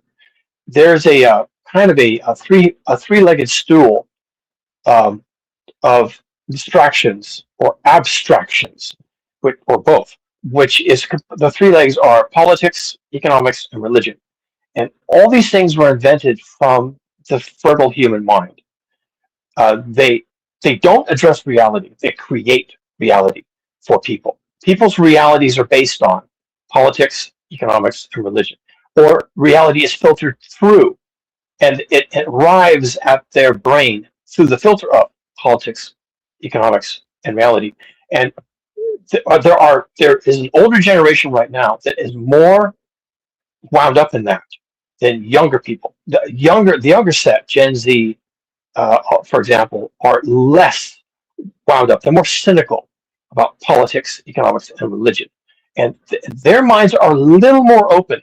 They still have denial. They still don't want to talk about it because, of course, this is their crisis. So why would they want to face it? There is denial. They want to get on with their lives. They want to get a job. Okay, they want to get rid of oligarchs and politicians. So they're wound up with survival metrics, but they are the ones who are not necessarily hobbled with the filtering mechanism imposed on us by thoughts streaming extensively from politics, economics, and religion. Because of that, because the people in power now are of the generation that filters everything through politics, economics, and religion, we cannot turn the corner. These people are going to get out of the way. And by get out of the way, I mean they're going to have to perish. They will never relinquish power, including economic power. They will never hear any arguments that they're doing something wrong. They have cognitive dissonance. They are in denial. They are focused on economics and politics at the exclusion of all else. And until they get out of the way, we will not collectively, as a humanity, be able to tackle this problem. We can't even talk about it in an adult way. It's simply not possible. And my fear is that we have run out of time. We've run out of time. I think it's even more fatal than We've always I got think time, that dude. We've always got time. it won't even It's end with the limited. death of these people because I mean, Mitch McConnell died like 8 weeks ago. He's still in political office, so like it doesn't even end with these people dying. Dude, your mic is fucked up. Just letting you Yeah, know. Vital. Yeah, Vital. We cannot hear anything you're saying, brother. It's roboting really bad. Yeah, I'd like to just touch on something that, It's if I his may just internet touch on, connection. if I may just touch on something, I think what Brother Vital was saying though, and I think he's actually onto something to a degree. I don't mean to make such a broad sweeping statement because of that 92% of religious people, there are a group of a small sect, unfortunately, way too small sect of religious people who do take stories, these creation narratives, for example, within the Christian or the Abrahamic religions. They'll look at Genesis allegorically and say that man was created, quote unquote, to tend the garden. And that ultimately that represents the planet. So there are going to be some religious people that do care about climate change, and they will act intentionally. So I don't mean to just throw all the religious people in this basket of insane people with cognitive dissonance. There are going to be some people that take it seriously, but unfortunately, they're the extreme minority. But where would the garden be at then? America? Well, I think no. The garden I'm talking about is garden. The world needs the garden I'm talking about is allegorical. So yeah, the allegorical garden is the planet. Yeah. Yeah, the garden is all of Earth. It's where all of humanity exists. Oh, gotcha. Yeah, the whole world is a garden. Well, it could be if we took care of it better. It could be, yeah. But people they're just focused on war and destruction and conquest. And there's little time for gardening when you're busy warring, I guess. It always has been that way. So yeah, well, I think what Cooper Dimmer was saying is correct, though. It will take a complete restructuring from the bottom up. Now, I am not an anarchist because anarchy is just a temporary state. I know there's a lot of anarchists that follow this channel, but anarchy is just a temporary state. Every anarchist movement just replaces an existing power structure with a new power structure ultimately, right? But there is going to have to take a dismantling, and it will probably happen due to natural causes, such as due to climate change. Who knows, an asteroid might crash. And we have no way of knowing. A massive chain of volcanic eruption. There's so many different ways it could happen naturally, but I don't think it's going to be due to something like AI. Personally, I think that's a lot of conspiracy behind that. I think we'll make adjustments, and the AI will make improvements more than it will harm us, in my opinion. But at any rate, the natural effect, that's undeniable. We cannot escape that. We're on a runaway train right now, and there's no brakes. And so that's going to force whatever remnant of humanity is left. They're going to have to restructure everything, and hopefully they will look at the trifecta, we'll call it that Cougar Dimmer was talking about, this politics, religion, and economics, and they'll recognize that has been a system that was in place ever since, as far as we can tell, beyond the written record, right? Because before Sumerian invented cuneiform writing and the written record came out, they already had a fully developed system with politics, economics, and already intact. So it probably goes back, who knows how many tens of thousands of years, right? As a mindset. So even go ahead. That, yeah, those systems are intrinsic to humanity. There's no getting away from those three systems when you have humans interacting with each other. Okay, I disagree with that. Those are abstractions. Those are abstractions. We have a million types of religions. We have 50 or 60 different types of economic systems, and politics is all over the map. We invented these things. We could uninvent they them. Exist no matter how humans interact with each other. They will exist in some form. All three of them. They are intrinsic to human interaction. You just admitted that they're so ubiquitous that like every different type of people has their own system. Like it's. All I'm saying is that we did not discover these systems. We invented them, and therefore we can uninvent them. We can uninvent them. We can throw them away. They are intrinsic to human interaction. We can go backwards. Those three systems are intrinsic to human interaction. There's no way of stopping that. Even if we got rid of all of 99% of society, like you're saying, we got rid of it. When society I understand what he's saying, we will rebuild those systems way, again. But exactly. What are you saying only works on an alternative reality or on a freaking exoplanet? You can't uninvent things. It's always I think that I think what he's saying I think there actually is an element of truth to what he's saying. Now, I don't know if I would go necessarily as far to say it's got a metaphysical grounding, like logic or the mathematics or something like that, as it's being intrinsic to reality. But with the way that we are set up as a social, well, no, I'm saying I wouldn't take it to that level. But what I'm saying is that there is, as a social species, there's going to be something relative to the barter system, to valuing each other's time, effort. We're going to have some kind of concept of ownership of something. And then there's a common argument that atheists often make against organized religion is that if there was a complete reset, right, give it enough time, the scientific method would replicate itself just like it is right now. Testable observations, experiments and predictions, so on and so forth. But religions would just be different kinds of gods would be invented. So we'd get different kinds of religions. It wouldn't necessarily be the Jesus God or the Allah God or whatever, but there would be completely unprovable theory, by the way. For a bunch of scientists, that's a completely unprovable theory, by the way. Humanity that you said loves organized to give up autonomy to a larger power. There will always be some sort of quote unquote religion, no matter what kind of society or humanity we have, because people don't want to believe that they are the highest power. They want to believe there's something greater than themselves. And why is that? I don't know, because I'm an atheist and I don't agree with me it. too. There is something greater than ourselves. But I wouldn't call it okay, I will say I really hope there's something a lot cooler than I am that's either controlling or I don't know, whatever, some sort of higher power. Yeah, that's fucking cool, man. Like that's fucking awesome. But humanity, even as atheist as I am, people will always want to strive for something greater than themselves. It's part of the ego. But what Objective just said, it was nothing wrong with quite that. interesting because he said organized religion. Why does it need to be organized? But it will organize eventually, because somebody will be up on a platform spouting out their beliefs, and other people will be like, "Oh shit, this guy's talking some truth." You know? Look at Jonestown, same concept.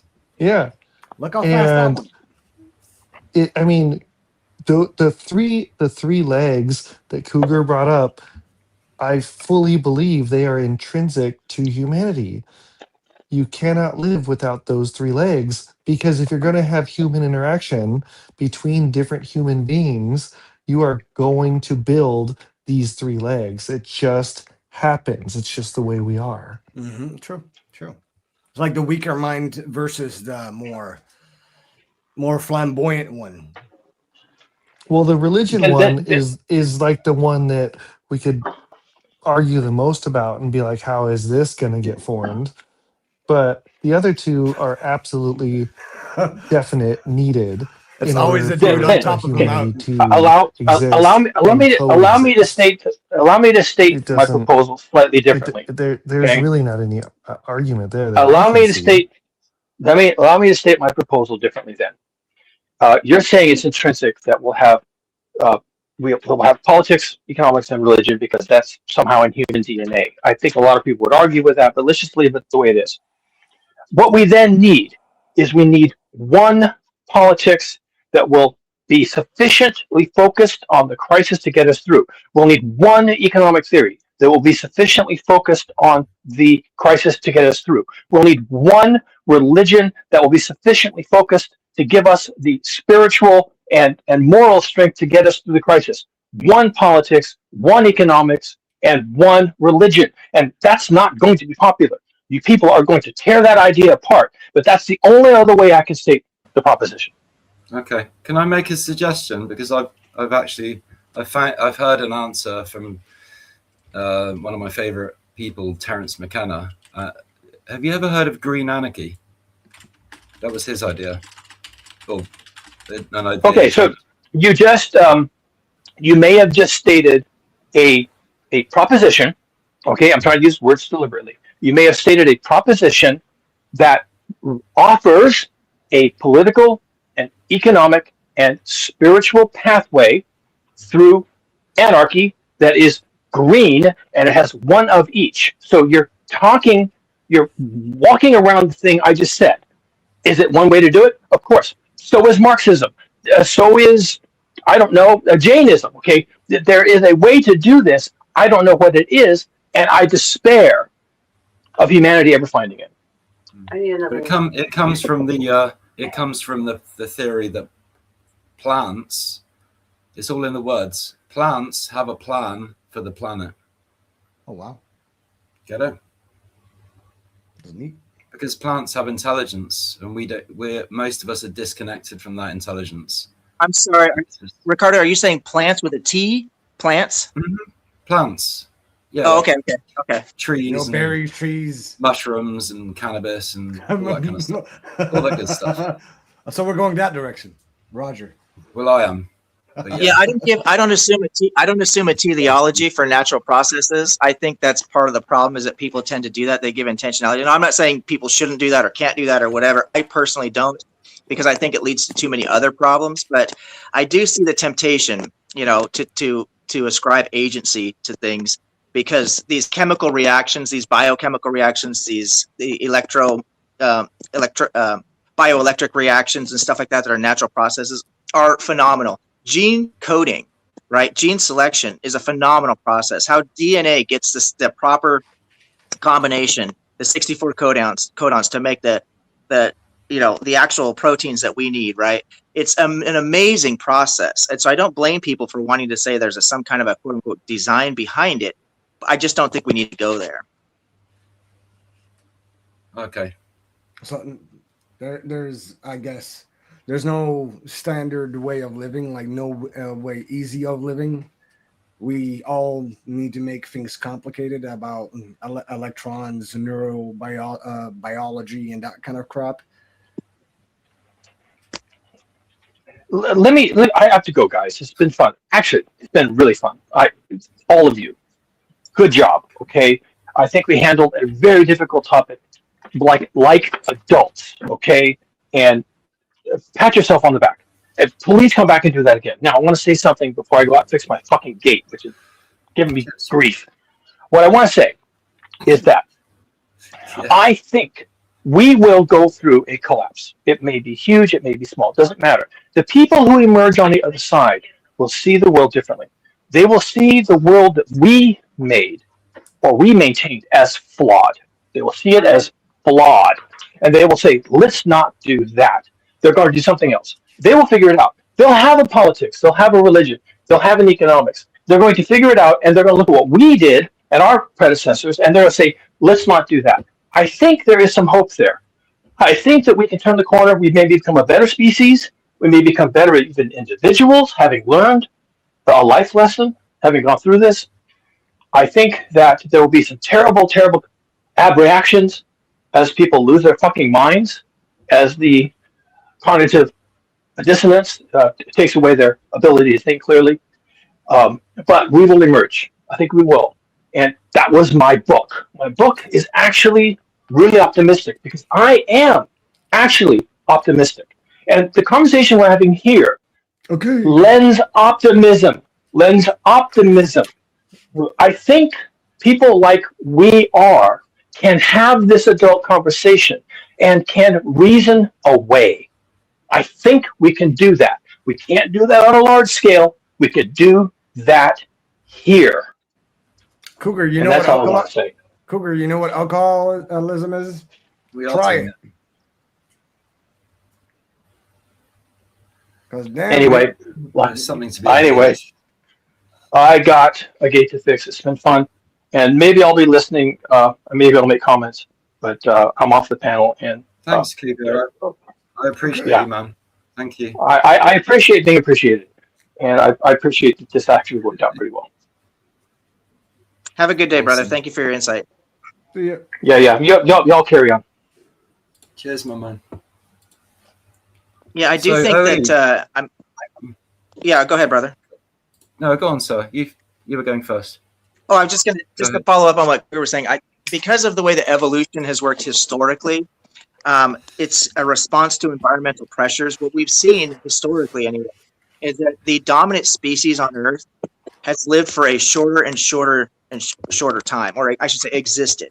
So you go back to the bacteria, the simple bacteria that were dominant on Earth. They were dominant up until a certain time, and then environmental pressures changed.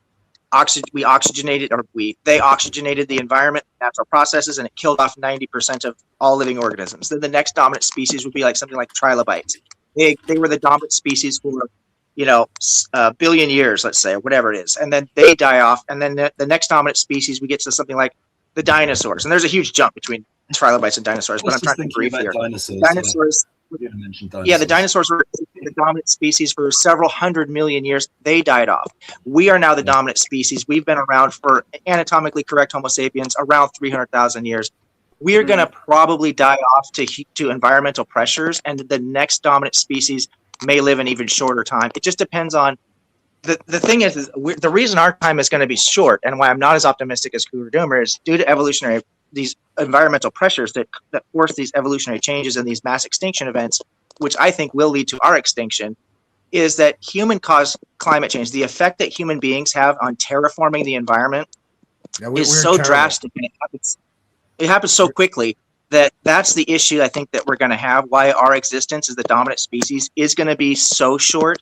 The next dominant species that takes over from us, that evolves into the environment as it is, the environment that we have created, which will probably be, whether it's a really warm environment, the CO2 levels are going to be high, so on and so forth. There'll be a dominant species that does thrive in that environment. That's just biological evolution. That's how it works. They might thrive for a long time until the environment changes again. So who knows? It might reset, But for human beings, I think our time is fairly short. Yeah, I mean, especially that guy that made the cars. Fuck him. What a terrible guy. We are so terrible. Well, Henry Ford. Yeah, what a terrible guy. Well, yeah, Ford and Daimler Chrysler and Mercedes, all three of those guys were some of the innovators. Ford, obviously, the first. But the problem is, and you're right about that the problem with human beings is evolution, again, works in three phases, right? You've got biological evolution, which works extremely slowly, takes tens of thousands of years for small changes to take effect. You've got social evolution, which works much faster than biological evolution, but still pretty slow, right? It took us how many thousands of years to figure out that slavery was immoral, right? So social evolution, while it works faster than biological evolution, still a pretty slow process. Then you've got technological evolution, which works extremely fast. And what I'm getting to right now is that we gain the ability, the function to do things much faster than we gain the ability to decide, should we do that? And I think the Industrial Revolution is good evidence of that, because we see a correlation between the Industrial Revolution, human population growth, and climate change. It all works together, right? And so all three of those are growing at an exponential rate, and that's a problem. It's interesting that you say that, because some animals are cannibals too. Do you think that we should prosecute them? So my views on objective morality are based on a social contract. And we make a social contract with other human beings. We don't make social contracts with lions and tigers and things like that. And I have to get to work. I don't have time to get into a whole lecture, so to speak, or whatever about objective morality. But yeah, I am a moral realist. I believe there are true moral facts. So morality is objective in that sense. And I also believe that the ontology of morality is grounded in evolution. And we evolved as a social species, which is why we make these social contracts. It's part of our genetic makeup. Actually, to flourish, we flourish when we cooperate. So to give a just quick example, if 10 people agreed to cooperate, right, there would be no war, no stealing, no SA, nothing between those 10 people, because they agreed to cooperate. That's the axiomatic principle, right? So there's true facts involved there that are objective. If we expand that to 100 people and they all agree to cooperate, same thing, no war, no theft, no stealing among those 100 people. If we extrapolate that to every person on the planet, same thing applies. It becomes very complex to get 9 billion people to cooperate, obviously. But the axiomatic principle and the logic still holds. If they did agree to cooperate, there would literally be no war on Earth, no stealing on Earth, whatever. If every moral agent in the universe agreed to cooperate, there would be no such thing as war. It wouldn't even exist. Poverty wouldn't exist. Hunger wouldn't exist, because we'd all be cooperating with each other.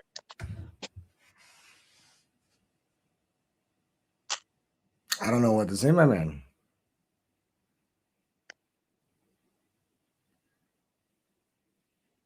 You said a lot of things really fast about social contracts. And I used to work in mental health. Trust me, not everybody is the same, and never will be. No, you're absolutely right about that, but that doesn't actually refute the argument, because what I'm talking about, when we start talking about what's called the normative, what we ought to do, that's regarding people who have a normative function, brain function. There are people, and you are well aware of this yourself, I'm sure, that we diagnose as being like antisocial. They have cognitive disabilities and cognitive limitations. They don't experience emotions. They have no empathy. They have no access to actual reason. And reason and empathy are key parts of our genetic makeup, which is why we're a social animal. We need our reason and we need our empathy to understand the social contract. So just because there are some people who have no access to these things doesn't mean those true facts don't exist. And it doesn't mean we can't make a normative claim. No, we can't. But, you know, that's not the scenario right now, is it? So the way that you think is kind of utopian and wanting to fix things that can't be fixed, because we live already in a world where those things that you claim that are a solution for are simply not there. So we need a workaround. Obviously, something needs to be fixed because the world sucks. But wanting to fix things in a blank slate, that is not going to work. We need to fix in how the world is right now. Yeah, I would agree with you partly. I would agree that we're not going to do it, but I don't think that's the same as saying it can't be done. I think if we had enough time and enough resources, we would actually figure this shit out. And I think AI, not the LLMs that we're taught, that most people think of when they say AI. I recently had an interview with Dr. Richard Carrier and Dr. Jorge Perez on my channel regarding AI and morality. And there's two different types of AI. There's LLMs, which are these large language models that everybody thinks of with AI. That's just garbage in, garbage out. They're great search engines. There's a lot of use for them, but this is not AI. And, artificial general intelligence, that's a whole different ballgame. Once we get to that step, AI can actually help accelerate us in understanding these true moral facts that I'm talking about. But unfortunately, this climate change and wars and other issues that you're talking about are a reality that we can't escape. And so even with the benefit of AI, I think you're right. I don't think we will figure it out before we fucking hit the, you know, shit hits the fan or whatever. But I don't think that's the same as saying, can't. What's that, brother?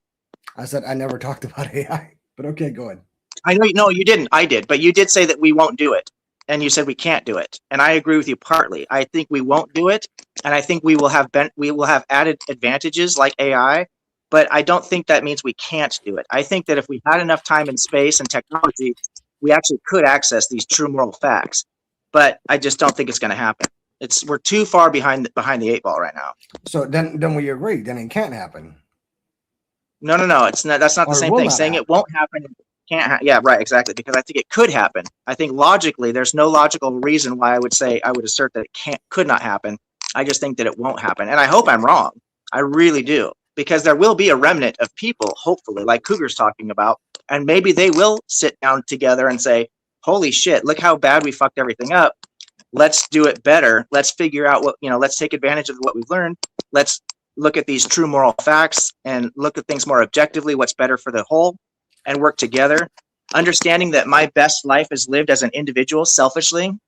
My best experience in life is going to be most easily obtained if my neighbor has everything they need. If my neighbor has everything they need, they don't come steal my shit.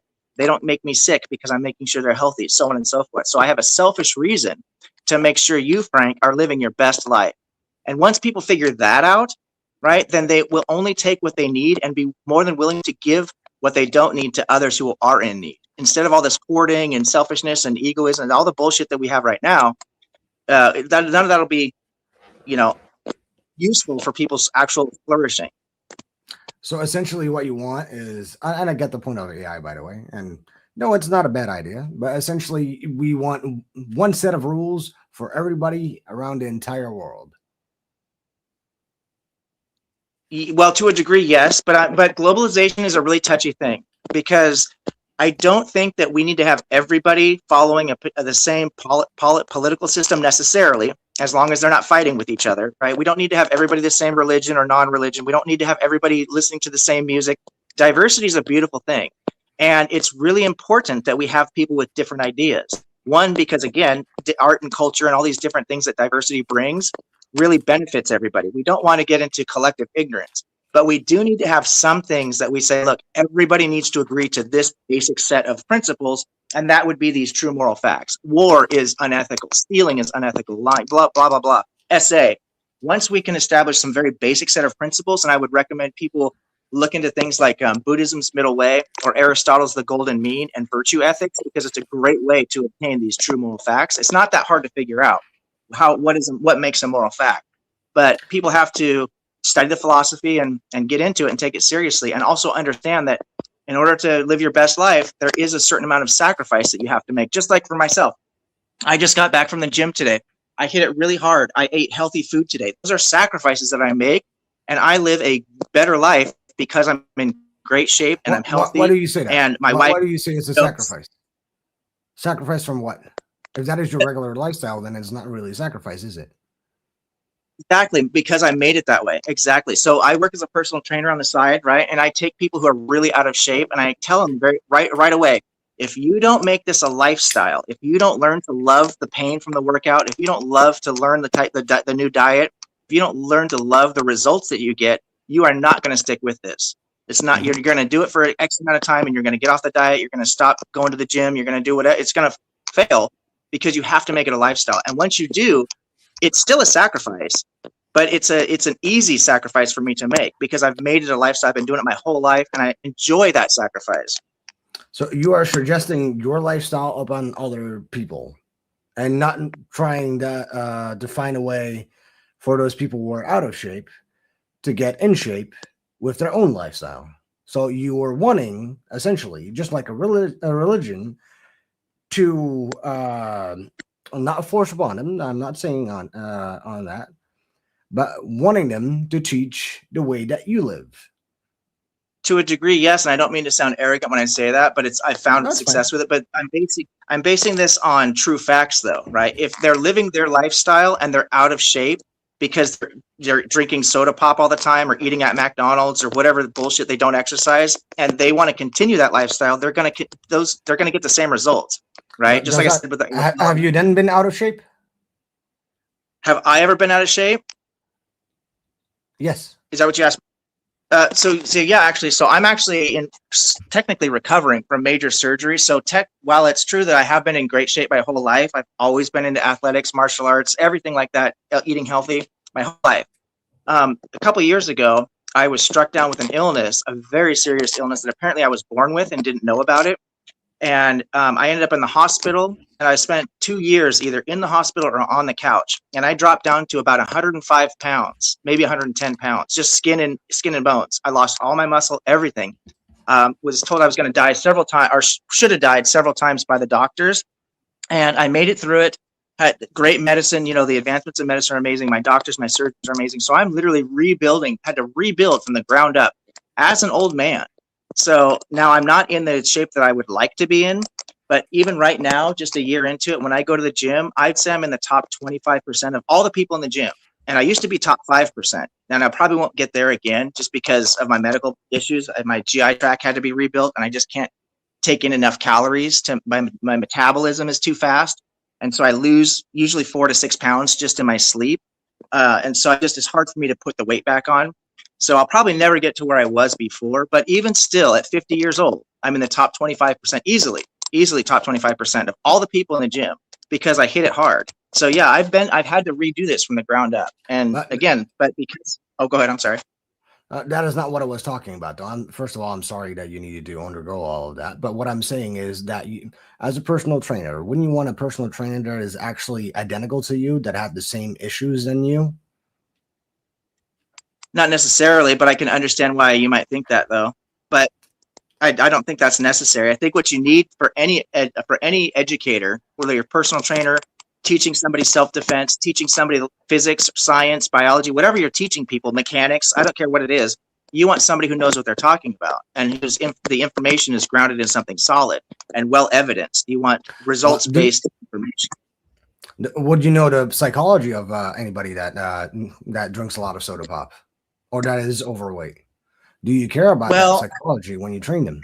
I do care about that psychology, and I did have a very difficult time at one point in my life. That even though I was very athletic, I went through, and I don't want to get into, I don't have time for all this, but yeah, I used to have a drug and alcohol problem, so I understand like abuse and excess and struggling with these types of things. I've been there, but That is not so the it does same. help to be able to relate. It does. Well, it's psychologically, I think it is very much the same. It's lack of self-worth, right? Not prioritizing your health, not caring about doing the right thing for the right reason. It is really not the same. Fair enough. Fair enough. I think we might have a fundamental disagreement. We might have to just agree to disagree on that point. Because again, I don't think that you have to literally walk in somebody else's shoes to be able to identify what the problems are and to understand what solutions are, because we have access to so much information.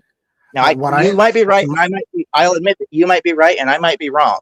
I just don't see it that way. I've helped my argument would be is that you have always been fit, always been healthy, and when you train people that have not have that lifestyle, you might be the wrong person to actually do that, because they would want a person that had the same struggles as them.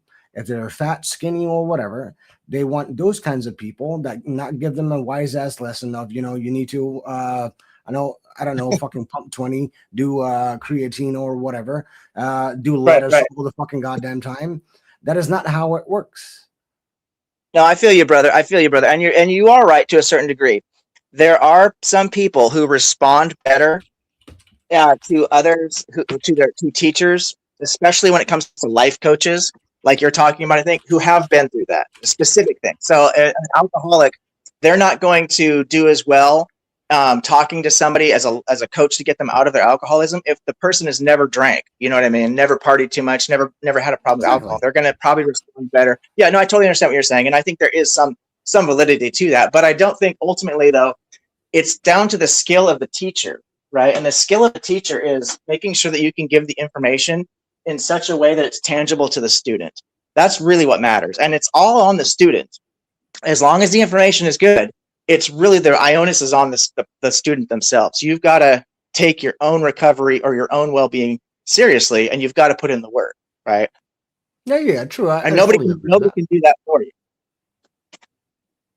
No, I agree, but see, the only thing that I wanted to argue is that you had an unhealthy lifestyle, and then when you coach somebody that, just as you said, just had drank too many soda pops, that is indifferent of the things that you experienced. So the lessons that he might learn be different, and he might find it actually harder.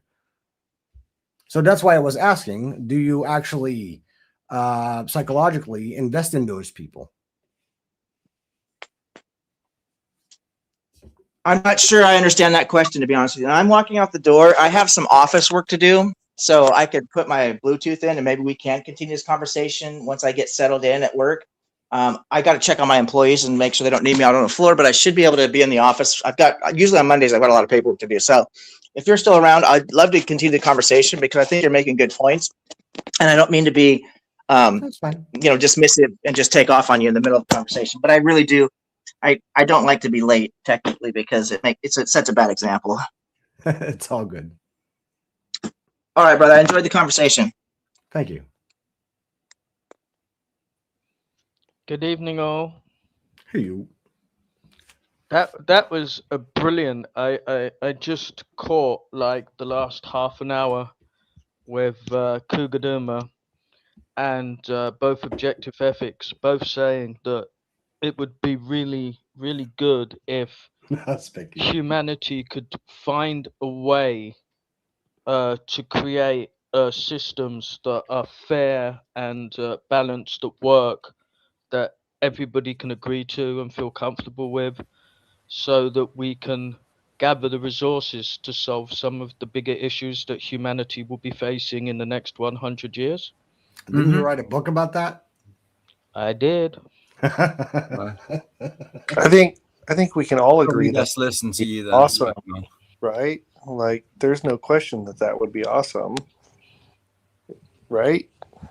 Yeah. We all agree that would be awesome. We need to. I was just going to say we need to get. I think we need to get organized. This is our problem. We're too. As a species, we're too diverse. Well, we're too split. Split up and not. We're not working together.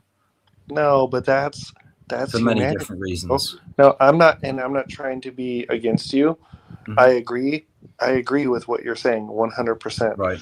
but I think humanity, humans as a species, are meant to be diverse, which means Yeah, I there like the will always diversity. be I'm not against the diversity. I didn't. Yeah, that was a there miss. will there will always be, even if we could get organized, like there's no way we're gonna all come together in There's the one way. language. I mean, there's the language barrier for one thing, but then that could be overcome through technology because obviously they've already invented these little language translators that you can just put in your ear or whatever, and it just it can instantly translate from any language whatever anybody says. Well, there's always the one big thing that unifies people Still artificial throughout reality, throughout stories, and that is the bigger enemy that's bigger than everything that we have that we're fighting Sure. against each other The for. our shared enemy. Exactly. So we need to find an alien, I guys. think it, and I love your view and where we could go with it, but I feel like the only way we could get there would be is if we can get everybody on the same page saying, look at this big huge problem we have coming that's going to wipe us all out. Yeah. Let's all work together.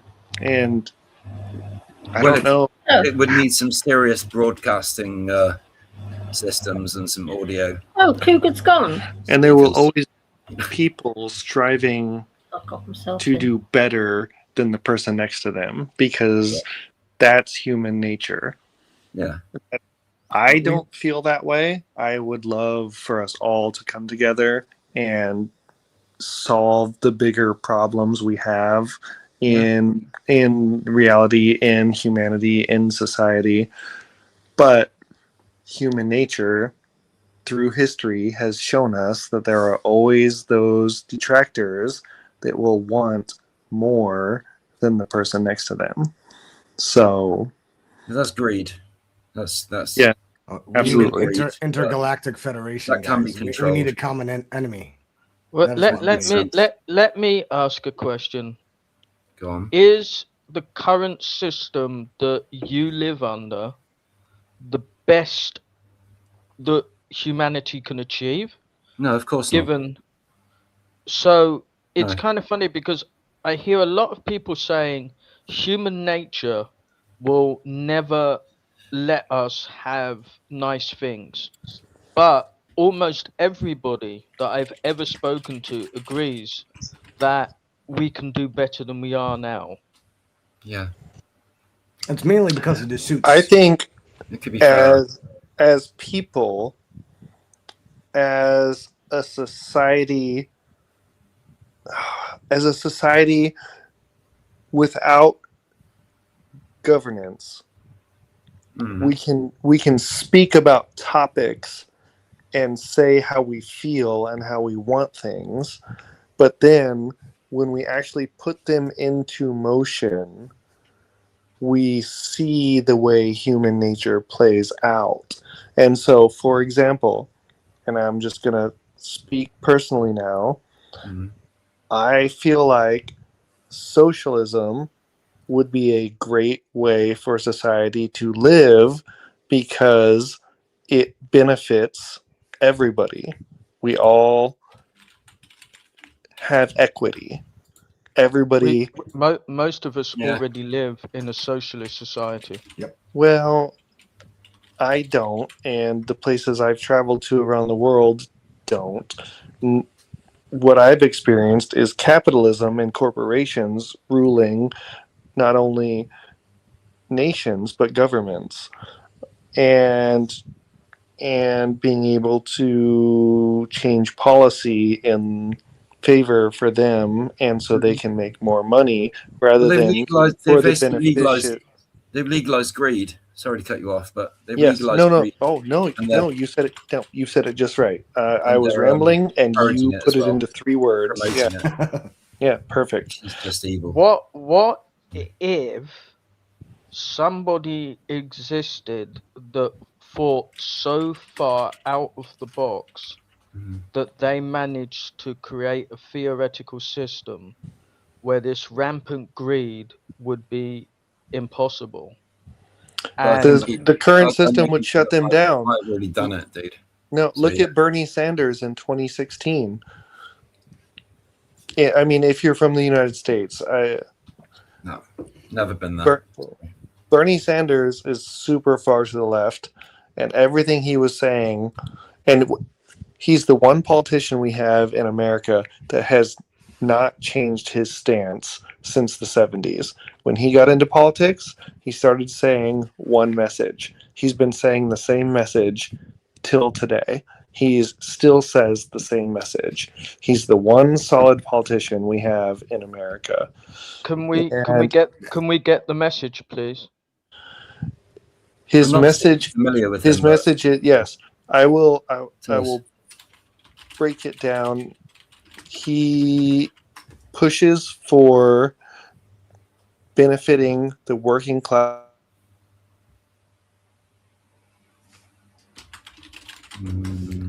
Beep bop boop.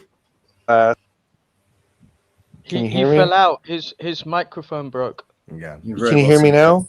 Yes. Yes. Yep. That's better.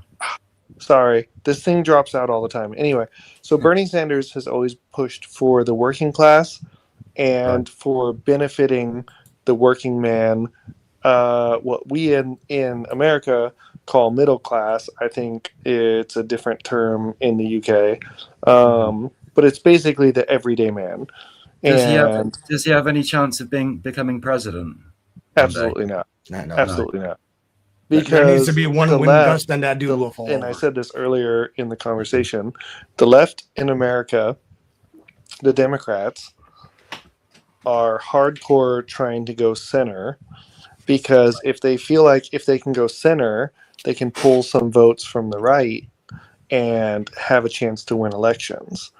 They're not trying to follow the principles of their party. They're trying to win elections, even if that means going against what the party is really supposed to be about. So instead of being to the left, they're moving much, much more to the center. Now, the new blood coming into the American politics is very hard to the left. And there are many people like myself and the younger generation that are very much for these people. And you might have seen the new mayor of New York, Mamdani. He has a lot of support. He's doing very well. Don't listen to any of the articles you're seeing about him, because I've seen some here in the UK and around Europe that are saying that he's just a total failure.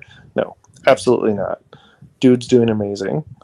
So, in the left of the American politics, Can I chime in? Yes, go ahead. You Go talk. ahead. You talk like politics is the fucking answer. You know, like we need to get past politics because it's never going to. Can I chime in? I asked what Bernie Sanders' plan was. His plan was wait 1 second. Was to alleviate some of the daily problems that ordinary people have. The word middle class is definitely an English term, even though I don't hold by the class system. But it means that something doesn't different sound, in America, that though. doesn't sound like a mechanism. You're saying he will become the president of America, and that will give him the power.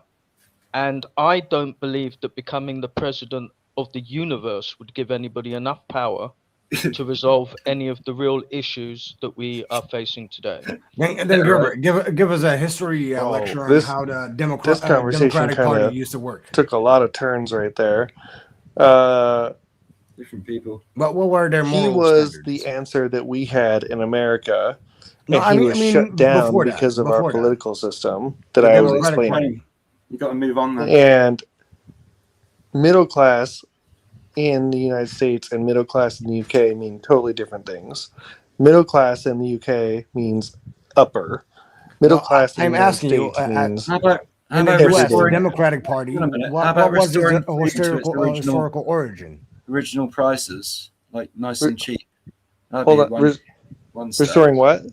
Food. The historical Food origin prices of the to Democratic Party. That's what he decent, was all like, about. affordable fucking Yes. levels. Yes, absolutely. Yes.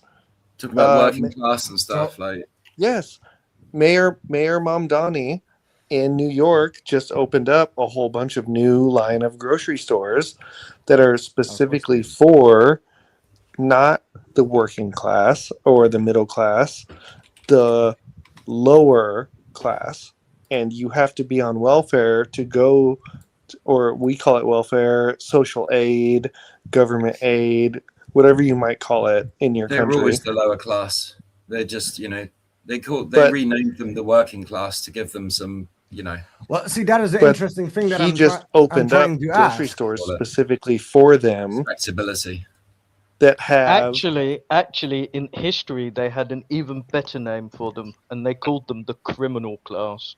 Oh, really? Because they were. That's I mean, very- look at this. Originally, the telling. U.S. Democratic Party supported a limited, but Bernie limited federal Sanders in government. 2016 was our one chance at having any sort of far left socialist or heavy union pro for the working people, actual real politician that wanted to help America. So, What if there was a brilliant individual that wrote a book with a mechanism that they You could did. turn all of mankind into one union? That sounds like religion. But Gerber, world answer religion. me this though: how can you support a party that used to be for slavery? That sounds like religion. I don't do religion. I hate religion. I have vowed to destroy all Abrahamic religions within my lifetime. Oh, yeah, you did, don't, didn't you?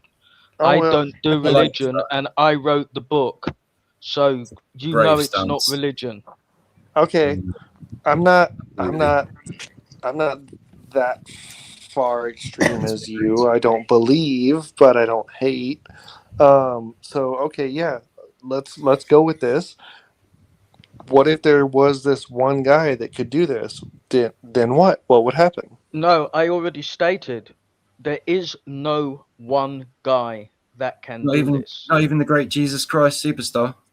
Especially not even the great Jesus Christ superstar. What I'm saying is there are literally thousands and thousands of small communities out there that have semi-decoupled themselves from the world. They live somewhere quietly. They keep their heads down. Off grid. They're feeding their kids. They're getting on with their lives. Yeah. They try not to watch Fox News. Shout Like out the to Am- Fox News. like the Amish. They try and the Amish, for example, they are a perfect example of one of these groups, and they have a set of rules that they can live by, that they can agree to. They work together and they achieve a pretty good standard of life. And Do in they- the case of the Amish, they managed to do it without destroying too much of the planet. Now, So they govern if themselves. there was a They don't- mechanism do that they could vote? achieve Sorry, this, sorry to stop you there. But do they vote? The Amish, do they vote or do they not bother? yeah, Oh yeah, the they Amish- vote. They Yeah, vote. they vote. Okay. Yeah, the Amish, And they they vote. I don't understand why they humans have absolutely this. vote I don't to the understand why voting. humans have Well, this desperate need. maybe I if the don't women are understand allowed why to go vote humans by have. themselves. Hello. I don't want to be racist Austin. against Do the you want to Amish. vote? This guy wants to vote. Everybody quick, shut up. This guy wants I to don't vote. understand. I don't understand why humans have a desperate need or a desire to have a leader or a daddy over them. They need a president of a private corporation, or they need some religious leader to follow. Why can't you just lead yourself and stop looking to outside things like Exactly. We don't Bye. need to be led. Because Especially by we people that that tried are the less everybody moral. leads themselves approach. I think Mao was a big fan of it, Chinese Mao, and millions They did a of really people good died. job, right? That By especially killing everybody. that everybody does exactly what they want to do when they want to do it approach has been tried, and it did not work, which is why everybody is so willing to submit to a leader. Well, not everybody. I was about Not to every- say. Well, Not yeah, me. of course, not everybody, but I mean, don't want it, for one. if we think about I don't. it, right? We've No. already had one person in the chat saying, "Oh, socialism is the way forward, and if Bernie Sanders was only the most powerful man in the universe, we'd all be just okay. We'd all be But safe. most of us If we just hate had the, this leader, if we just had this leader, then we'll be all right. It's the same thing but over and most over of and us over. hate the living Fucking crap bullshit. out of these lefty lunatics, right? I have literally come up with a system to run our business. It's not left, it's not right, it's not up, it's not down. It's a little bit draconian, but it is a way that all of us Shocker. can live, work, prosper, accumulate wealth. And I think Share the wealth. it's the closest that anybody has ever suggested to something that could possibly work. Did you I've write a got a book couple about of it? things going against me. First one is Frank. Hi, Frank. Because how does your system support those that don't apparently work? I can pour my heart out and tell stories of my childhood, and people walk away thinking I'm a bullshit artist.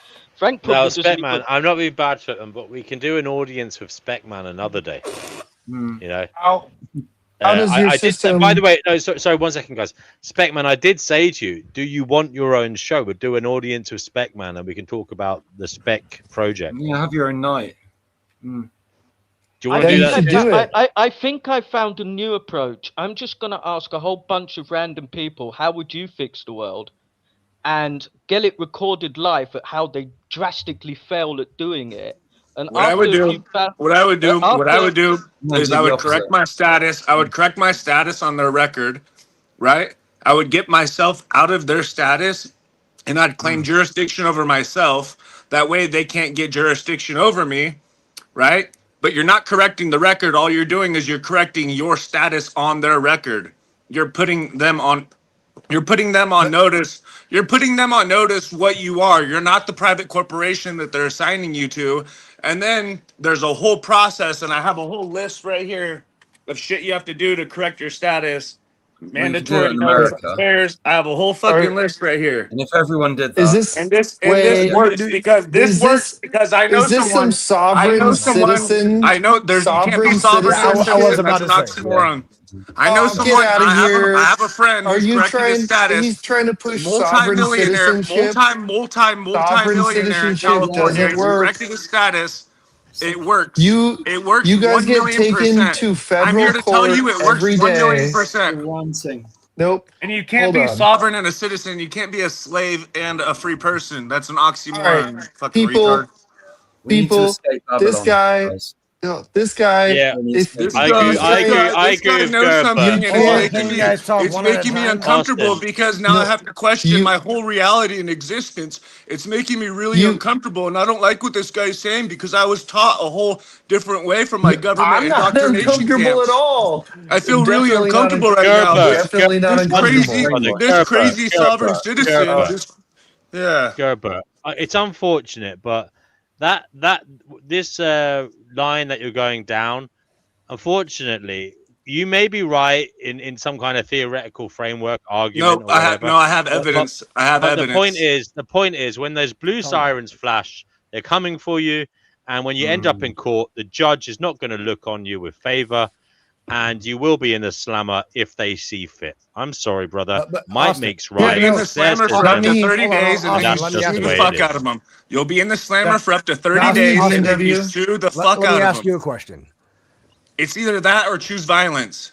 Wait, I know how this all goes. DNW. I didn't just wake up, start thinking about this yesterday. All right. Just 1 second, Austin. I gotta go. I really have to go. There's someone here. I have to go. Our first response. Okay. Go ahead. Hold on. Okay, never mind. I just want to be clear. I am not a sovereign citizen. I agree with you. I thought that guy was full of S. I watch those guys talk that kind of BS every day and get taken to federal court and get put in jail. Like, that's not me. I'm not a There goes your sovereign. sovereign That's not me. That's not me. citizenship. They make themselves. Yeah, no, that's not me. targets, That's not me. Like, do they have a separate flag too, and then just wage war at the government anyway? In America, they put a separate license plate on their car so that they can easily be identified by the cops and be like, "Oh yeah, this is a fucking idiot." It's extremely funny because we've got a lot of free man on the land people in the UK as well, and in my opinion, These are But people yeah, that that's not me. they That's not me. think I'm not a that sovereign they've citizen. I don't believe any of found. that. That's not me. They The think loophole. that they've Got a found a loophole, way to exactly. game the No, system. no, Haven't.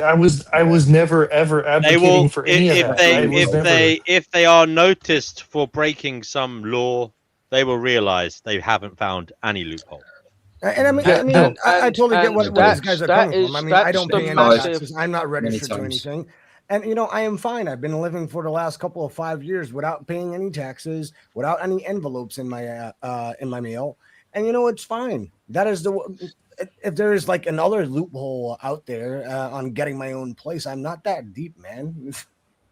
It's fine. No, look, I'm an And American citizen. I have been for 41 years. And I will say there is one loophole to get around federal laws. And that one federal loophole is to be a Native American on a reservation. That's it. yeah, That's but it. you do That's the know one that loophole. you do If know that you try to native do anything else to subvert the federal government in America, they will fuck you you do know 100%. that Native Like, Americans have to put up with a okay, whole so load yeah, of I just bullshit. want How come to somebody's still distance talking? myself from that crazy guy because I was not agreeing with him. I do not agree with him. Those are not my beliefs. So that's all. I'm going to mute my mic now. Thank you. As I I was can't wait saying to sit before, around a wigwam in a circle. Guys, we and better speak. welcome Kenny and then Crystal. Kenny, you're on the Finding Gnosis show. Go ahead, say what you want to say. Hi, Gerbert was actually my Airbnb guest for a whole week. What's up, Kenny? How was he? Yeah, and he's got the California bear tattooed on his chest. In fact, I turned my camera on. I tried to introduce him to the panel, didn't I? Yeah, some of you guys might recognize me. I don't know if you guys were there for that, but Kenny brought me on stream and had me take my shirt off. Yeah. It was a little bit weird. I've never done that on the internet before, but I hope any Was of he you behind are you? It was at our the- little, Gerbert, it was our was he little sexy OnlyFans moment, wasn't it, Robert? It was. Gerbert, was it was he what? behind you at the time, or were you behind him? Where's this going? He did put me in front of the camera. Yeah. Are you serious? You were in Kenny's Airbnb? The only way I am introduced to this entire community, all of you, Jack Talcott, everybody, is through Kenny.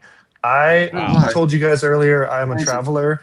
I go around constantly just traveling. And yes, I stayed with Kenny for a little over a week, about 6 weeks ago, maybe 5 weeks ago. And was he a good? yes, Was he a in good host? person, he's a lovely guy. Sometimes he has some He opinions that we bumped don't all into me agree when I with. was wearing my MAGA hat in the kitchen, and that's when we started talking about politics. Yeah, we had some Yeah. great conversations in person. Yeah, we don't agree on everything, but Kenny is an informed guy and he's very smart. And it's very nice to talk to somebody that you can actually have a conversation with that doesn't agree with you. And I think a lot of us on this panel And that's and in what I the said, the chat importance can of free agree with that. speech.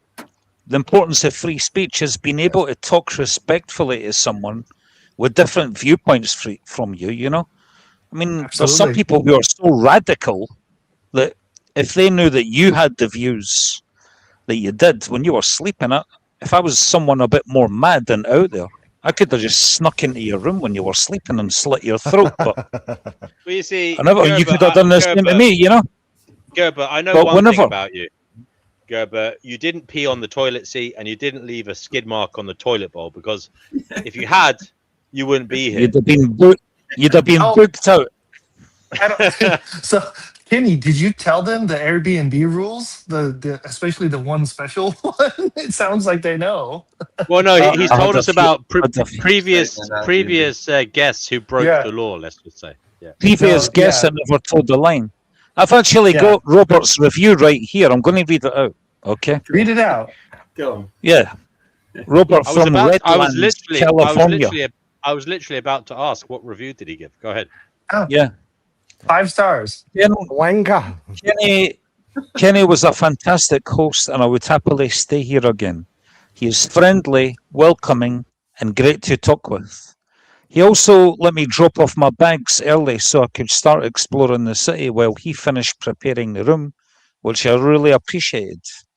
The house is very clean, The bed is comfortable, and having a desk in the room made it easy to get the work done. There are plenty of restaurants and public transit options within walking distance, making it simple to get into London Central. During the heatwave, Kenny let me borrow a small handheld fan that was perfect for staying cool while I explored the city while I slept. I highly recommend staying there. There you are. Thank you for that, Robert.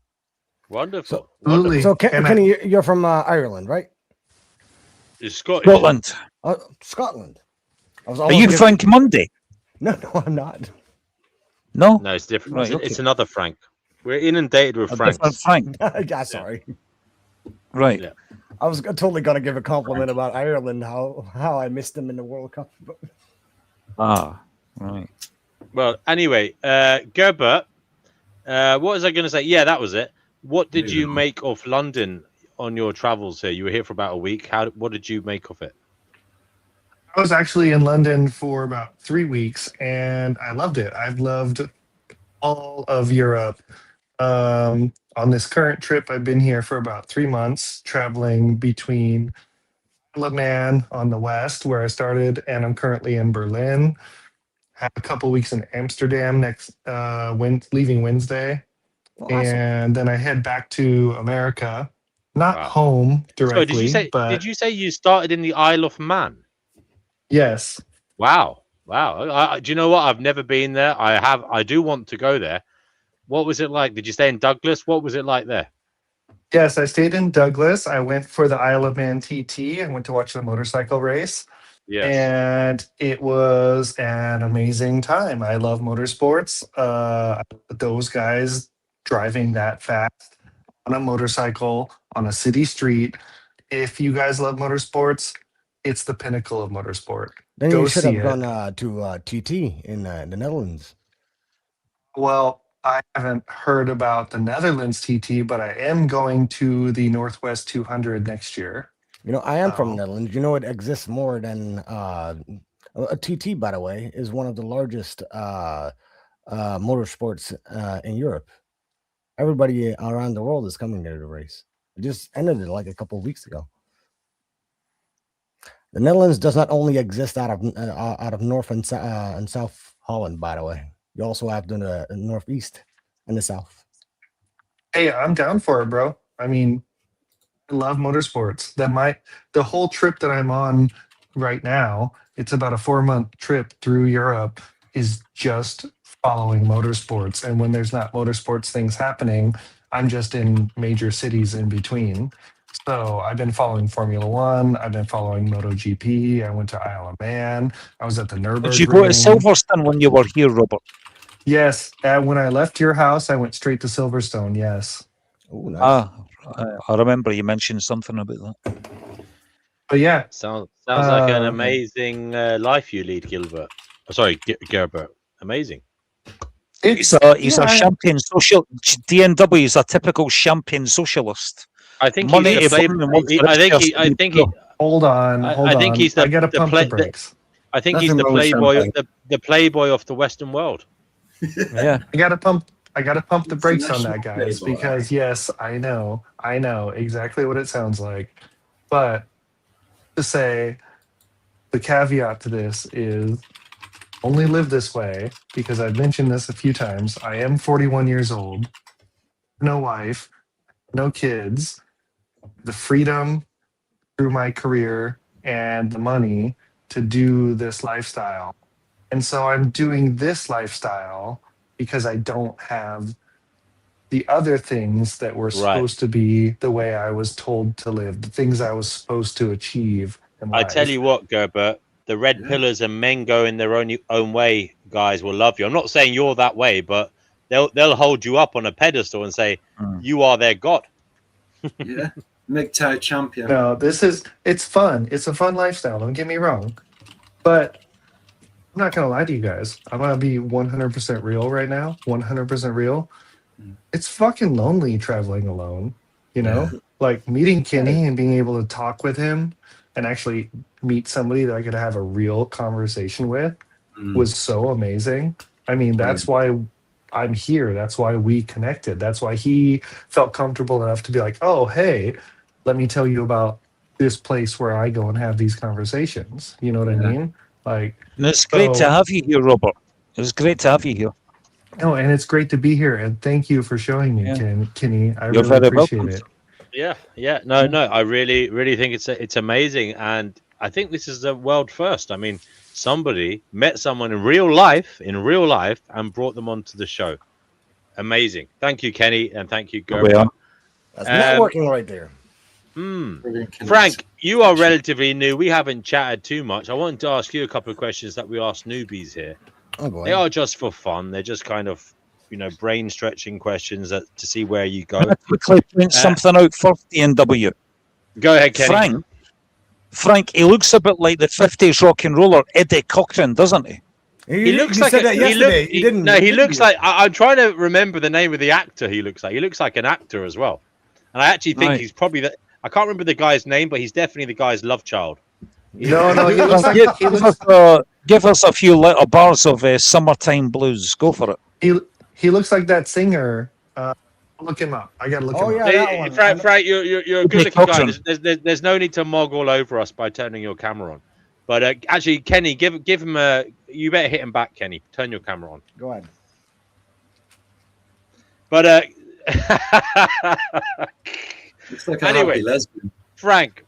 The question we ask is, you can answer this any way you want.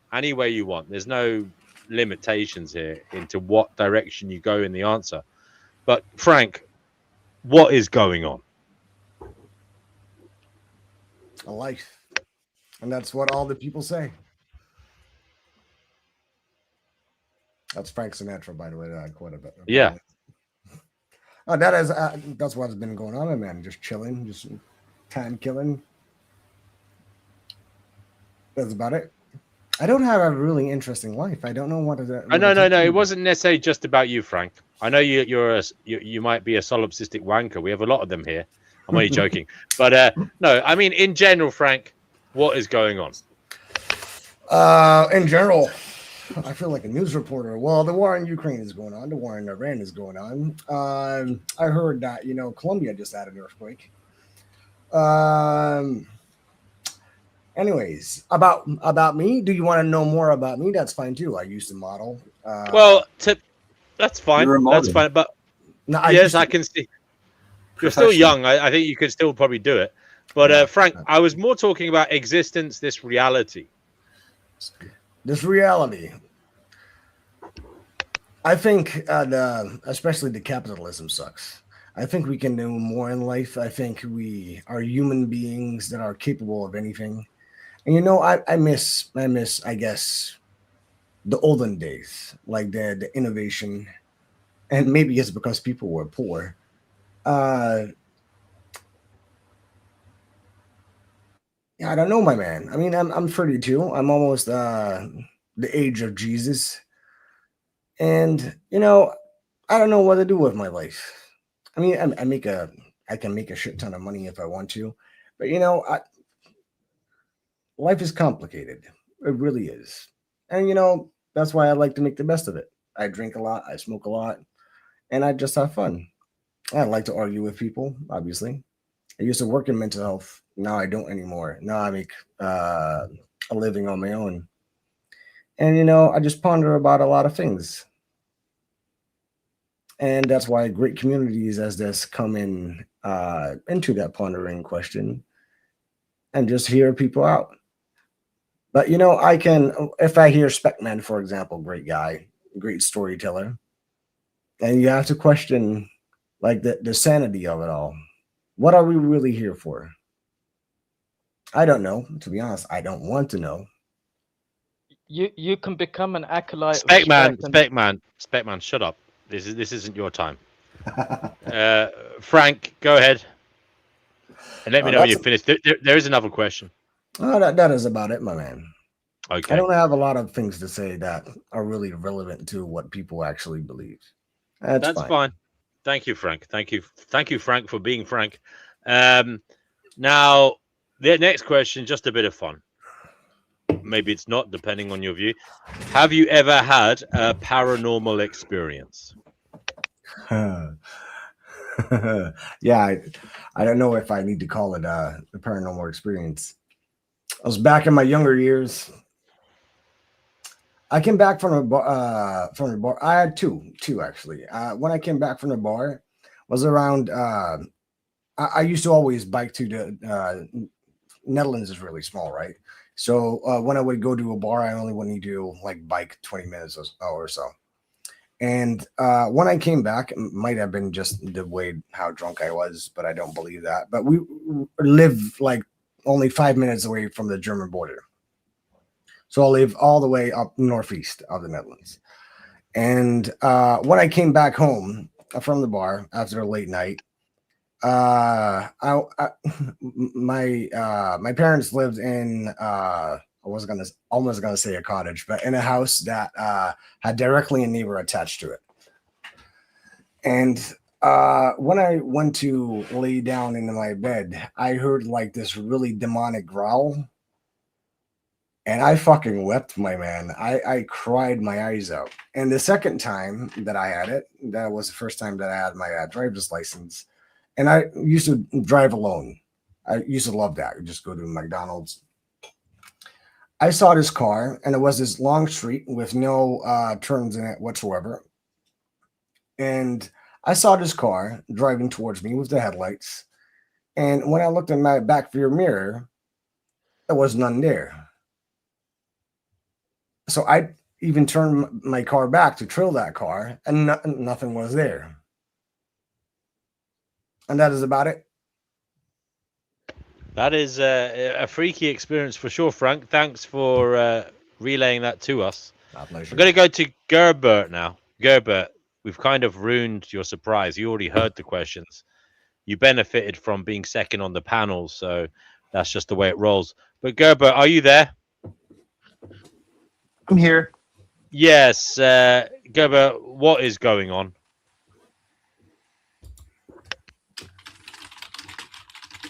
Not much, man. I mean, I'm just a traveler. Currently in Berlin. Sorry, Then- Gerbert. The question is kind of existential. The question is kind of focused on what this reality is, what life is, you know, what is going on. I'm sorry, guys. That's kind of what we mean. But yeah, you can answer it however you want. If you want to answer it in that way, go ahead. But no. Yeah, go ahead, Gerbert. What is going on, Gerbert? What is happening? Reality is really what we can define, because beyond that, what do we really know? I mean, I feel like that's really where we're at. We do our best. I think I've said it multiple times in the chat and on here that the scientific method is what I believe in. So it's great to think about, theorize about the bigger picture, the things that we can't understand. But what I put most of my focus on is what is going on around me and how does it affect me. And I like to use what I call either the rule of 3 or 5. It doesn't matter what you want to use, but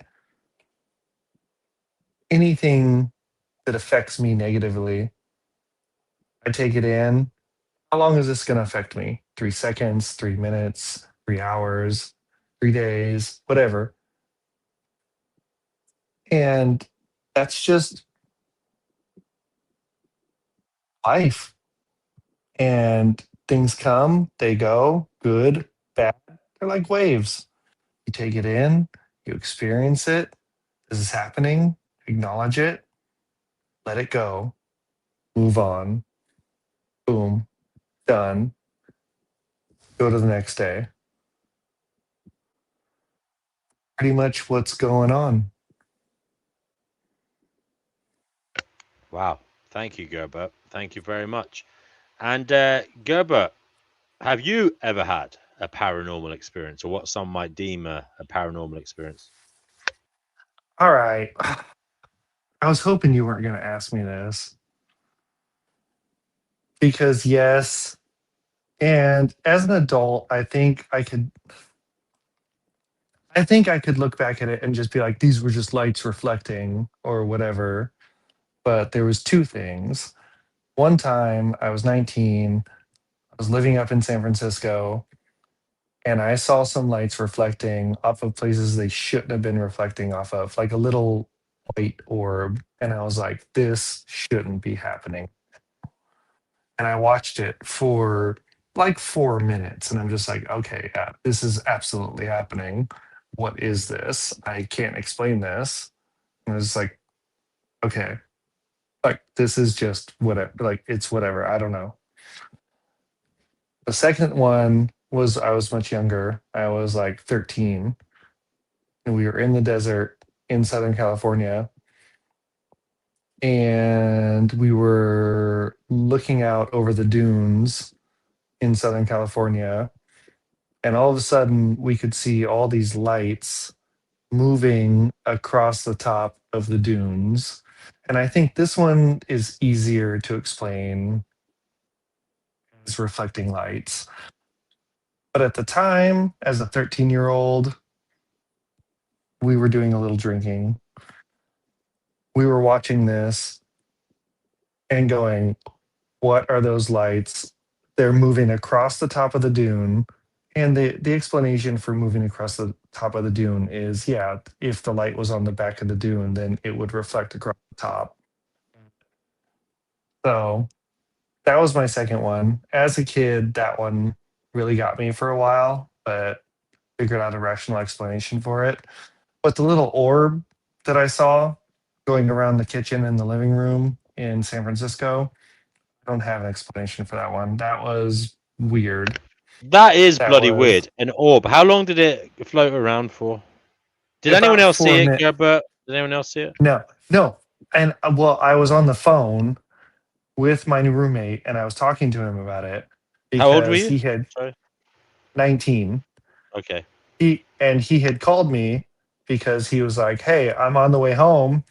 Get the hookah going because I want it to be going like when I get home." And I was like, "Yeah, no problem. I'll get the hookah going."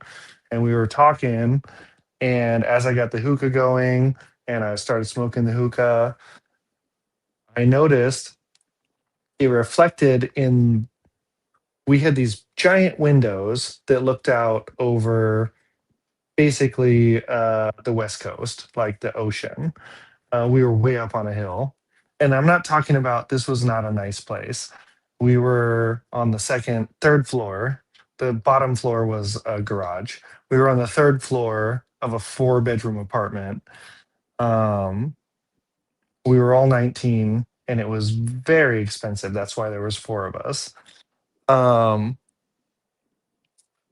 the light reflected in the window first, and then I looked back, and then I saw the same exact light reflecting in. I don't know if you guys have these ovens that have like a black glass side of the oven, but I looked back into the kitchen and it was reflecting in the kitchen as well. And then I looked back into the window and there it was in the window. And at no point did I see it inside the room with me. But at any point when I looked around at any place that it could have been reflecting from, whether it was the glass of the oven or the mirror behind the sink in the kitchen or the windows at night, it reflected on everything. The TV screen, like it went around the room reflecting and moved in a solid pattern. It didn't change. It just like went around. Like it wasn't like there was a car moving by and it caused this reflection of light. It just was there. And it kind of floated around and kind of hovered around the room and like went around. Look, I don't know if it was a ghost or whatever, but I can't explain it because I couldn't see it and it was definitely there reflecting in everything that it could reflect off of. And I was on the phone with my friend telling him, like, this thing is here. Like, you got to get home and see this. Like, but yeah, about 4 minutes. 4 minutes. That is a really strange story. A really strange story. What was your mate saying on the phone? Do you remember? He was telling me to describe it, and I'm like, I'm trying to tell him, like, it's just like a little tiny like orb of light. Like, honestly, like it doesn't look like a reflection of light because it's the same exact structure no matter where I look at it. Like, okay, I'm gonna. Yeah. Okay. So like Navi from Ocarina of Time, Zelda. If you ever played that game, Right. just a little orb of light, just sort of floating around, like no real direction, no real like changing, just sort of going around. And after like the first 90 seconds of me watching it going through the front window, and then I looked back and I could see it in the oven. And I was like, oh, it's reflecting off the oven too. That's crazy. And so then I got up and started looking around, and I was like, everywhere else that it could reflect off of, it was reflecting off of there, which was really weird. And it was the same shape, the same thing, slowly just sort of hovering around, just kind of doing its thing. I couldn't see it, but it reflected off everything. And yeah, by the time he got home, it had been gone for like 10, 15 minutes. That is a really strange story. It's up there with yesterday's one.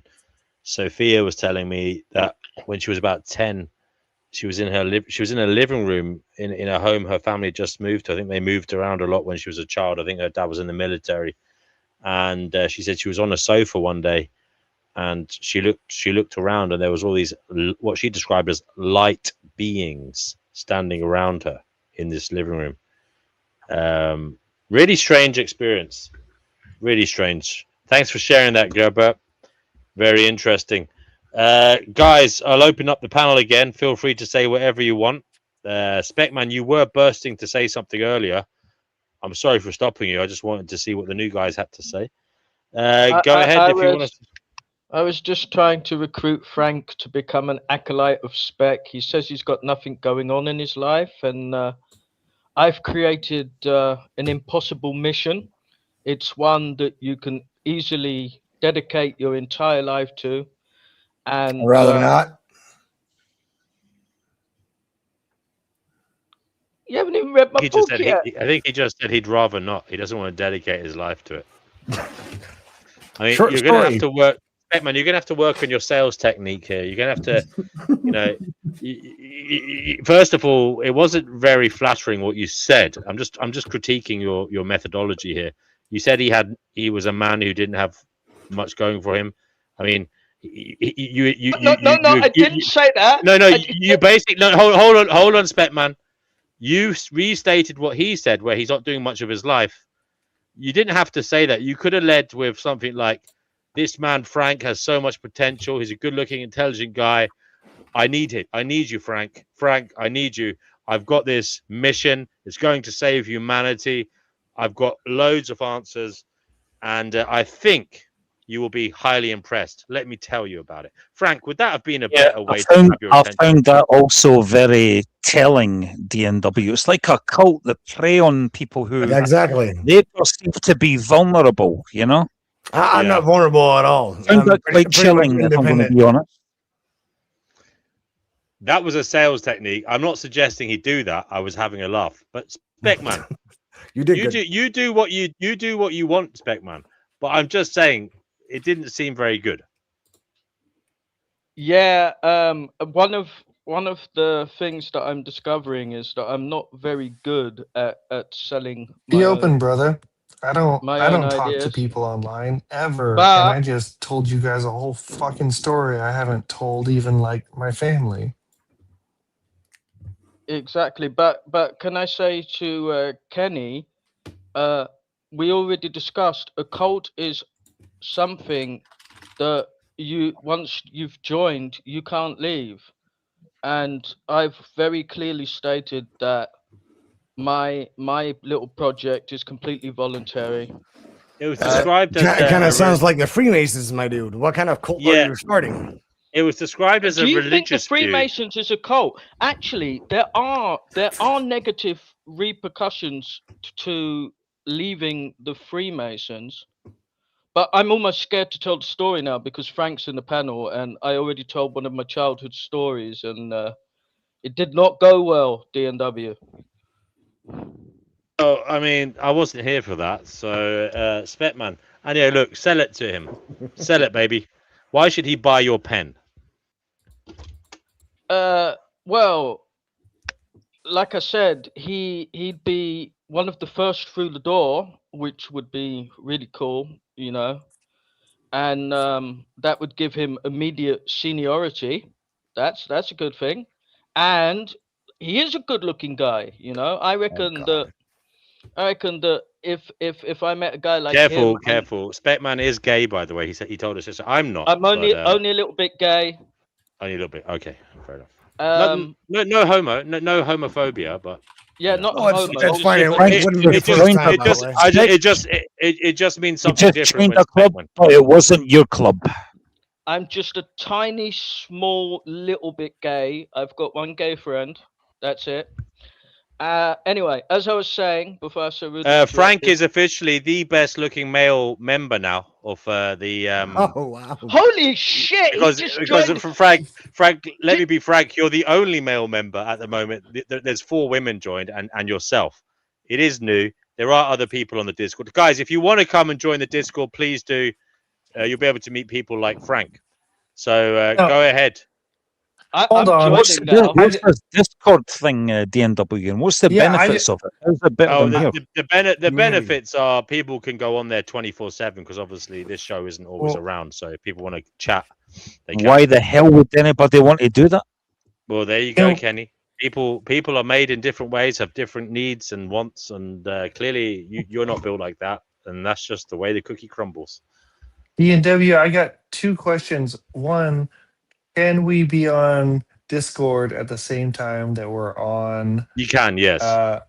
Yes? Okay. Yes. And 2, have these women seen Kenny? Because Kenny. Yes. Kenny has his own legion of fans. He's left puddles on many a desk chair of people women watching. Kenny, yeah. Put your fucking camera on. These women think that Frank guy looked better than you, bro. Put your camera on. Can he do that? Put on a bit of weight over the last couple of months, so I need to get back Frank. into my. By the way, no. In all seriousness, thank you, Frank. Thank you, Frank, for joining, brother. It does help pay the bills here. Appreciate it. Thank you. So, as we were, gentlemen. Wait, so how do I join that Discord thingy? There should be instructions in the member section. Something about emailing the name of your channel, and then I'll send you the link. Okay.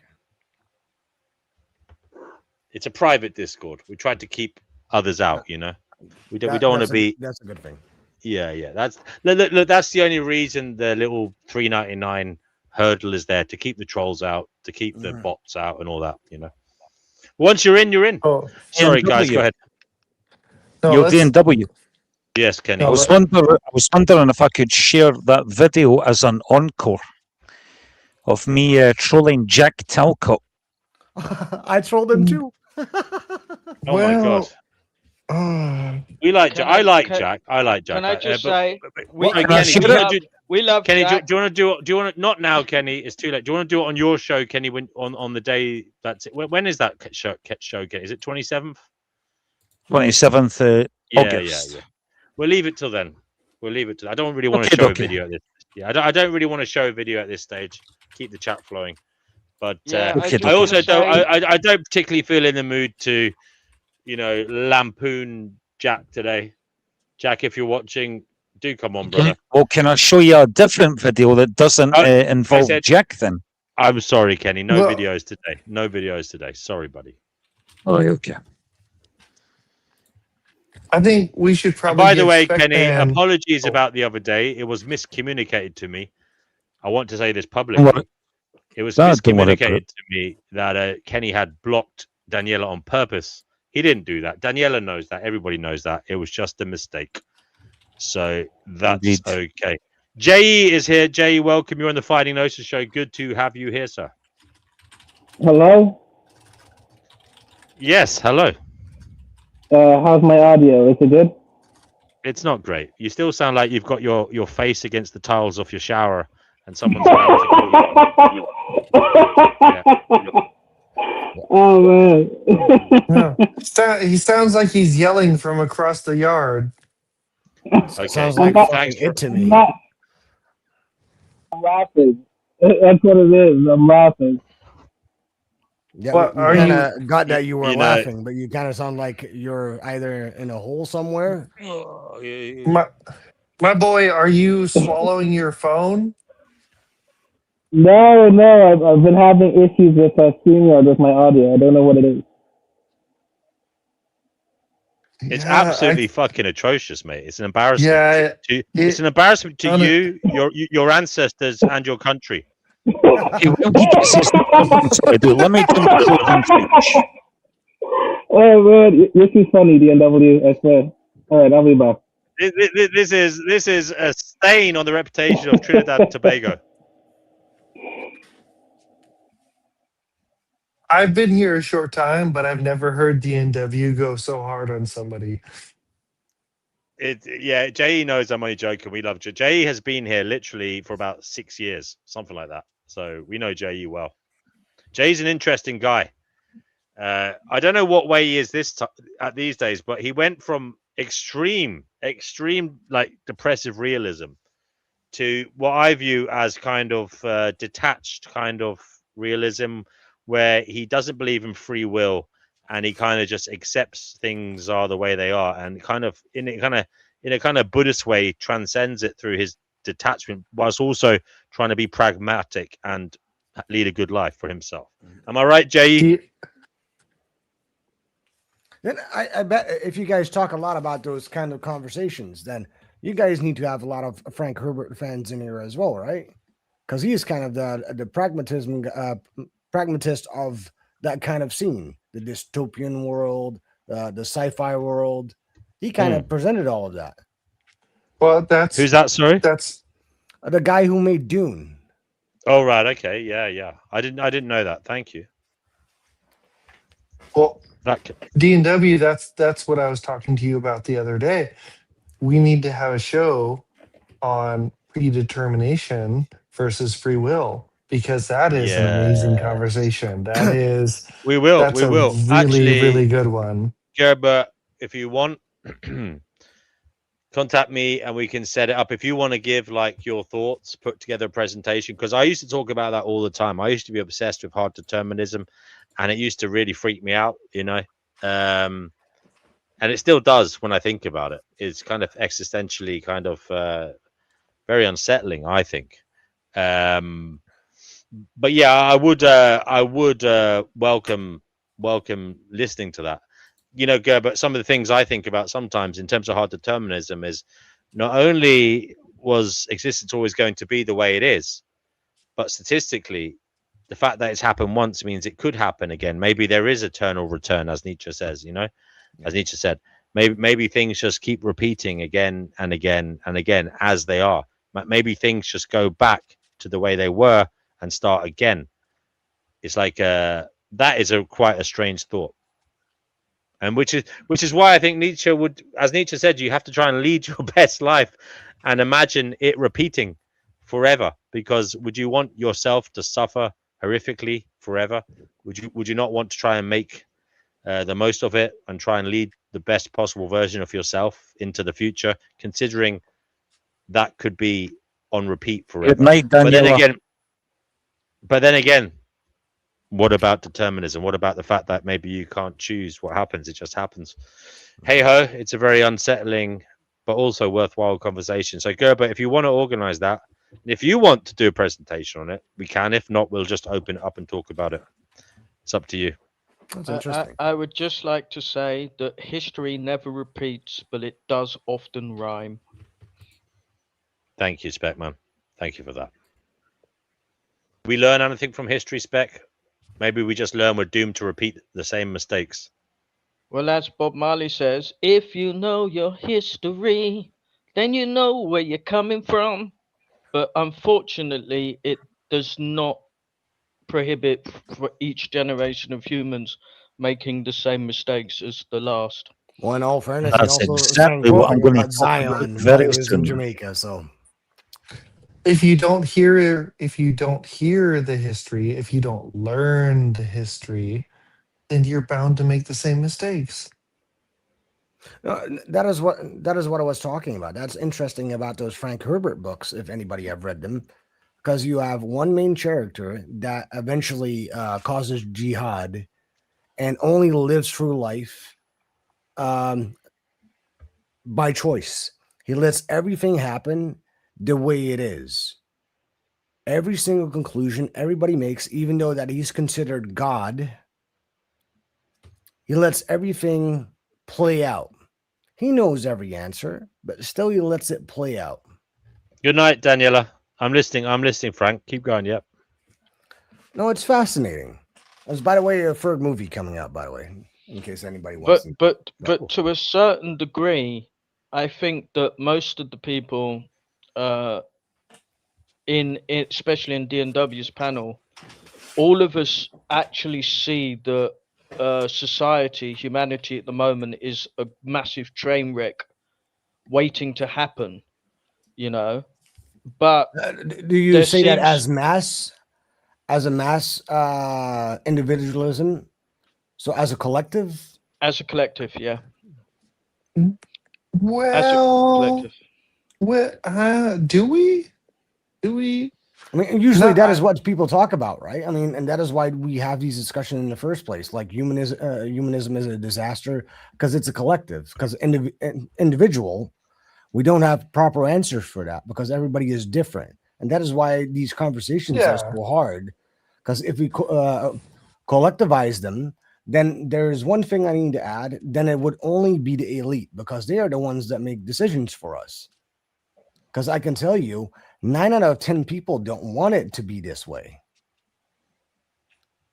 See, I think where we're at currently in society, we're very individualistic. We have tons of different religions, tons of different beliefs, tons of different societies, and we're all doing our best to fulfill our best life in the way that we believe is right.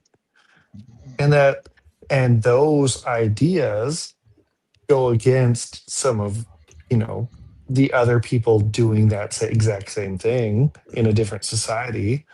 But we are definitely not uniformed behind one godchild in Dune, who is leading us on a jihad through in Dune, is it the galaxy or is Dune the universe?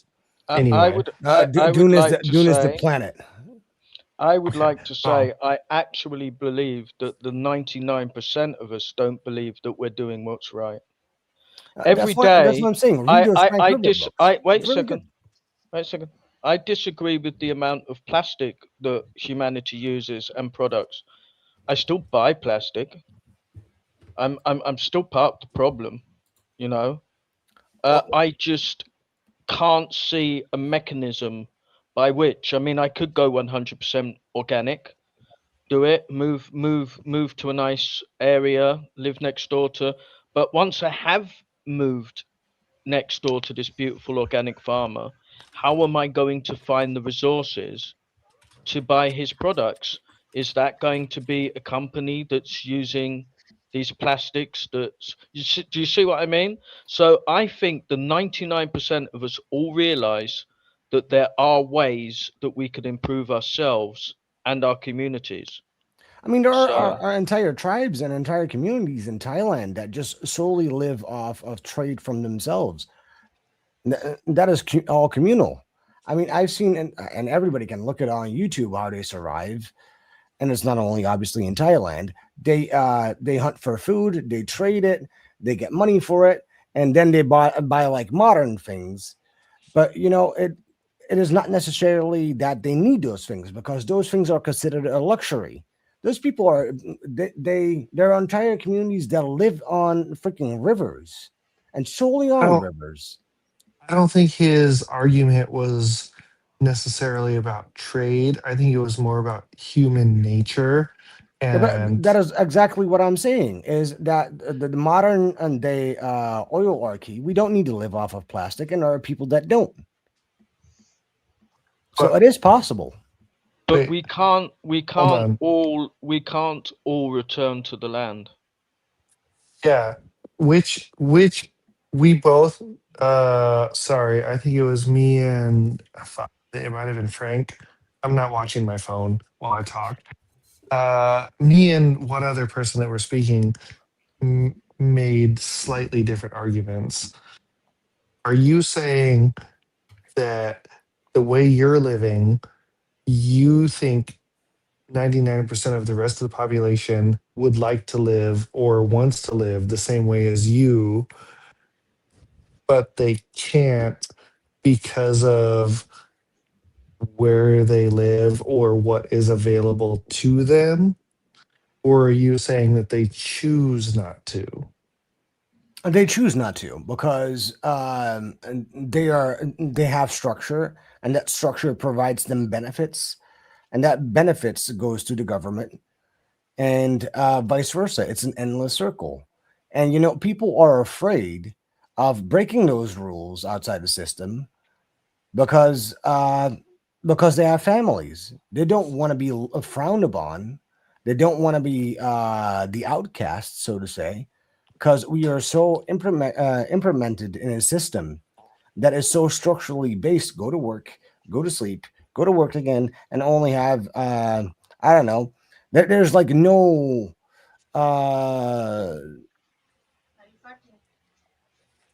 no creative thinking anymore, because that is how tight our modern day agendas are. Can I highlight one thing, because I heard about this just recently. So here in the UK, there was a guy called Paul Powellsland, and he got together with a few of his buddies to his local river, and they got a digger machine, and they dredged the river, and they literally managed to pull about 200 big black garbage sacks out of the river. And there were there was more that could have been done, but the local police force turned up, arrested him, and then threatened to place him in prison for a year. You see, so we actually live in a world where sometimes if you try to do the right thing, it will scare the system. Anybody taking personal initiative scares the system. Now, Paul was a very lucky guy. He was doing a good thing, and he's got a lot of friends. So he managed to get enough people rallying around him that it kind of made the local authorities back down. But we live in a world where we need each other's support just to bolster us against the current system. I lived off grid for 7 years. It was wonderful. you know I was having a perfect life. I didn't watch the news. I was completely out of contact. But I'm talking about humanity as a whole. And I think we've literally reached our golden age. In fact, everything says unless we drastically decrease our populations, things are going to get steadily worse for each individual from here on out. But don't you think that's already a burden that you are considering every human being? Isn't that a hard task? It's extremely hard. And But therefore, there can be no answers. See, back wait, in the wait, day, whoa, whoa, whoa, whoa, go whoa. ahead, go ahead. I believe that if I want something for me and I consider it to be good, I want that for everybody else as well. And I think that that's another one of these problems. Lots of people are hypocrites. They'll accuse somebody of doing the exact thing that they do, but for some reason they think that they're special because they're them. But see, for example, the conversation that we had yesterday, right? For me, your views sound somewhat. I get it, but for me, it is totally out of reach. That doesn't mean that you necessarily have bad ideas, but it seems like you're trying to fix a problem for the global community that is simply not feasible because it needs to be individualistic. Like, for example, and I was going to add just now, is that when you have local clans, or back in the day, you had local clans that would, or even nowadays, Native Americans still have those clans, right? They care about their local system. And I think, in my opinion, IMO, that those local clans have more of a success than a general government.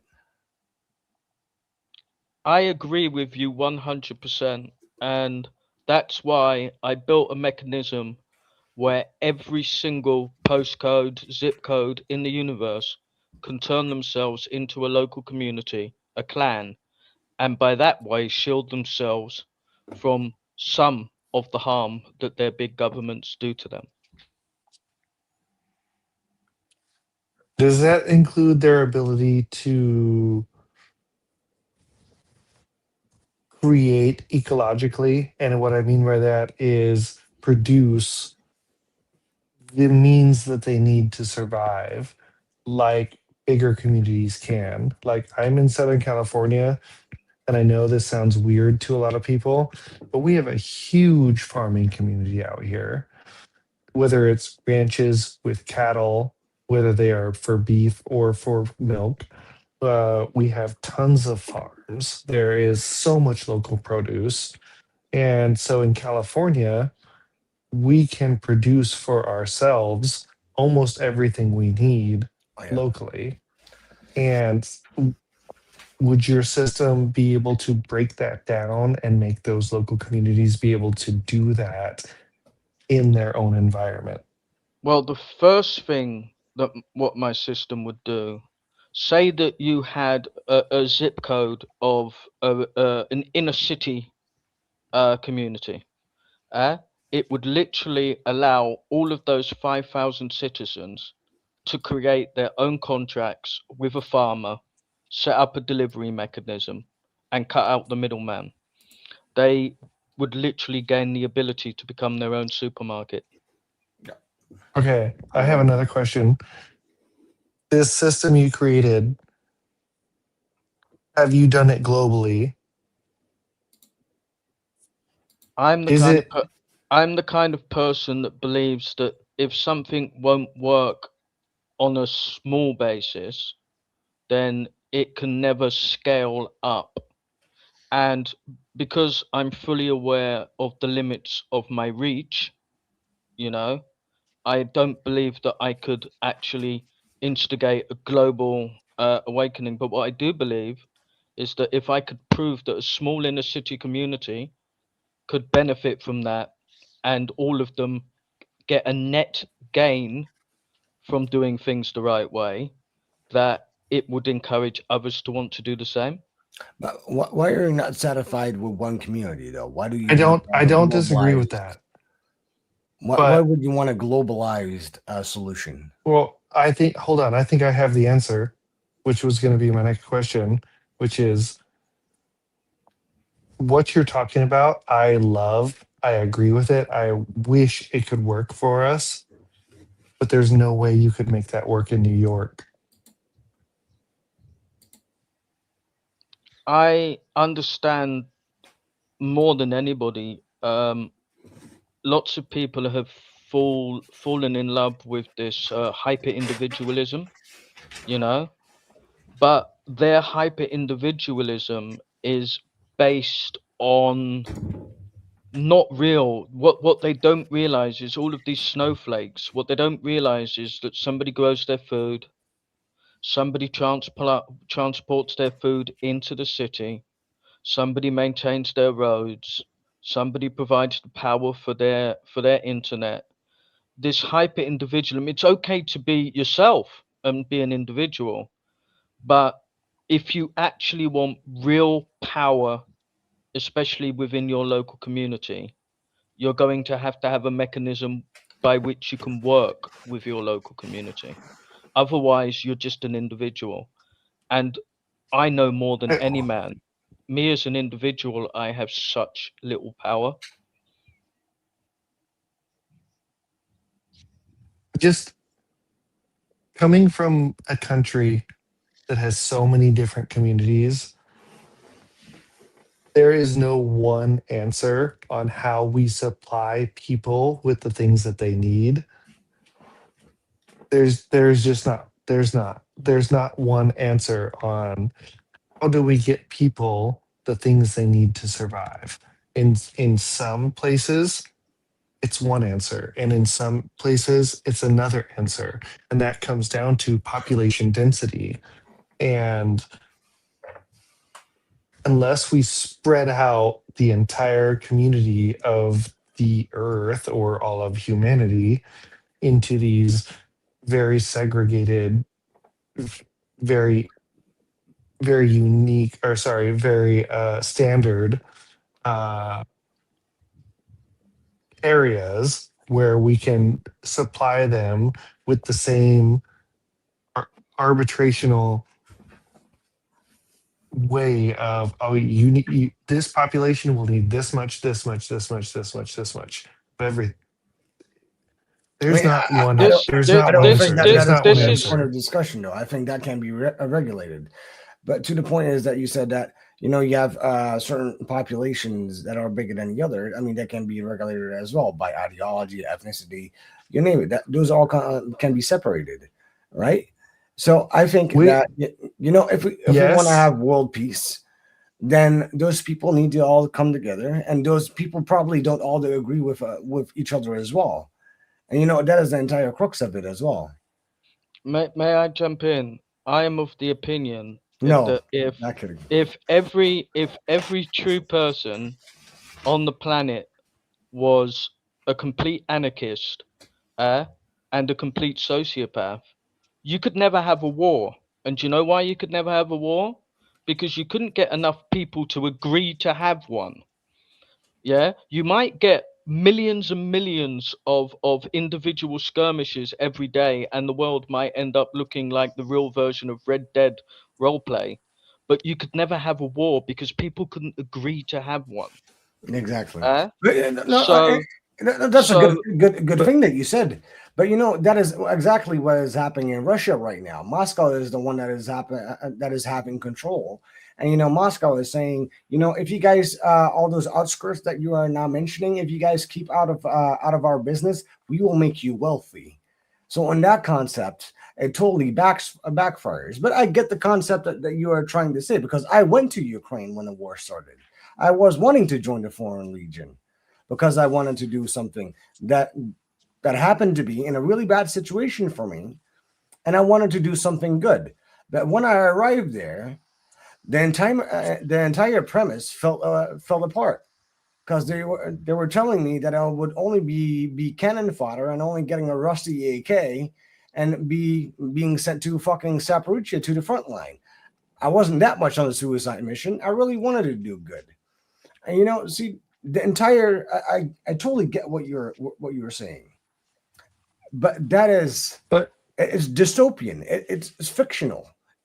It already has been tried. There has been, if you have the United States, for example, when the United States was in its first existence for the first 16 years, and it wasn't even the United States yet.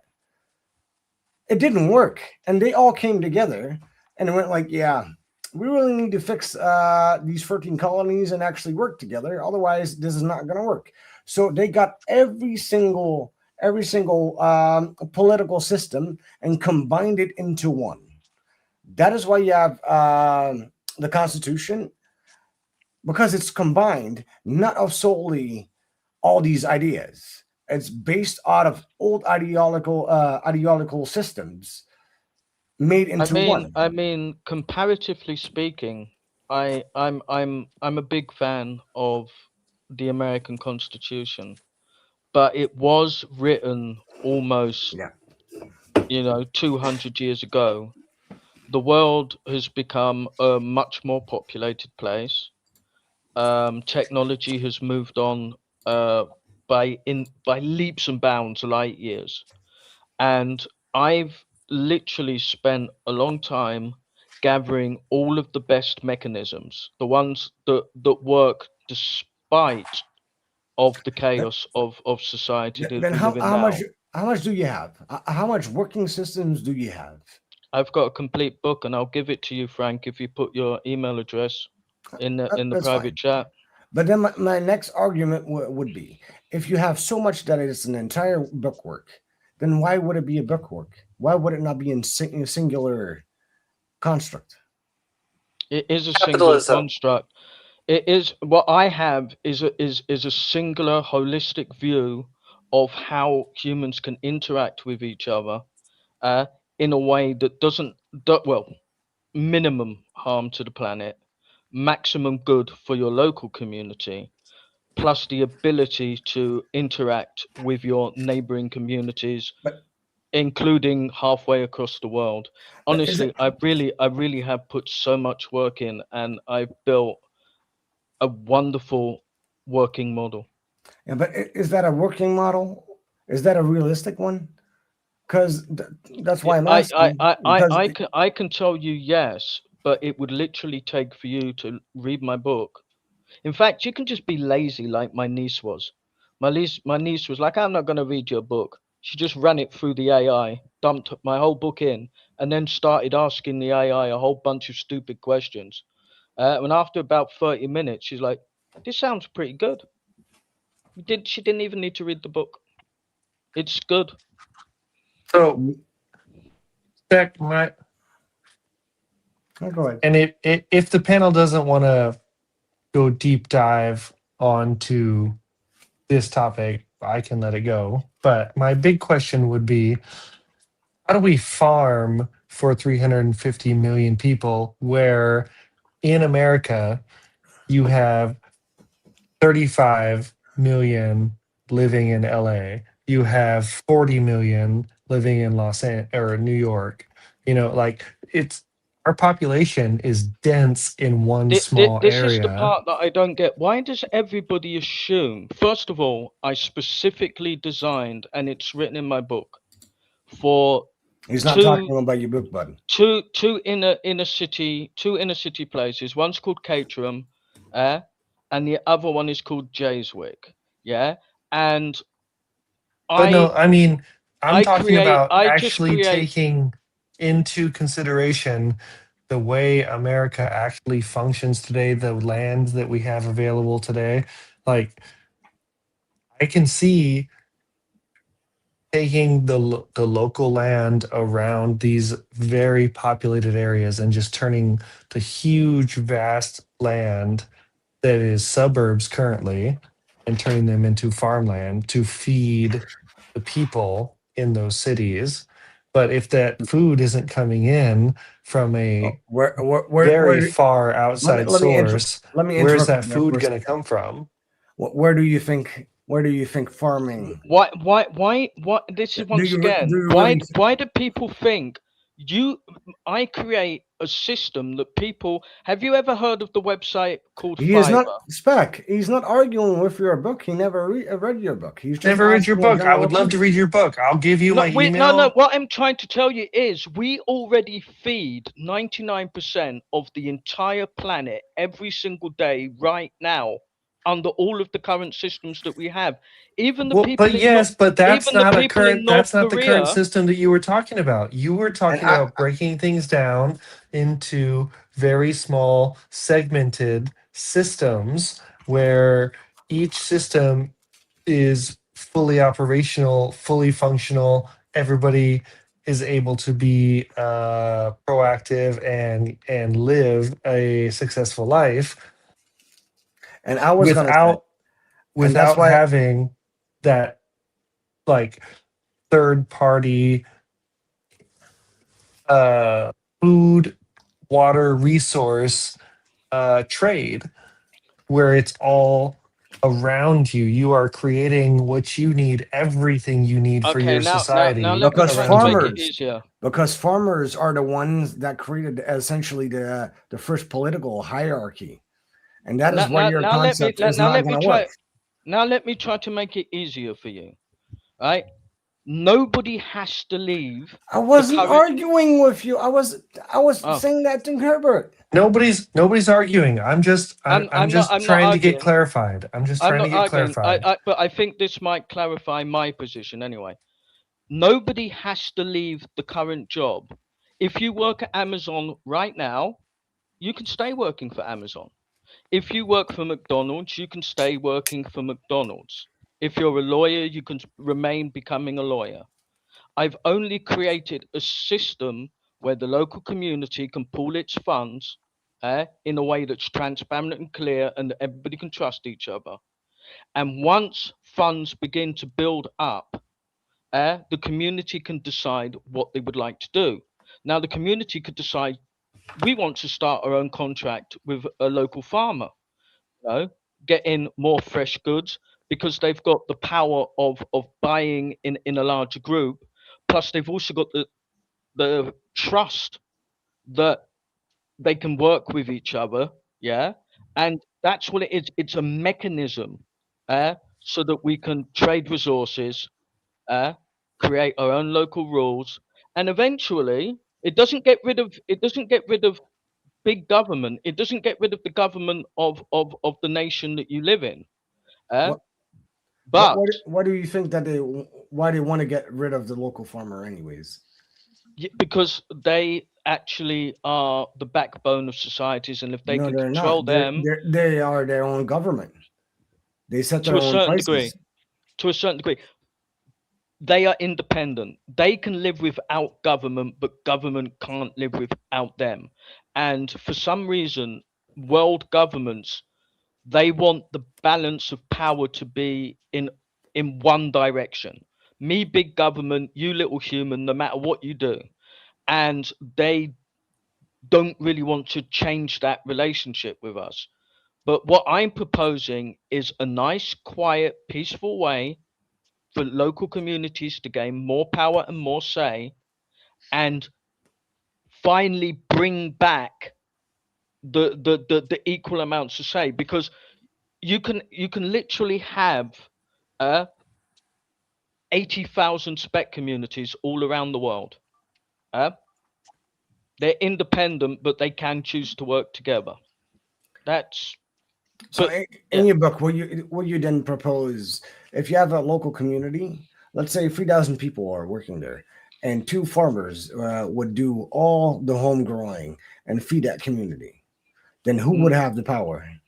No, because those communities would be extremely wealthy. For one, it would be Exactly. very, very, very easy for the community to propose, I would like to do a major backyard project. So you've got a group of people and they're going, well, if you don't particularly like maintaining your backyard, how about I rent your backyard for you and I plant produce in your backyard, so I pay you rent, I sell the produce, that way I've created a job for me, you're not particularly using your backyard, so we could work together to achieve that. Or instead of shopping at your local Walmart, yeah, you could literally send a guy to Taiwan from your community to chat with a Taiwanese farmer and say, look, we want a contract. We want to buy all your rice.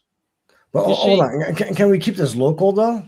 Because I am trying to understand your concept without directly globalizing it. so it basically it is a tool that makes it easy for local communities to collectively bargain. It's set up for the UK, which means that it slots perfectly into the legal framework of the UK. And it even has the ability to get your local councillor, that we call MP, you can actually get them to give you subsidies to achieve the aims that you want. So it's a tool. Spec is a tool, but that tool only has power when you've got enough people in an area that agree that they want to do something, and then it facilitates them being able to do it. But did you Frank? Yes. Can I just go real quick? Go ahead. Sorry. I think I kind of got it.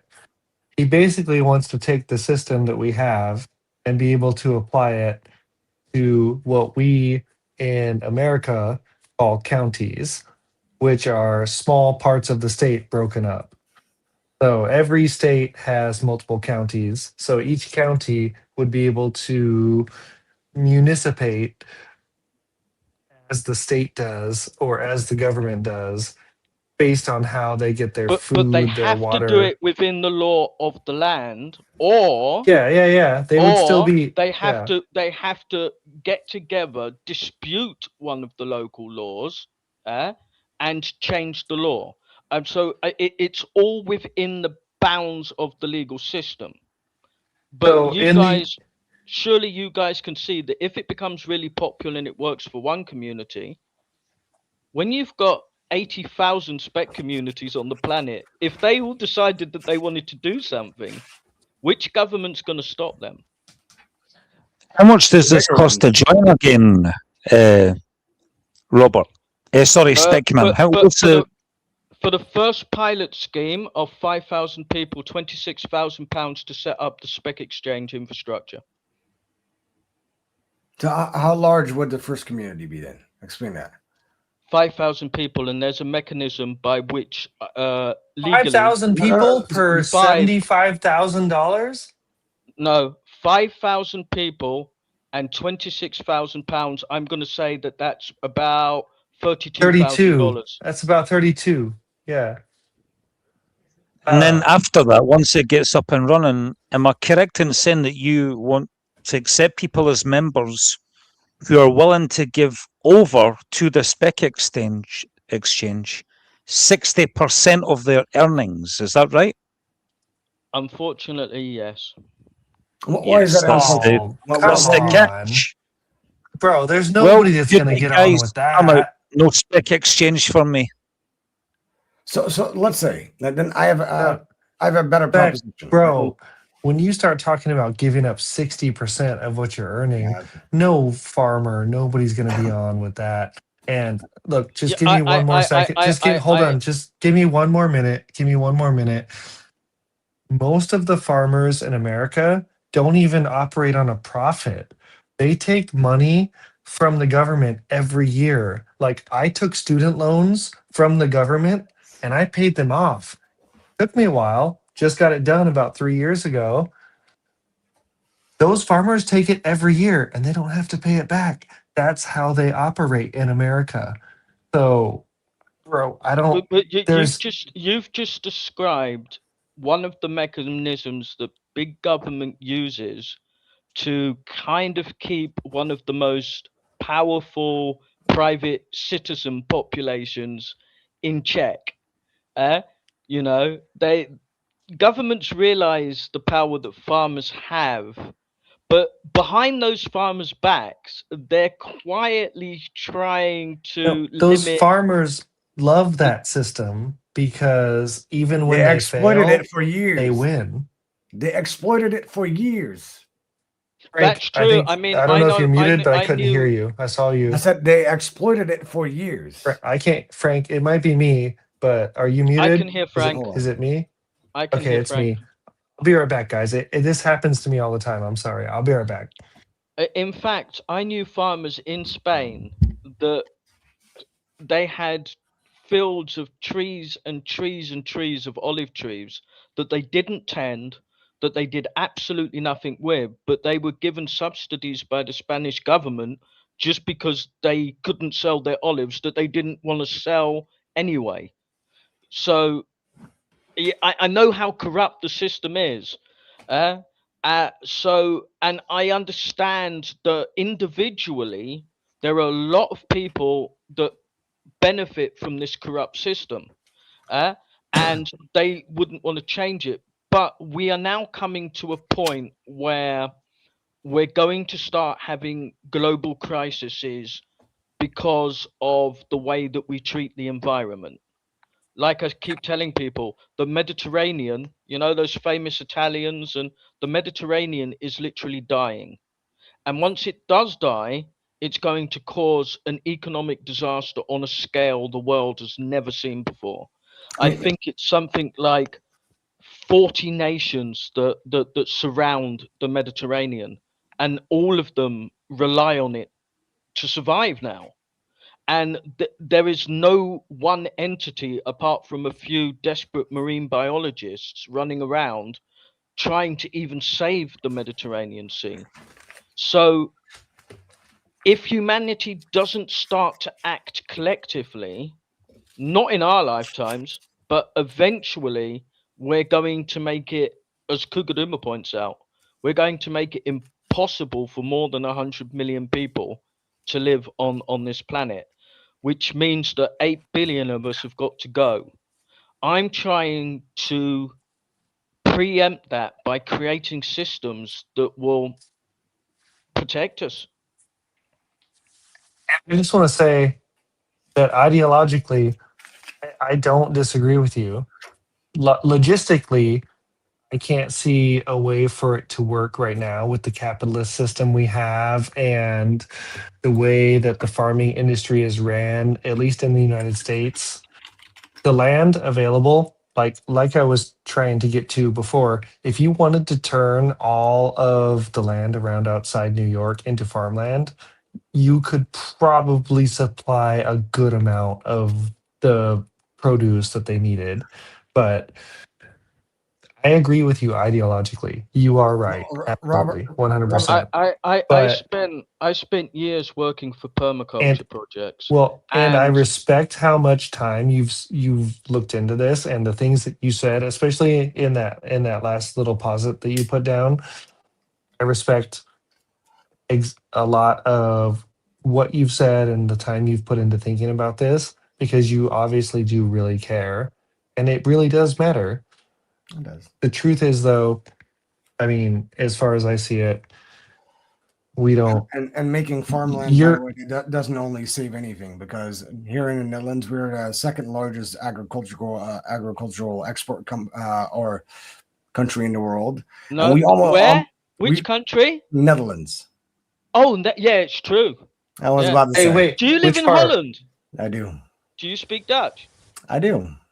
Je kan Nederlands praten. Zeker. God mia, waarom heb ik Wait, niet hold gezegd? on a second. How close are you guys? How close are you boys to Amsterdam? Because I'm going to be there in like 3 days. I only live 2 hours away from that. All right. Well, Frank, you got to come down to Amsterdam. Let's go party. I wouldn't want to be found dead in Amsterdam. Oh, motherfucker. To be fair, everybody that lives in Holland, the maximum distance that you can live away from That's about 2 Amsterdam is hours. 4 hours. Yeah, You 4 Americans hours. don't realize how small these European countries Yeah. are. Yeah, you guys got these tiny little countries. See, I'm a farm boy. I don't like Amsterdam at all. They're city boys. We have a definite rivalry over here. We call it the Randstad. Come down to Amsterdam. Let's go to the red light district.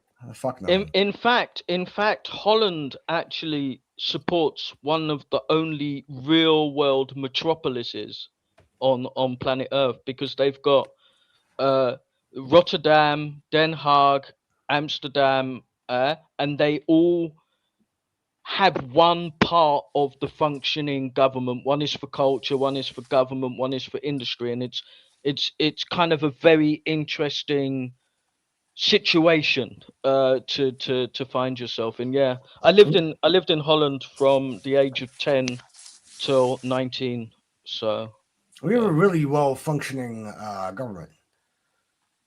Holland has got one of the best economies on the planet, and if the entire planet lived the way that the Dutch did, we're still going to go extinct.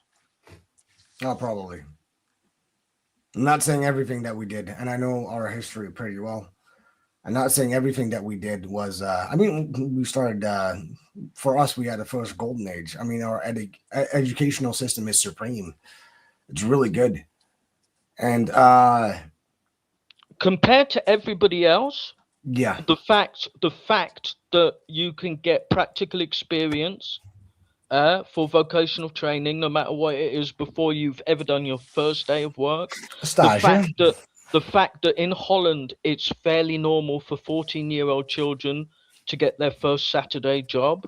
The economic stability, the fact that people in Holland, even today, my sister's son, at the age of 26, he put down the first payment on his mortgage. You know, so even buy your own home today, which, trust me, in the UK is, especially in the south, is impossible. I mean, Holland's got a lot of good things going for it, and I borrowed quite a few of my mechanisms from the Netherlands. Why do you think I brought up Dune? Because I am pretty sure that guy, and he's the first. I mean, seriously, he's the modern guy that invented sci-fi. You really need to read those books, my man. Because I am telling you, the world that he's writing about are the Dutch. Because he's talking about a world where that is only surrounded by water, and they manage the water, and then they go to other country and they get decepted into a war with sand. Wait, what's the other world all about? The world they've never seen before. It's all about sand. Yeah, Dune. That's what it's. Yeah. I know. I've read Frank Herbert. I know. I love him. Awesome. But he wrote about all these monarchs, all these global systemizations, and he made it into such a freaking classic. Only sci-fi. Because It's kind of funny because both of you guys, you're kind of familiar with the city of Amsterdam, yeah? Not really. Yeah? Well, I mean- used to live in a place called Oosterpark, the East Park neighborhood. Yeah, I know and what that is. it's a built up neighborhood. Under the rules of permaculture, that inner city location could actually provide enough food to supply a quarter of everybody's needs. By using stuff like greenhouse farming, aquaponics, and other systems. I mean, if the people were empowered to do it, they could actually, even in a city environment, they could provide up to 25% of their own dietary needs. But the way that the world exists now is that we've all become specialists. Everybody specializes in one aspect of life that we're going to need to survive. One becomes a doctor, one becomes a mechanic, one becomes an IT expert, and we trade our knowledge, goods, and services with each other so that we can accumulate all of the other products that we don't create. My book doesn't change any of that. It just creates a kind of platform that makes it easier for one human being to trade their goods and services with another. It should be that way. It's kind of like our version of the East India Trade Company, right? Yes, but maybe not so draconian, and it doesn't have its own private military. Well, it was But more. yes. It was technically that business went out of business because people corrupted it from the inside, and that is what you get when you make a company, essentially. But and that is what you have with trade too. I mean, we were the first commoners that invented the entire trade. That's why you have Wall Street. I mean, we used to own New York, right, until the British came along, but it's fine. Not really. Do you mean New Amsterdam? Yeah, New Amsterdam. And I will always call it, I will never call it New York. Never. Because it's always New Amsterdam. Period. It's kind of funny, and the Dutch are a perfect example. It's an extremely small nation, yet at the time of the big powers, Spain and the UK, the Dutch managed to hold their own really well, and they did that by working together, organizing, and having extremely well built systems. We made everyone that wanted a part of the East India Company, they could with a fee, and that fee got them the goods that they needed, and that is how it was done. It was a global commerce. Every single citizen that wanted to be involved could have been involved. And that's the thing. And Kenny dropped the scary 60% tax bomb, but what he forgot to say is that if you pay 60% into the system at any time, if you need something from the system, if your car breaks down, you need a new car. If your boiler breaks down, you need a new boiler. If you want to set up a micro business, if you want to invest in somebody else's micro business, there is a mechanic there for just ordinary people that cuts through miles of paperwork, because at the moment the whole planet is built on bureaucracy, which is why I don't live in the Netherlands. The Netherlands has got more bureaucracy. I just wanted to buy my friend's scooter, and I had to travel to 3 separate villages and ask 3 separate permissions to buy one scooter. My book spends a long time on cutting through all of the bureaucracy, including giving each and every member an insurance, one insurance that covers them for everything. And it's already in with their 60% taxes. They actually get a lifetime insurance. Should something happen to them, their business, their thing, and I change certain rules within the club, like you are your business. I get rid of this limited liability rubbish so that people can't have shell companies within shell companies within shell companies. I do so much to simplify and make an equal playing field for all of the members. I've done so much work. The book is very complicated, but I'm a very complicated person.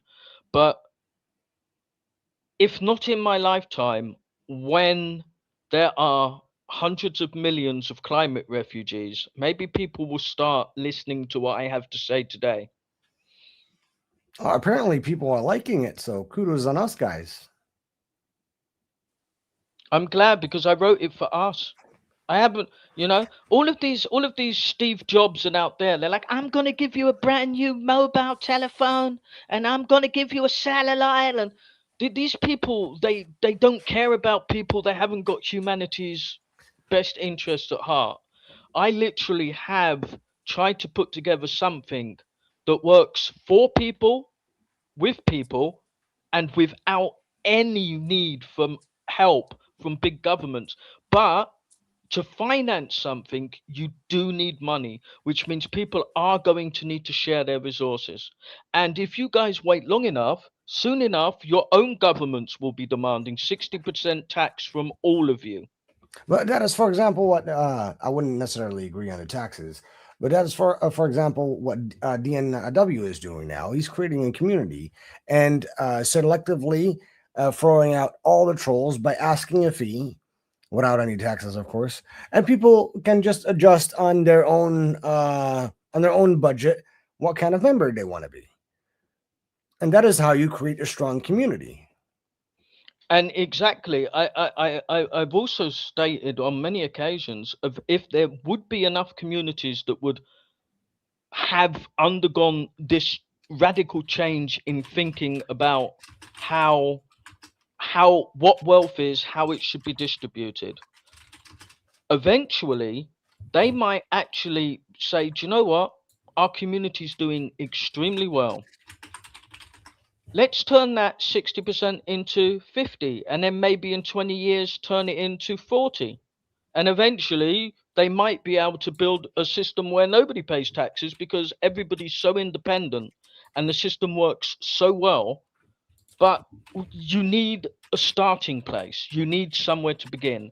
And I know poor people can't change things on their own, but if poor people pool their resources to create better communities, they can achieve it. Oh yeah, they can. But see, that is the hard thing. You cannot always get people to gather around, and especially the way that You, for example, wrote it. I would love to see you write things about how it all started off, like on small scale, and then it branched out.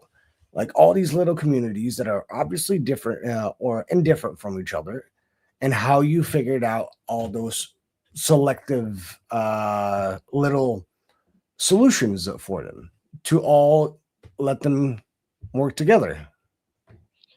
The way that I've written my book is really cool. I try to lay out the economic system, and I've written 5 small mini stories. One about a guy called Simon, and he gets in right at the very, very beginning, and we live his life with him. You know, we do his weekly shop. You know, and then afterwards, I write a second story, which is about a lady that's called Rebecca, and she takes on her local big supermarket chain. And I chose Tesco's. Shout out to Tesco's. And pretty much, there's a mechanism where you can force your local Walmart to become a member of Spec. It's kind of cool. In my third story, I write about a guy called Jazz, who is what I call a spec auditor. Within the community, you can self-employ yourself as what I call a spec auditor. You can investigate companies, and if they're breaking national law, you can use community money and create a class action suit, and you can bring them to court. And if you can win money for the local community by proving that a big business is harming your community, that person gets to keep 10% of whatever the claim was, which is paying people to hunt down bad guys. In the fourth story, it's about an old age couple, because I had to address old age when people couldn't work, sickness, and it's how it offers a framework for old people to retire yet still go to work. And it's kind of interesting. And the last chapter is like 50 years in the future of what such a community could look like when there's more communities doing the same thing. It's a very interesting book, and it's absolutely free, and it's on Amazon. That's awesome.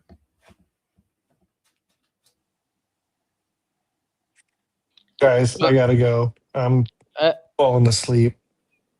But great conversation. I'll see you guys all later. Take care. It got good. Thank you, brother. Great to have you here, Gerber. Guten Sleep well, Tag. sweet dreams. Good Nacht. Good Nacht. Good. Yeah, You guys are all saying things that I don't know what they mean. I think they mean The good Eiffel night. Tower. Good Nacht. It means good night in German. The only thing I know in German is Dankeschön. Yeah. Du Schweinhund. Nah, I really should have learned where's the bathroom and 2 more beers, please. But I didn't learn The those. funniest thing you know is that song of Nina, right? Hast du etwas Zeit für mich? No. Singe ich ein Lied für dich vom 99 Luftballon. Dude, that is like the most famous. That is like the most famous German song in the world. I know 99 Love Balloons. Well, there you go. Oh, yeah. The funny All right, thing is boys. that I learned to speak Uber German die Brücke. Sorry. I learned to speak German in Gerber, Spain. thank you, brother. We'll see you again soon. Später.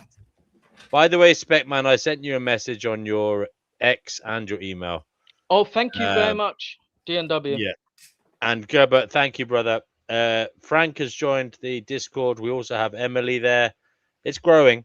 We're having a little Discord community build up, and it's just a place for people to chat off air, 24/7 whenever they want. Also to expand on ideas, to grow ideas, to help each other when we're doing our research, and build deeper analysis of whatever it is we're interested in, whatever comes up.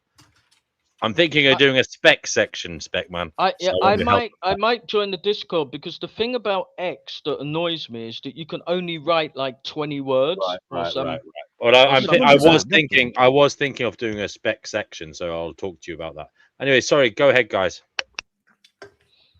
As I was I would saying definitely before, I learned to speak German in Spain because it was extremely funny. So my parents were like the original hippies. My mum especially was the original hippie, ¿Qué you know, pasa? and she loved smoking her marijuana, and she loved the whole free love philosophy with all of the craziness that that entailed. So I've got uh, there's four of us, and all of us have got a different dad, and all of us were a different adventure in my mum's life. And so I grew up with the whole hippie vibe. My parents decided that they were going to retire at the age of 40, and my mum said that she wanted to drive all the way down to South Africa. So they got themselves a mobile home, and they got stuck in the south of Spain, right on the border of Africa. And my stepdad kind of sent my mum. Oh, my mum came to the Netherlands to see my sister's first child, and my mum's like, "Yeah, you should come to Spain because your dad could really use some help because there's so much work on at the moment." And she kind of emotionally blackmailed me into going to Spain. So I got to Spain, and then my stepfather's business fell to absolute complete shatters, which is another story. So I ended up working for German Freemasons, and I couldn't speak German. I could speak Dutch, but I couldn't speak German. So I was forced to learn German to be able to understand what my boss was saying, which was cool. So I can speak German now too. Oh, that's awesome. Yeah, my life's been crazy. It's amazing. You ask any Oh, person. sorry, Oe. It is the Discord is for members of the channel. It's in the membership section. But you did give a donation the other day, so I don't mind giving you the link if you want to X me. Yeah. Is it? Yeah. Unfortunately, the paywall is there to keep trolls out. I hope people understand. Yeah. Yeah. Yeah, if you've ever known anybody that has completely crazy hippie parents, I guarantee you that you ask stories about when they were growing up that they're to to the normal people who had a normal family where both parents have to work to try and just keep the bills paid and all of that. It's But when interesting you've that you got say that. Have you ever watched the Netflix series called Serpent? no. Because it's about the back in the hippie days, there used to be a hippie trail that went all the way through Thailand. And it was about this French serial killer that would kill tourists, steal their identity. Really fascinating. And it is based on a true story. Holy shit. And they got, yeah. I it's funny because people automatically assume that the further that we go back in time, the safer the world was for some reason. But they seem to forget that without some of the technology that we've got now, there were certain individuals that were getting away with things that seem almost imaginable to us today, if you see what I mean. Oh, yeah, definitely. I mean, that is why forensic and psychological profiling is so interesting. A lot of people, it's not practiced anymore worldwide, but it's definitely a good method to get into their minds and how to think. And it's kind of like a sociology, right? On how a global or a community function, what they want, what their needs are. I mean, it's the same thing with AI. If we do a Google search right now, I mean, we all know that, well, it depends if people are careful or not on what they search, but they need to know that they're 100% being listened to. Obviously, I can't prove that, but just say something in the morning and then check YouTube in the evening, and you probably get a search term that what you said, and you go like, oh shit, that's deja vu. Well, it's not really deja vu, it's just marketing. Exactly. And I tried to address that in the book. It's like I'm one of these people that believe that technology itself is a tool, and depending on whose hands that tool is in, like a hammer can be a thing that you hammer nails in with to construct your home, or it can become a weapon. Depending on who's wielding the tool, is whether it's a weapon or something that will help you in your life. But it's also a luxury, and that luxury is being taken advantage of us. Yes, yeah. It's it's like first a company, like all of these micro businesses, you had a lot of family businesses, and some are good and bad. But then when these big companies start moving in, they move in, and initially they'll offer you a really good product until they've squeezed out those old small businesses. And as soon as they begin to get a little bit of a monopoly, then the quality starts to decrease and the prices start to go up. And so, yeah, but that seems to be part of human nature. The weird thing about it is now we're all learning that all of these things only happen is because there's a whole load of trust fund babies that don't want to get themselves a job, and they have like investment sharks at big banks like BlackRock, and they're just trying to squeeze every penny out of everybody constantly and polluting the planet while they're doing it. We know it's happening, but there doesn't seem to be a vehicle to curtail that behavior. And once again, it's just me. I'm here, Speckman. I'm here. So, Speckman, you have been rattling on for some time, and I admire you for that. You have a real passion, and what you're passionate about is, in my view, worth being passionate about. And I do wish you all the best in the world with your endeavors. But have you, as I said, have you contacted any economists? I've been pushing you to do that. Have you spoken to anybody in that regard? Have you reached out to people who, are kind of more au fait than us in like international politics, and maybe even kind of correlated things like non-governmental organizations, people who might be interested in what you do? As I've said before, I'm super eclectic, and my latest crusade has been trying to get a paper that I've written and formalize it so that I can put it on a website that's called VIXRA, and it's a place where scientific papers get published. So that's been my pet my pet project at the moment, and occasionally I find it good anyway for my own sanity to put down my little and do so. So in my private time at the moment, I'm actually trying to write a scientific paper, which I'm not qualified to do and have never done before, but I'm learning a lot doing it. Yeah, I mean, don't let that stop you.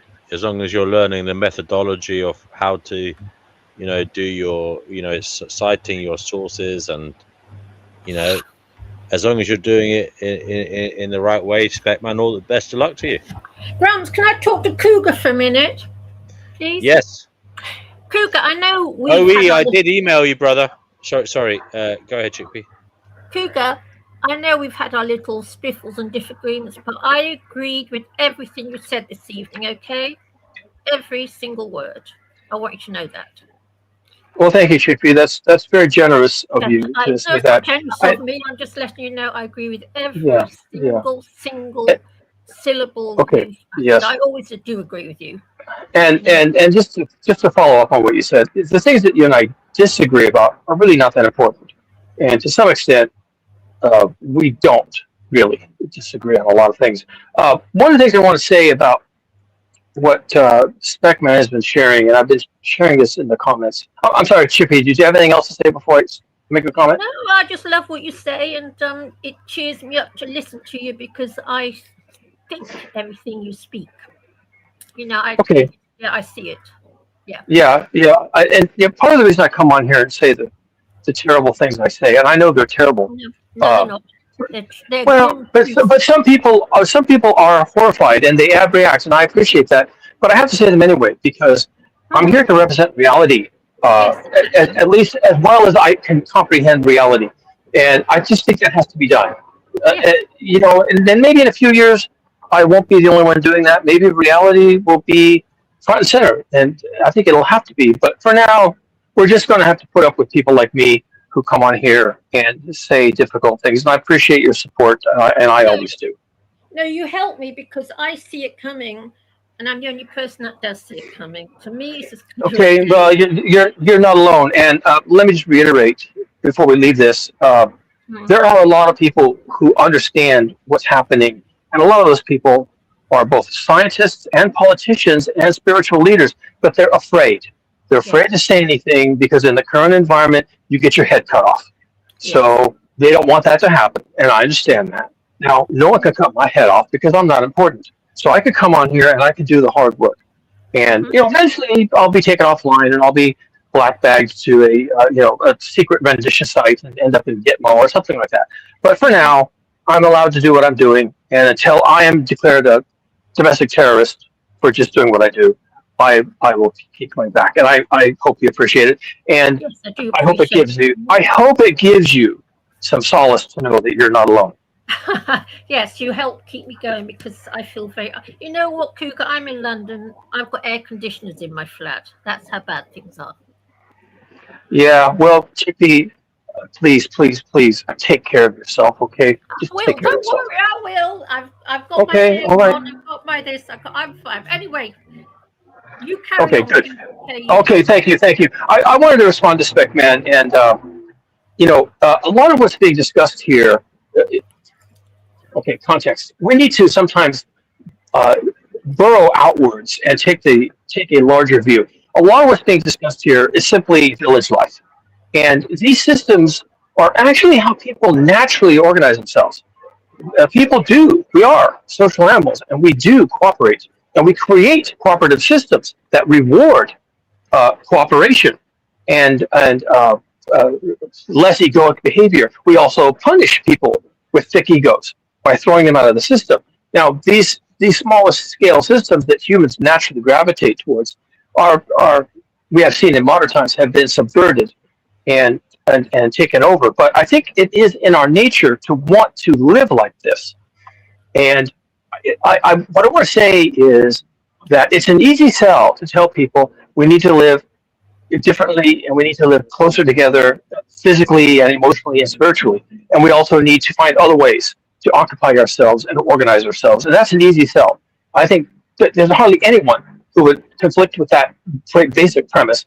But then the conflict, of course, comes about, well, then what God are we going to worship? What money are we going to trade with? What kind of government are we going to have? Because people are still stuck in thinking about politics, economics, and religion.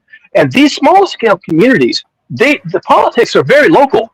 The economics are non-existent, and the religion is just very simple.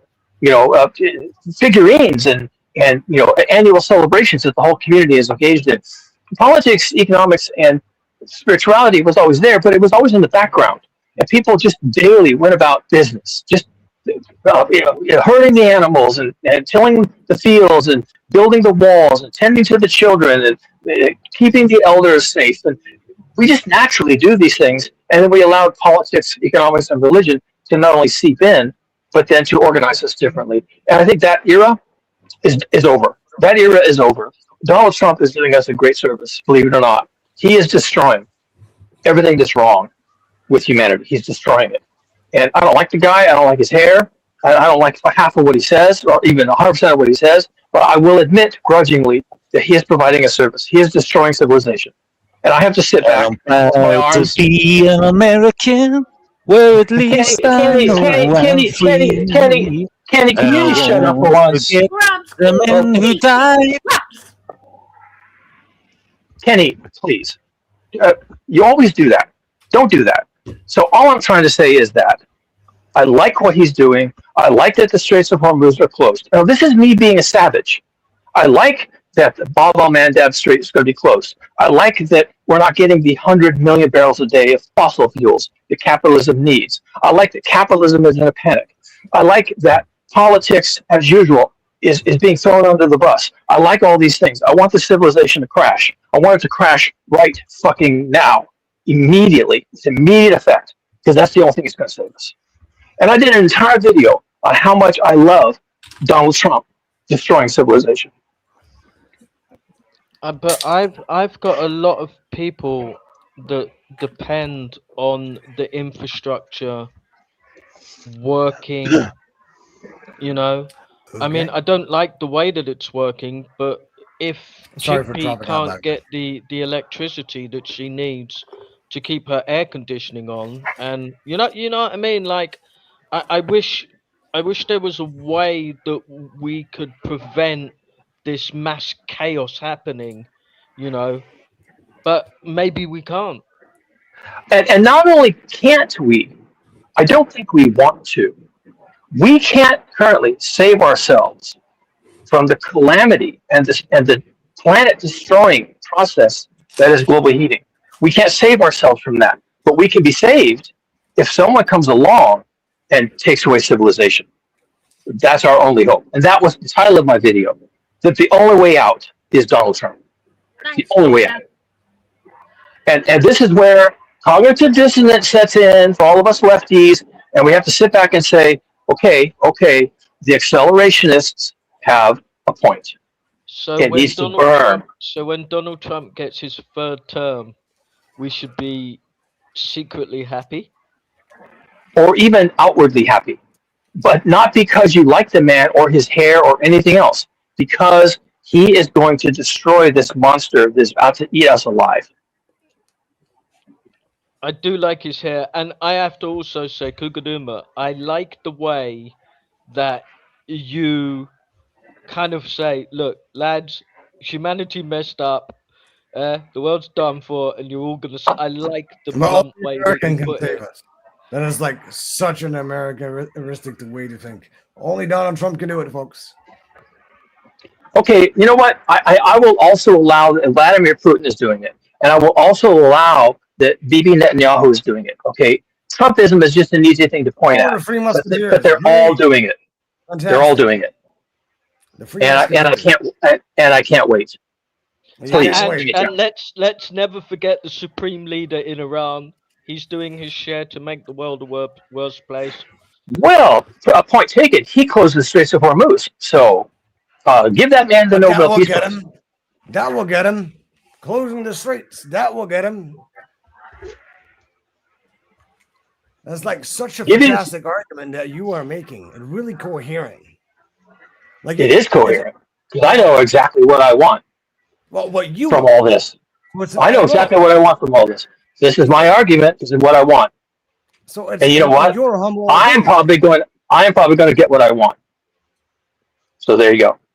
I think what Kugaduma is actually saying is the more that our leaders demonstrate that they are tyrannical, selfish, warmongering, the more humanity can learn that the current system that we live under is not where we need to be. Actually, I don't even need humanity to learn anything. In fact, the less that humanity understands about their peril, for me, for my purposes, the better. Humanity must be kept absolutely in the dark. So that when Donald Trump and Vladimir Putin and all the others, and there's 100 men who are doing this, the leaders in Europe, all of them are doing this. When they do it, I want humanity completely in the dark. I don't want them to know what hit them. I want it to hit them, and I want it to bring the whole thing down in a pile of smoldering rubble. And I want it to happen in a week. But in a way, you are publicly speaking to this small group of people and trying to give us all the heads up to kind of, what do they call it? Have your go bag and your bug out place ready. You're kind of giving us the heads up. So Yeah, maybe. You have Nostradamus and you have Nostradamus.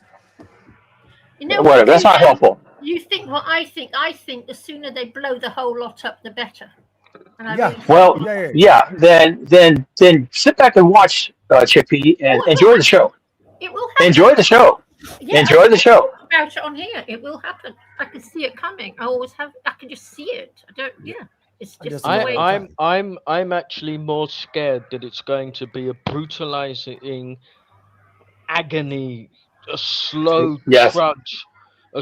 trudge towards destruction. I mean, if it could be beautiful and like, you know, everybody goes out in a big bang in less than a month, but it's not. It's gonna be a horrible, nasty, slow trudge towards mothers not being able to look after their kids, masses of refugees trying to. It's And that has always it's been not that gonna be pretty when things go bad. No, it's not going to be pretty. No. It's going to be ugly. Get ready for it. Buckle up. Yeah. Buckle up. Thank Hold you. on to your hat. It's going to be ugly. It's clear as day to me, and I haven't studied it. I can just see it. I don't know why. I just see it. Well, you can see it because we're on those tracks. We're the ones who are on that track, and we are headed to that chasm, and the bridge is down, and we are going over the Seneca Cliff, and that's just how it's going to be. Yeah. Simple as that. To me, it's as clear as day. Yeah. It's been for years. Don't know why, but it is. Well, it's just an internal narrative that what we're doing isn't working, and the problem now is that what we've been doing is actually currently falling apart. So if it's falling apart, and this is the only bridge that takes us forward, then we don't go forward. And the logic is simple. And when they close the Straits of Hormuz and they destroy the oil-based economy, and we go into a Great Depression, and then there's rioting, and there's food crises and famines of different kinds, then the whole system crashes. And it can crash in a year. From start to finish, it can come down in a year. Mm-hmm. Yeah. So we as human beings will destroy the entire world. I'm kind of lucky because I got a friend of mine in Spain, and I'm looking after my dad at the moment, but he invited me down, and he's busy setting up his own aquaponic system. He's been talking about it for years. And Okay. Just a quick. I mean, that's nice. I'll just tell you, Spain is the last place on earth I'd want to be. It's too close to Africa, and the place you want to be is Scandinavia. You want to be as far north as possible. You want to be in the Northwest Territories. All the Africans think. That's what all the Africans think. They all want to be in Scandinavia too. They're not going to be able to make it. It's going to be too far. Yeah, sure. Can you predict the future? No, I can speculate. You know, there are entire ant colonies going at war with each other right now. Would you consider that the doom of humanity?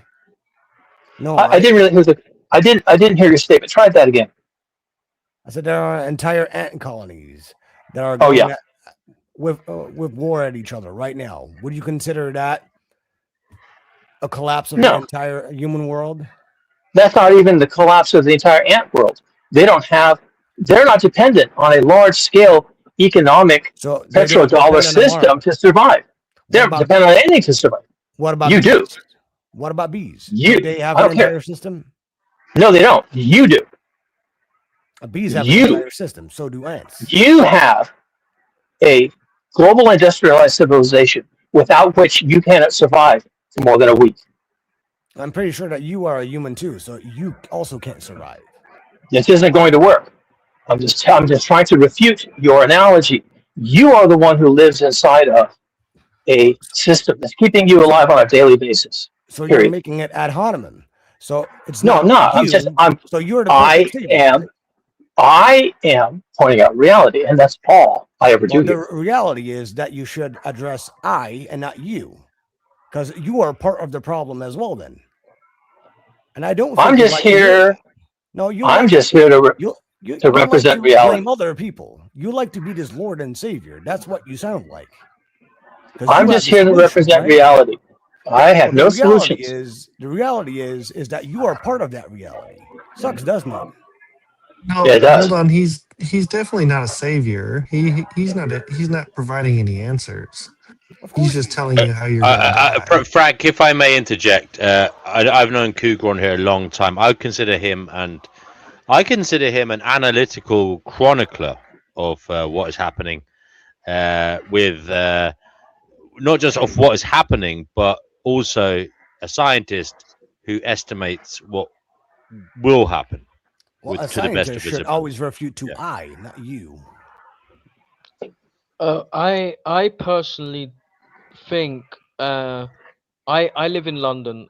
I am probably one of the most, at the particular second, the most fragile human beings on the face of the planet.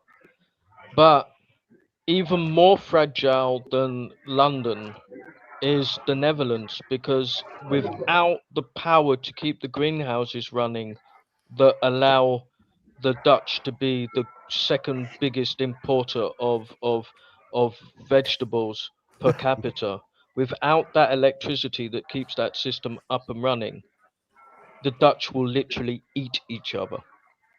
Well, that's a global problem. Right here in California, where I live, there's 40 million people.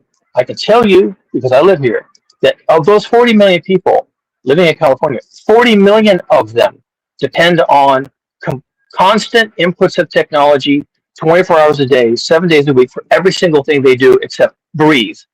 Okay, they can breathe, and that's all they can do. They can't eat, they can't drink, they can't travel. Wait. I live in California too. We have a huge amount of farmland. Huge. Between where I live and where you live. All right, we then have let me point huge out. amounts of farmland. Let me point something out to you that maybe you haven't thought of. That farmland is worked with tractors and harvested with tractors using technology and fossil fuels. And a John Deere tractor has to be connected to the internet. Okay, this isn't going to work. And then when you harvest the food, it goes into a refrigerator tractor, 18-wheeler, that then takes it to a distribution center. And from there, it gets trucked to all these stores, which have all these employees, which has all this air conditioning and electricity, and it's not going to work. Hold on. Without 24/7 inputs of technology, it doesn't work. I wrote tractors. And I think that if you go to a California farmer's land after the big collapse, the only thing that will be waiting for you is a bullet, because the farmers will protect their land. They'll get their friends and family, and they will kill you if you try to come onto their land. Yes, you're absolutely right. So Cougar, because then when this what shit about, goes down, what about the I'll rice have my farmers? gun in my They hand don't use 24/7. tractors. There's no individual solution to this, including an individual farmer. Everybody is stuck in the same quagmire, and everyone's going down at the same time. You're all on the same Titanic. I'm on it, you're on it, everyone's on it. The Titanic is about to hit the iceberg if it hasn't already, and you don't have a story about how we are all going to survive this. Individuals will figure out a way, and they'll have to get to a lifeboat. What do you think it would help that you would have at least somewhat of knowledge by essentially you already saying, and you have me and Robin already saying that there's a lot of farmland in California, and apparently you are saying that tractors are needing to be connected to the internet, which is totally false, by the way. But then you still come up with this broad conclusion of a doomsday theory. Well, the essential factoid that you were argumenting is already false. Wouldn't you think it would be helpful to do a little bit of research for that? Okay, I have other things to do. Wait, there's a lot of farmland in China. Did that stop Mao from getting millions of people murdered? They starved to death. He starved them to death.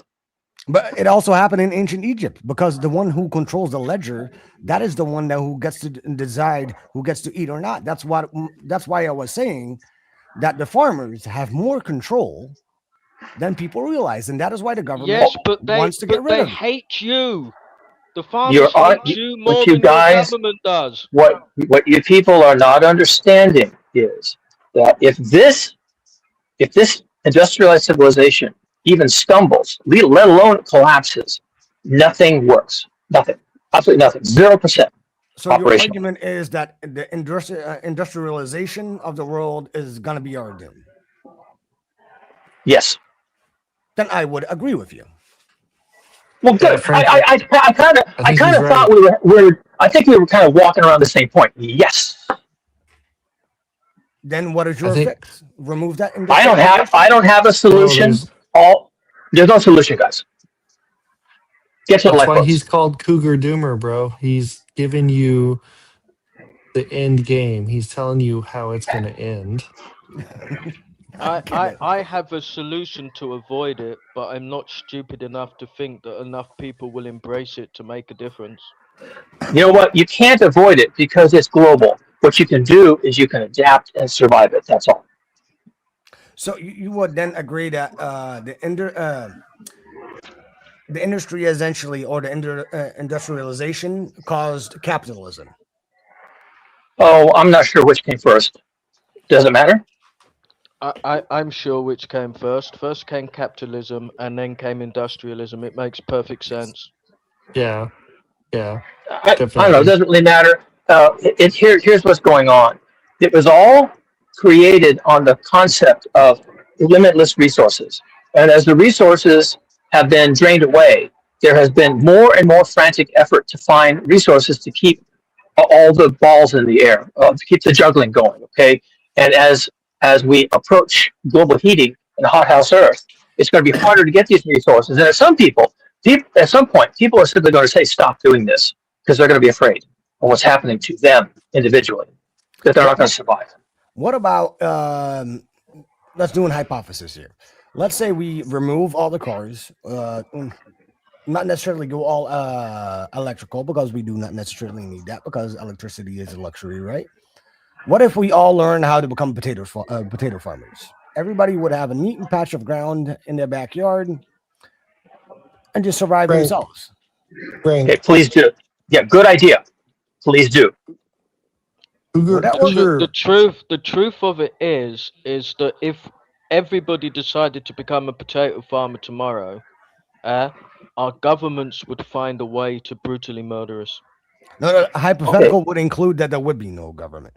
Everybody would just need to care about of themselves. So if there was no government in the United States, Cougar said it already. If this system stumbles a little bit, it collapses quickly. And especially in the United States, where everybody has guns, there will be factions of people running around very well armed. Maybe that that's can't a be good thing. stopped. No, they won't be. Those will be the people that will survive. Yes, but if you're not part of that civilization, then you're not surviving. And this is what people forget. That doesn't mean they know how to farm potatoes. This is what people forget. Before that potato ends up in your cooking pot, 9 months have gone past. Yeah, you can't sit around waiting for 9 months for that potato to grow. 9 months is not a baby, Spec Man. No, but I think sometimes people forget the very basics of, people think, the zombie apocalypse tomorrow, I'll be fine. You won't. You just won't. How do you think that the people back in ancient Alexandria survived? Do you think that they ate out of the world desert? was a hell of a lot less populated back then, and they didn't? Okay, actually, guys, it's worse than that. There was a time, even in my memory, when my grandparents could survive just fine. My grandfather worked on a cattle ranch, and my grandmother could cook and kept a garden, and they did pretty well. But they had inherited from their grandparents the ability to do things. They could plow, they could plant, they knew the rules, they had the seeds, they had the tools. Now, my generation, people my age and of course younger, don't have those tools anymore. They don't have the grandparents anymore. They can't speak to these people. The knowledge is gone. It's evaporated. All people know how to do is doom scroll TikTok. Okay, this is the level of things we're at. No, if you were living in ancient, plenty of people that know how to grow things. and they might not be industrial farmers, but they can absolutely grow a garden. Growing a garden is not a hard skill. Yes, There's but can they plenty of stay? people that have But can that. they stay alive for the 9 months whilst it No, takes for their Not new 9 crops and to months. grow? that's It's where not I was 9 about months, to go dude. with this. Because if your grandparents were growing a great garden and we were in an apocalypse, I would take my gun and take everything from them. That's the way humanity works. Okay, and that's true, and that's why I have really, I mean, privately, I don't really have any hope that we're going to turn this corner. It's going to take a level of cooperation and village life, essentially, and an acknowledgement of the crisis to turn the corner. Now, I wrote a book, and there's a very small group of people who come together in a wealthy community.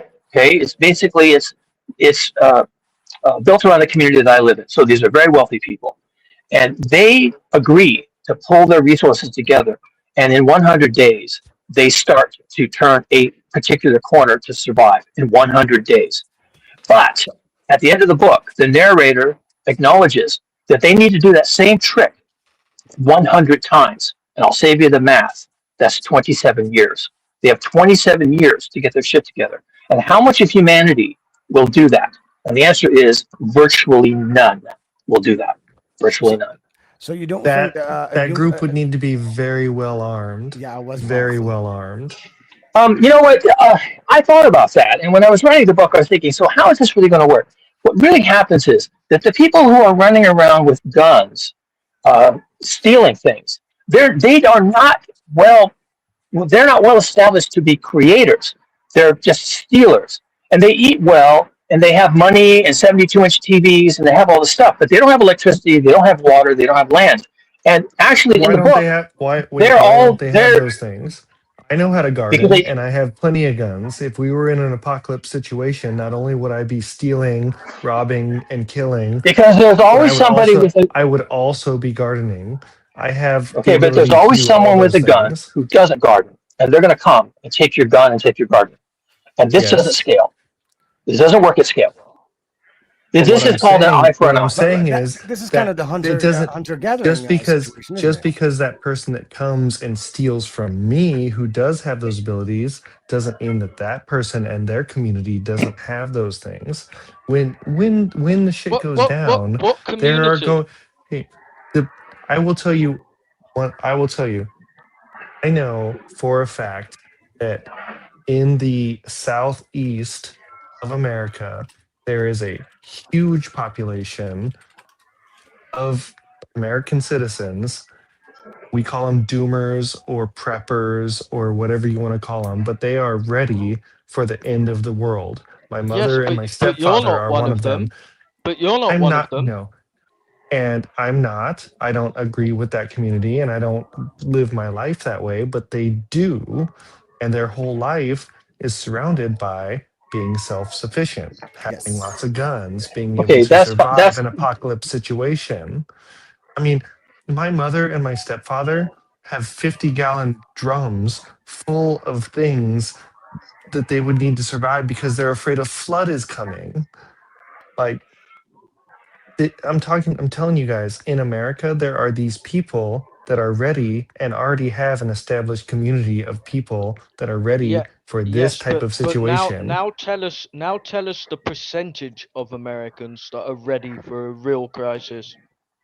I would 1%. say I was about to say 2, but yes. 1%. Now, my thesis is that 99% of humanity perishes. But what is So there you 2% of 350 million? Nothing. It doesn't matter. Was It's that just a percent. 6 million people? 7 million people? 7 million people? Globally, I can see 80 million people No, surviving. I'm not talking globally. I'm talking about in this one small area, the southeast of America, because that's where these people are. In the southeast of America, there's they probably get to have 2 million people ready to survive way, and they will band together.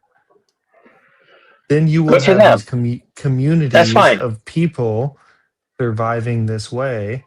The And only people that will every single survive a major crisis are the ones hold that will on. lock the ones that will lock themselves underground with enough food stored for 2 years and wait for all of the bad stuff to happen before they resurface. Those are the Well, ones that will survive. Well, If you to be if you do not underground. hide, you will not survive. Well, that's not necessarily true because what the people that I'm talking about are the people that will band together to create a community Exactly. that will want to take over the rest They just of make anybody else themselves a bigger around them. target. They just make There, themselves a bigger there target is for the no millions of hundreds of people. In America there will be no bigger target because there's no bigger population of preppers than in this one area. And unless it's a flood, like my mother is prepping for, or a nuclear holocaust, they won't need to be underground. They just need to hang out for a little bit, be self sufficient like they already are, and then start going out and being nomads and collecting. Yeah. And So, that's so what I they'll don't. do I as a group. And it okay. doesn't That's fine. mean hold on. I'm going back to the point I was making originally. It doesn't mean that just because those people live that way doesn't mean they're sitting at home with their 72-inch screen TV and don't know how to survive or don't know whatever you wrote in your book. They're red Those guys. people know how to survive. That is what they have based their life on because that's what they Yes, but they can't believe is take going to 2 happen. million. They can't take 2 million people from New York that happen to have heard about them from going round their house en masse and messing everything up. They can't Wait, stop that. you think the people in They New don't York have are going to enough survive? bullets. Wait, hold on. I can hear that you have an accent, so you're clearly not American. You think in an apocalyptic situation, the people of New York are going to survive? Long enough to destroy that community you're talking about. You clearly have no idea how things Okay. are going to go down So in let's an say apocalypse then. Like let's that's say an apocalypse happens tomorrow. Do you think that they're gonna pack their bags and gonna travel yeah, to fucking what California are to get that community? what are those people that live on top of each other gonna do in an apocalyptic situation? My mom lives 20 minutes down a dirt road on 40 acres of her own land in the middle of Arkansas in the forest. She They'll will be find her. fine. Those New York people, no, they're on top of each They other. They're going will to be find her. eating each other. They're literally going to be Yes, they eating will each eat other. each other, but whilst eating each other, the ones that survive will find your grandmother. Okay. So this conversation isn't going anywhere. It's not. I got things to do. I only came on here to suggest that the end game of this entire dumpster fire is going to be small scale living, So village life, hyper local, self sustaining, sustainable communities. I don't care Which how is they're. exactly what I've been talking about. Yeah, I don't care how they're constructed. Okay, I have no concerns about that. Um, and there probably are different modalities. People that are simply isolated that happen to get lucky, okay, or the bridge goes down and then they're lucky, they're isolated. But all these groups of people are going to figure out the same thing. How are they going to get water? How are they going to get food? Do they have electricity? Are they making their own electricity? What are they using for medications? And if the crop fails or they're trying to get their crop in, what are they going to eat in the meantime? They're not going to eat their seed corn. They have to save that. And if it comes to dramatic climate change, the most self-sufficient people on the world, which are the people that live on the North Sentinelese Island, just off the coast of India, even they're gonna die, and they're perfectly suited to living off the land. But the climate change will get them. What you're forgetting is massive climate change is going to reduce the amount of food that even the best farmer can produce. We weren't talking about climate change. We were talking about the A danger of potential. other humans in an apocalyptic situation. Scientists have really done this. They did a simulation for a zombie apocalypse, but it will work for anything. Only 1% of us gets to live. Yeah, That's but it. that's bullshit. That's bullshit science because economists also try to figure out the World Cup championships, and they said it would also be the Dutch, and that turned out. Yeah, but that's still like 80 million people. Yeah, no, it Yeah. won't be the end. It won't be the end of humanity. No, but humanity probably won't rebuild itself to the level that it is right now Oh for no, it another absolutely 1,000 will. years Come after on. that. Oh, okay, yes, okay, yeah. Okay, Give it so some time. Yes. I want to introduce a term here. We got to 8,000 million people through a pathway, and this introduces the idea of path dependency. You can look it up. Path dependency is the idea that there's a path to where you are, but there is no path backwards that retraces all the steps. And if you try to recreate that path from some other starting point, you can't do it. The path was the path. And we got here by exploiting cheap and available fossil fuels. Oil was on the surface of the ground. Coal was available for anybody who could pick it up. Those days are gone. The easy minerals are gone. The easy manufacturing is finished at some point. So we're going to be left with a blasted planet that's been exploited to the point of ruin. Our arable lands have been salted. We have hothouse Earth. We have interior desertification of the continents. And that is not how we started. We didn't start that way, and we can't start from that. There's the path to this 8,000 million people driving around and having computers and cell phones. To get to this, you can't do it again. It's a one shot, and people don't like to hear that. But the way we got here cannot be repeated by anybody who comes after us. I'll go one step further. In my opinion, unless we learn how That's to interesting, but I harvest, disagree. and The show will end soon!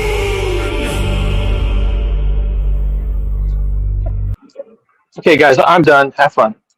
I'll go one step further. Thank you, Cougar. The show is going to end. Sorry, Speckman. We are going Can to I end. have my final Yeah, statement? I'm going to give you the floor to say your closing remarks. Go ahead, Speckman. I will go one step further than Kugaduma. Unless we learn how to harvest helium-3 and build helium-3 reactors, humanity is doomed to extinction, because unless we escape this little ball eventually, it's over for all of us. When our sun dies, we die. That's just a fact. So on the long term, humanity goes extinct unless we can work together to get off of this ball. Thank you. Thank you, Speckman. Speckman, I did message you, so keep an eye on that. So yeah, that's it, guys. Thank you very much. I appreciate you all. It was an interesting show as always. Hopefully next time we can have some lighter moments. It was a bit heavy at times, but sometimes we've got to sift through and do some heavy lifting. Gerbert, thanks for coming on. Do you want to give your closing remarks, brother? I don't really have any closing remarks. It was just great to have a good conversation with everybody tonight. Great way to spend the night. Thanks everyone that came on. Thanks everybody that engaged in conversation. Great time. See you guys all later. Thank you very much. Thank you, Gerber. I appreciate it. And thanks, guys, to the members today. There's a few people who joined. That's great. It really does help the channel. If you want to help the channel, you can join too. Just click on join below the video, or maybe it's in the live chat. I don't know. You'll figure it out. And you can also avail of the Discord that we have now, where we're available 24/7 to chat to each other and also build momentum in some of the topics that we discuss here. Dive a little deeper, go a bit further in our journey to trying to figure out what is going on and what we should be doing. Okay, everybody, that's it for now. Take care of yourselves. Be lucky. Be well. And yeah, look after others if you can. Thank you. And yeah, come back soon. Turn your notifications on. We will be back. Bye for now.